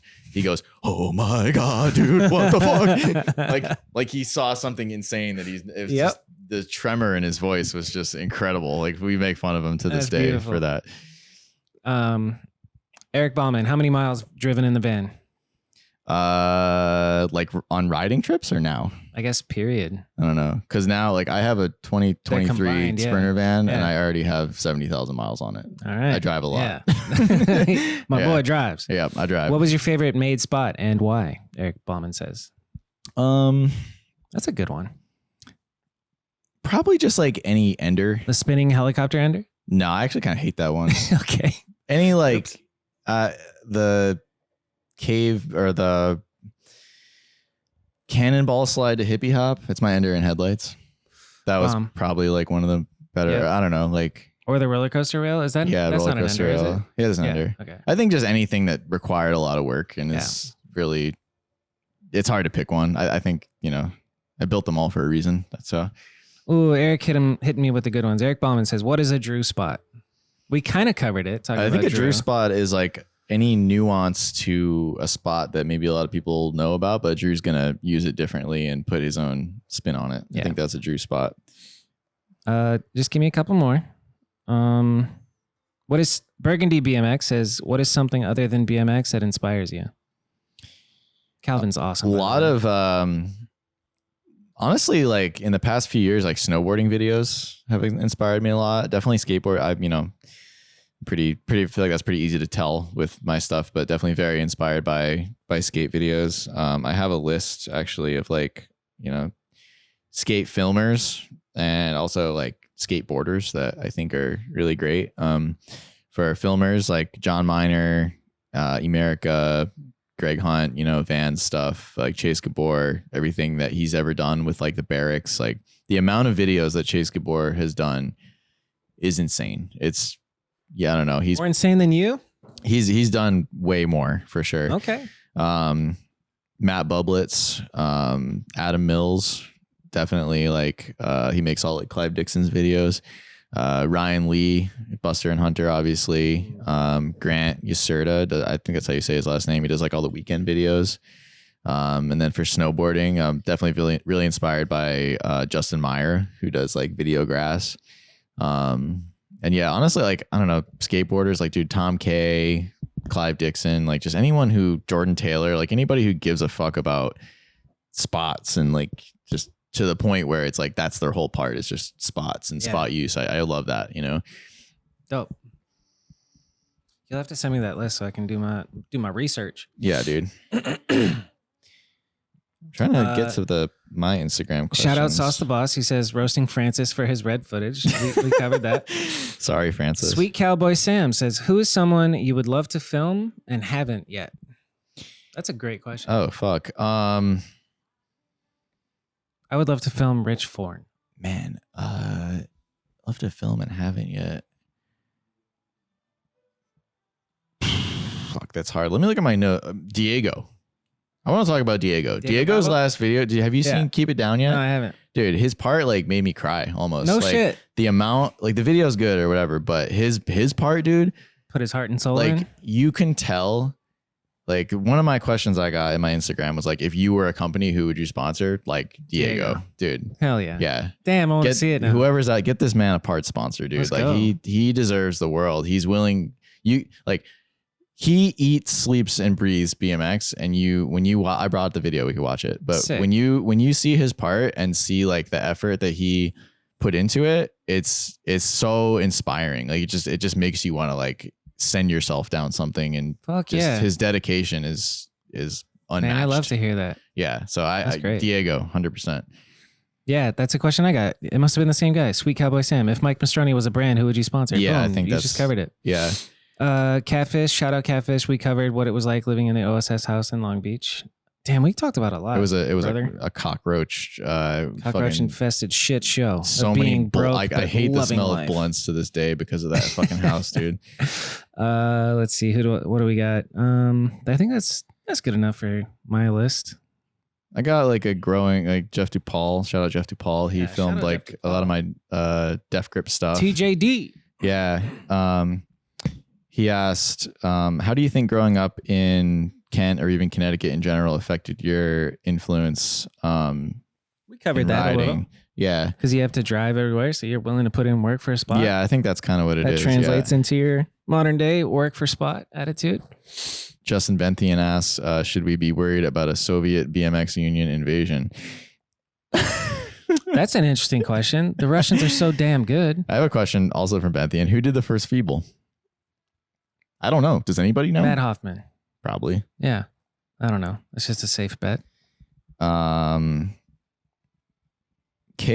Who did the first Feeble? What a fucking question. I'm just trying to rifle through Benthian, these. who rides right foot forward and spins to the right? Yeah, tell me that, Justin. Yeah, tell me this, Justin. KTZRBMX said, favorite grind on rails, can you crank arm? No, I cannot crank arm. I wish I could crank arm. Have you ever? No, I've tried. It doesn't work. I just can't figure it out. Something about sliding sideways like doesn't really compute with me. I did one in my life. It felt amazing. You should do it. Yeah. Well, I would love to learn. I think if I can do it, you can do it. I need like a Sabrosa street rail with grass on all sides. Let's go. I think I could learn it. Favorite grind though, roller coaster grind all day. Tight. Why did Let me ask him, dude. This is my podcast. Yeah. I'm just Right foot forward riders that spin right. That's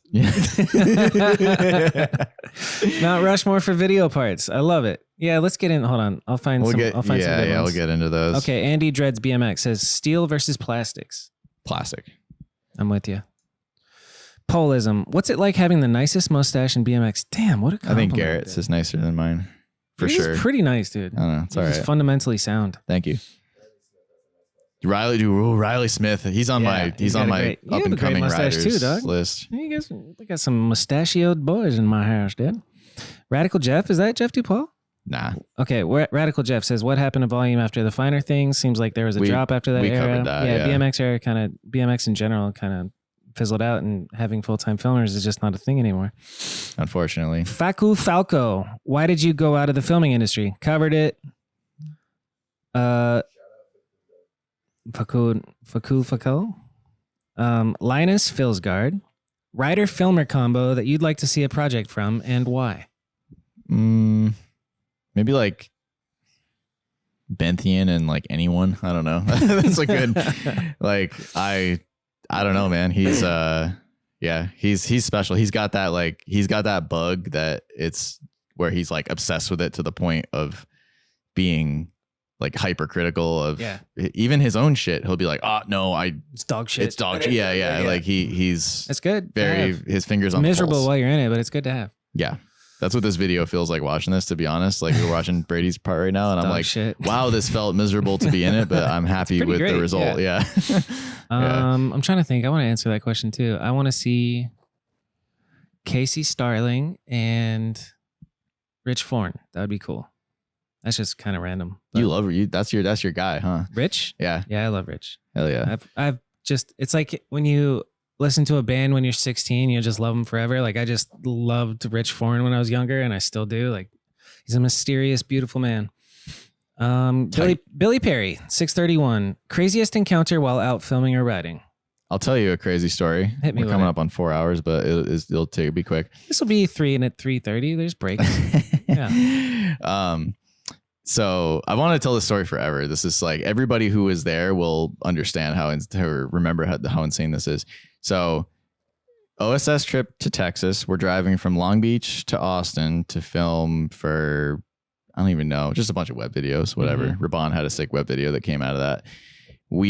Back when you're a kid, you just drive all night and don't think about it. Like if I was going to do this drive now, I'd be like, all right, let's plan a hotel in Albuquerque and go to sleep. But back when you're young, you don't do that. You just keep driving, right?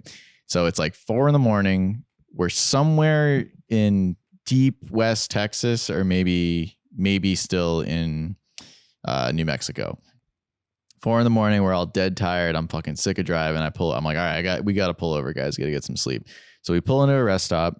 All the like little stalls are full or whatever. So we kind of pull past all the cars and we pull onto the dirt and we pull behind this red van. It's like a red Ford van, like a bunch of racks and shit all over it, Wisconsin license plates. And we're just like, all right, cool. Another van guy, whatever. So everyone's like getting out of the van, pissing. It's like Devin File, Adam, Craig Becerro, Charlie Crumlish, Sea Beef, maybe some other people I forget, but Devin and Craig, maybe the main ones. So we're all getting ready to go to sleep. We're like, I'm sleeping straight up and down in the seat. Like, you know, people are laying across bench seats, ghetto. That's how we did it back then. And then, so we see we're getting ready to kind of like call it a night. And then we see the light come on in this van in front of us. And it's like the van looks like a science experiment. Like there's like beakers and tubes and all kinds of crazy shit going on, like all across the inside of this van. We see this guy. That's kind of what we thought. Yeah. So we see this guy, like older dude, big gut, beard. He stands up and he's like, he's pissing into a bottle. Like, right. It's like, I do that all the time now, you know? So he's standing up, he's pissing. We're like, oh, well, guy's taking a piss and we're not really paying that much attention. And then we look back and like very quickly after the pee, we see him drink something. And we're like, did that guy just drink his own piss? But no one actually really saw it, right? So we couldn't confirm. So then we stayed up for another half hour laughing and making jokes about how this guy in front of us is drinking his own piss, right? So then same thing happens again. We're kind of like, the sun's almost coming up. Like we're kind of, all right, we got to get some sleep. And then Devin taps me on the shoulder. We see the light come on in the van in front of us again. Devin taps me on the shoulder. Look. Let's see if he does it. Yeah. So this time, dude, dude fucking stands up, bends over, pisses into like this big beaker, raises it to his fucking nose, smells it, downs the whole thing. And we were just like, at this point, the whole van is freaking out. Like, what? We're all like pounding on the seats. Like, what the fuck? Like, what's going on? And then we looked at his license plate and it said number 1 lab, like no 1 lab, like P lab, number 1. Huh. Yeah. So we're like, weird. Is this guy just driving? We're in Texas or whatever. Yeah. And this guy is from Wisconsin. Is this guy just driving around the country, just science experimenting with his own piss? Yeah. We were so freaked out that we just we just packed up and just like hit the road. I'm awake now. I think we slept for like 5 minutes, you know? Yeah. But anyway, Crumlish and Craig and Adam, everybody who was there will remember some number 1 lab. Your mom's house shit. You ever listen to Your Mom's House? Mm-mm. They fucking, that's I'll send it to you. That was the joke that whole trip. Like we were everything was like the back of our van was dirty and we were just like number 1 lab. Like, yeah. I wouldn't even have put that together until he drinks his piss. Now it makes sense. Yeah. We didn't think of anything of it either. We're like, no 1 lab. That's weird. And then we saw the pee drink. Billy Perry, 631. Favorite place you've traveled to and why? Favorite place. I don't know. Japan was pretty cool. Fuck yeah, I bet. Yeah, that was pretty wild. I watched that video recently because my girl was like, I want to go to Japan. And I was like, oh, I've been there. And showed her the video. And then I realized in the video, I'm like, I don't remember even filming this. You know, right? You know when you go a Don't place, you wish you did some touristy shit to remember? We did a little bit, but I think my brain at the time, I was just so focused on the video that I didn't care about anything else. And you're not like living in the moment when you're doing that. You're just living for the video. Right. That's hard. Agreed. Yeah. So yeah, I would like to go back and do that. I don't remember it at all, to be honest. Like, it's a different thing to go for the objective of filming a BMX video versus like going to enjoy the place. Like it would be nice to go travel now and just be like, I'm here in Japan. I think Joey Cobb's, it was either that trip or the Costa Rica trip. He would try to do something where he would do the trip and then he would fly his girl there or something like that. Nice. And they would spend a couple days. Guy, like that's kind of my speed with a trip now too. I want to get some girlfriend time out of it. Took her bags. That's my favorite impression of the pod. What are we gonna do? Oh my god, Brian's gonna kill me. I don't even know what to do. Yeah. Bro. All right, let's move on to the classics and then we'll wrap it up. So proudest moment, proudest thing of your BMX career. I think just any of the videos. I mean, like this, you know, watching this Raban part is just getting me like so stoked. Like, I mean, Headlights was definitely like a lot of work and a lot of sacrifice. You know, you kind of like, I would be proud of that if I were you. a lot of these projects are just feel like it's worth it, but you're putting your future in a lot of jeopardy, you know. I think like any like, I don't know, any ender I've had is like a proud moment. I think like, I don't know, just Pick one. I just really Pick like one clip that you're most proud of. one clip. Let's just say the cow to cow. I did this cow to cow in Fuck football. yeah, we haven't even talked about the cow to cow. Yeah, that's great. Just You're like, iconic and known for the cow to cow. I love it. It's still there. That's so great. Every time I go to Austin, I'm Cool. like, nice. I remember you're texting me asking for spots, and you're like, "Have you seen any cows or something along those lines?" Yeah, I need like a one up. I need like a horse to horse or a bull to bull or something. There's a couple of sculptures in downtown Mesa. I'm sure you've already seen, but okay. Scariest moment on and off the bike. On the bike, one that comes to mind is like during well, I don't know, actually this new video that I'm working on, I think I was telling you about it earlier, but I'm like, I do this tire ride on a kink rail. It's probably like gonna be one of the last clips in my part probably, but I was like self-filming a tire ride down like a rail with a lot of kinks. It's crazy. And in Connecticut, and it was cool. Like I just wanted to get I just saw this thing and I was like, this isn't really me, but like it has to be done, you know? Yeah. And I got greedy with the angles. I was like, I'm going to do it and get an angle here. And I'm going to do it and get one camera, you know, like just do stuff a bunch of times. And on one of the ones, my front wheel slipped off and I like did the fall where you don't get your hands out, you know, it happens too fast. And I basically fell like pretty much upside down on my neck. And the only thing that like really saved me was the fact that it was a 2-stair. So my neck went like where one of the stairs cut out. You know what I mean? Yeah. Like, so your shoulder so I didn't completely like scorpion. Yeah. Like, so my shoulder ended up kind of taking more of it. But if I fell like 1 second later, it would have probably been a broken neck. And it was really, really scary. Like that will be the last time I film alone with something of that level again, probably. And then off the bike, one that comes to mind is one time, this is kind of a testament to just like be careful when you're out, because you never, even if you're in a really safe zone, you don't know what's going to happen. One time we were on a trip, just a little volume trip in the Central Coast, like filming with Alex Raban, Central Coast, California. We're in this little town called Oceano, which is just like near Napomo or near like San Luis Obispo kind of. And we were looking at the spot. It's an old potato factory just at night, like not, just a random little industrial area in a pretty safe little farm town. Like we didn't think much of being there at night. None of us had our bikes out. Like Demarcus was there, and we were looking at just a little spot, just some little piece of concrete that was curved on the side of the ground or something. And so we don't have our bikes out or anything, but like, big van, we're just looking at it.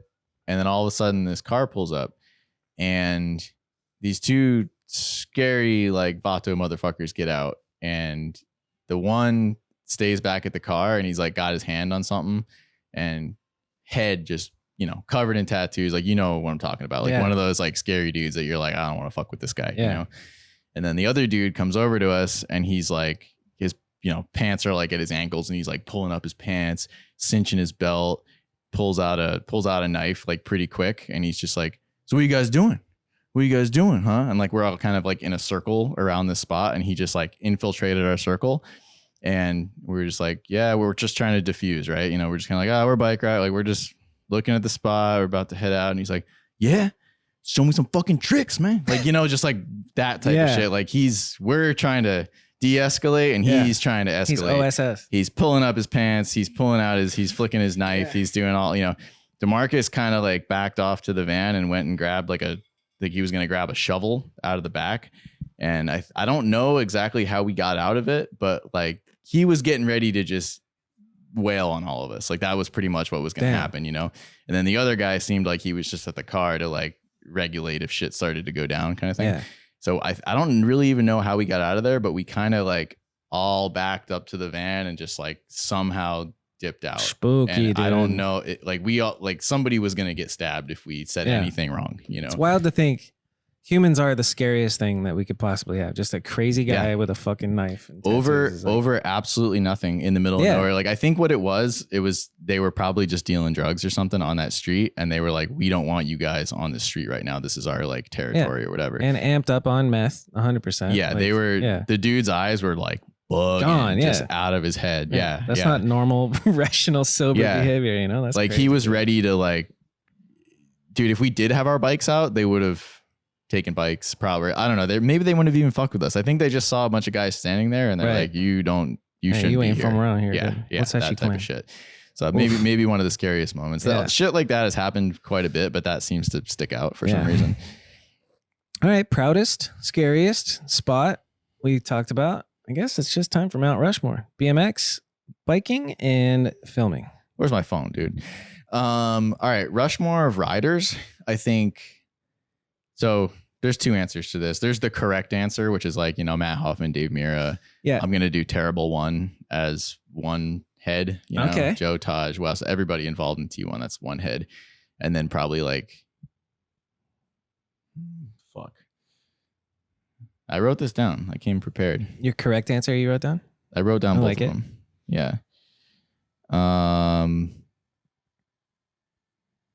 going to put Nyquist. Actually, no. I'm going to put, Mira and Nyquist. So Matt Hoffman, Mira / Nyquist as one head, Terrible One as one head, Van Homan. Nice. I think that's like the correct answer. Pretty close to correct. Like maybe Garrett. Yeah. My personal Rushmore, I'm going to say Jake Seeley, Tate Ross Kelly, Drew Hasselton, Dakota Roche. I feel like those are, especially Dakota in recent years. Yeah.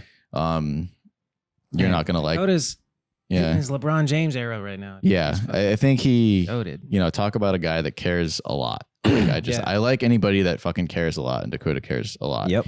Big time. You're not gonna like this, but I got some more. I got a Mount Rushmore of video parts, but it's way more than 5. It's 4 technically. Or 4. Yeah, sorry. So I have, this is gonna be a controversial one. Okay. Rooftop and forward. I feel like this part doesn't get discussed enough. I think you're right. It doesn't get discussed enough. He backflipped over a helicopter. He set himself on fire. He rides snowboard obstacles at a ski resort. What else does he do? He tries the loop and lands, like gets raped by his peg. Like there's there's more in that video part than any other that I can really think of. So I feel that's, for me, I feel like that's like my number one. Shout out Rooftop. Van Homan, Criminal Mischief, obvious. I'm gonna say Nathan Williams chapters. Nice. Just because I don't remember like any specific move, but just like the amount of footage that part was, and it just makes the impact of every single clip is just like, what the fuck? Yeah, like everything, my jaw was just like on the floor. And then that song, The Purple, it's just like there's just more and more and more and more, and you're just like, I don't know. To me, that's like it's beyond epic, dude. Yeah. His magnum opus for sure. Dakota, Talk is Cheap, kind of the same thing. Like just a super impactful video. 3 songs, right? I think it's just I want to say 3. I think it's 2. Could be just 2. The Budgie song that he rides to, it ends and then it comes back. So it's like it's 2 songs. Yeah. Catch me on a technicality, but it is 3 songs. It is 2 songs. Garrett Reynolds' Deadline definitely has to be on there. It needs to be. That's kind of the same thing. It's like you're just watching it and you're like, this dude poured his everything into this, and then like that's it, and then a couple other ones that maybe aren't on it but like need to be talked about is like Brian Wismerski, Wide Awake Nightmare, and Sean Burns' Anthem. Fuck yeah, Sean Burns. I think those are like those are well thought out. Those are the most important video parts. Did you guys do this while you're driving, or you just do this solo while you're driving? Yeah, I just kind of over the last few days I thought about it. That's awesome, man. Yeah, I don't know. I think that Wismerski part people don't talk about enough. I feel like people don't talk about Anthem enough either. That should be like a fucking article. We should write that out and put it in the description with those links. Send me those notes. Yeah, sure. That's great. Okay. I think that might. What's the other? Filmers. Dude, I think we did that earlier. Well, you listed 27 filmers. Pick 4. 4 that I'm hyped on right now. I'm gonna say Kramis, Chadwick, Benthian, and Ennis. Who else? Mastroni. No. Francis. Fuck, dude, there's so many options. Sauce the Boss. There's so, I feel badly. I should have put Sauce on here. I didn't mention him and Francis. Sauce is important to BMX. Yeah, dude, for sure. Adam 22, one of my favorite films. Sauce is like young TM vibes, like, you know. Oh, just dude. Didn't even bring up the Adam 22 section. Hurry up and pick a filmer. We got a special part of the episode. God damn it. Adam 22. This is really hard. Did I say Ennis? We'll go Ennis. I just feel like he's... I said it for you, actually. Okay. Yeah. So Kramus, Chadwick, Ennis, Benthian. It's my first 4. So there you go. That's the list. Adam and him had a situation with a girl named Eva who did backflips. LOL. Who? No, I'm not answering this. Who asked that? Adam 22. Fuck him. Yeah, I already know the answer. Ask him I'll about... tell you after. I know. Ask him about Fun Patrol. Fun Patrol. Oh, yeah, I remember Fun Patrol. Fun Patrol was Crumlish's girlfriend in... well, later he dated her. So when we lived in Austin, there was this girl, Cassie, who came around a lot. I don't know why, but someone, I think it was Jared Swafford, worked at like Urban Outfitters or something. And like, that's a bunch of girls worked there. So I think he just brought these girls to our house. And then that just became the girls we hung out with the whole time we were there. Cool. I remember seeing that from a distance, like on the internet, and being like, wow, they're so cool. They got girls all the time. Yeah. Yeah. I don't know how, I think Swafford just like brought us some girls and then like, that was it. I don't know. It's weird. But anyway, so they were all cool except Cassie. Like she was always patrolling fun. Like it just seemed like whenever anything was getting a little loose or like some toilet paper was being thrown around the house, like, or whoa, someone was making like a wizard staff or something, you know, she would just be like, nah. Like she always had a problem with everything. And we just called her Fun Patrol. What's up, Fun Patrol? Yeah. That's a great nickname. Yeah. Later Crumlish dated her for years though. She's probably a great gal. Ozfest. Yeah, I remember her. I think these are girls. That's a girl. That's a girl. He just wrote Ozfest. I think Ditchburn married her. Scott Ditchburn. Okay, yeah. cool. Shout out Scott Ditchburn. Driving around Brooklyn, looking for a cellar door to jump into so he could then bust through the gate at me, never getting my credit for coming up. Are these all idea. Adam? Yeah. Nice. This is the Adam 22 section. Oh. I said I'm interviewing Mastroni. What do you got? Oh, you hit him up. Oh, yeah. Okay. Dude, I'll tell you a crazy story about that. So I was like, yeah, I wanted to hop into a cellar door in New York because that's obviously the quintessential New York clip, right? To like hop into a cellar door. But I wanted there to be a gate afterwards so I could go through the gate. I did. There's one in my OSS football part. Yeah. But I was in the process of trying to find one of those. I did find one, but part of this fence needed to be cut. So I went over there. This is a bad neighborhood at like, you know, late at night. I think I went over there like 1, 2 in the morning, maybe with some bolt cutters. And I was just starting to cut this fence. And all of a sudden, some like debris started falling from a roof. And at first it was small stuff. It was like a AA battery or something like that. And it was far away from me. It was like in the street. And I was like, huh, that's weird. Cause I didn't think anybody was around. I was like, everybody's sleeping, but it's fucking New York City. Like no one's sleeping. Right. So then another thing falls, like a 9-volt or whatever, like one of those, not a 9-volt, like one of bigger those battery. big, like a hand-sized battery. And this one was close to me. And then that's when I realized like, oh, somebody's watching me cut this fence and they are just trying to say like, get the fuck out of here. Spooky. So I put the bolt cutters back in the bag and got the fuck out. Yeah, I got the fuck out of there, dude. Cow to cow transfer. We kind of talked about a little bit. We're wrapping up. We're wrapping. Do you gyrate your hips while filming clips? No. I try. So like during football, I think I was really inspired by like Joe Simon and just like, it was almost like I was trying to be a human dolly in a long lens. Like the same, remember how I said Benthian was like critiquing that kid who was walking long lens. It was kind of like that. Like I was trying to achieve that effect of like the camera panning, but you don't have the dolly. I'm trying to picture you gyrating hips while filming it. I don't even know how it would.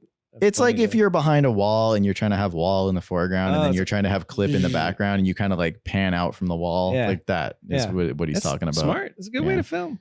Being on Joe Simon's dick is funnily the next question. For sure. I love Mastroni though. I always have. Great man. You are a great man. And on that note. Thanks, Adam. This is exhausting. What are we, 4 hours? Yeah, I'm done with you, dude. Yeah. Get the fuck out of here. Let's go to bed. Go to bed. Hey, you want to sleep over? Yeah, I'm gonna sleep outside. Right, cool. Yeah. Anything else? Advice for young, hungry kids. That's the last thing. I think I've said this before in some capacity, but it's like if you want to be a pro writer or you want to be a filmer for a company or a team manager or anything, like be doing that already at full capacity. Like you don't get to just like waltz into a company and be like, I'm going to be the photographer. I'm going to be the filmer. I'm going to ride for you. It's like, you have to have video parts out. You have to have things you've made. You have to have like portfolio for people to look at, because no company, you know what I mean? Like so that would be my best advice. Like to just, if you want something, like go for it. Like you don't need that company, and then that company will like you. So yeah. Great episode, Mastroni. Thanks, thought dog. Scott Marceau's was the longest one, but we went ahead and topped it. So hell yeah. That was my goal, to just be a little bit longer than Scott. Length. I hope you guys enjoyed this, and this filled up some time while you're on a road trip, and we'll see you next week. Peace. Okay. Hey, you made it to the end.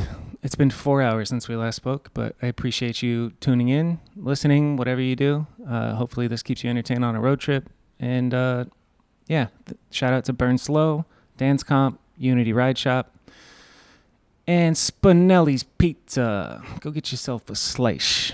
This was fun and exciting to put ads together, but it's not about the ads. It's about Mike Mastroni. Go leave Mike some love, wish him well.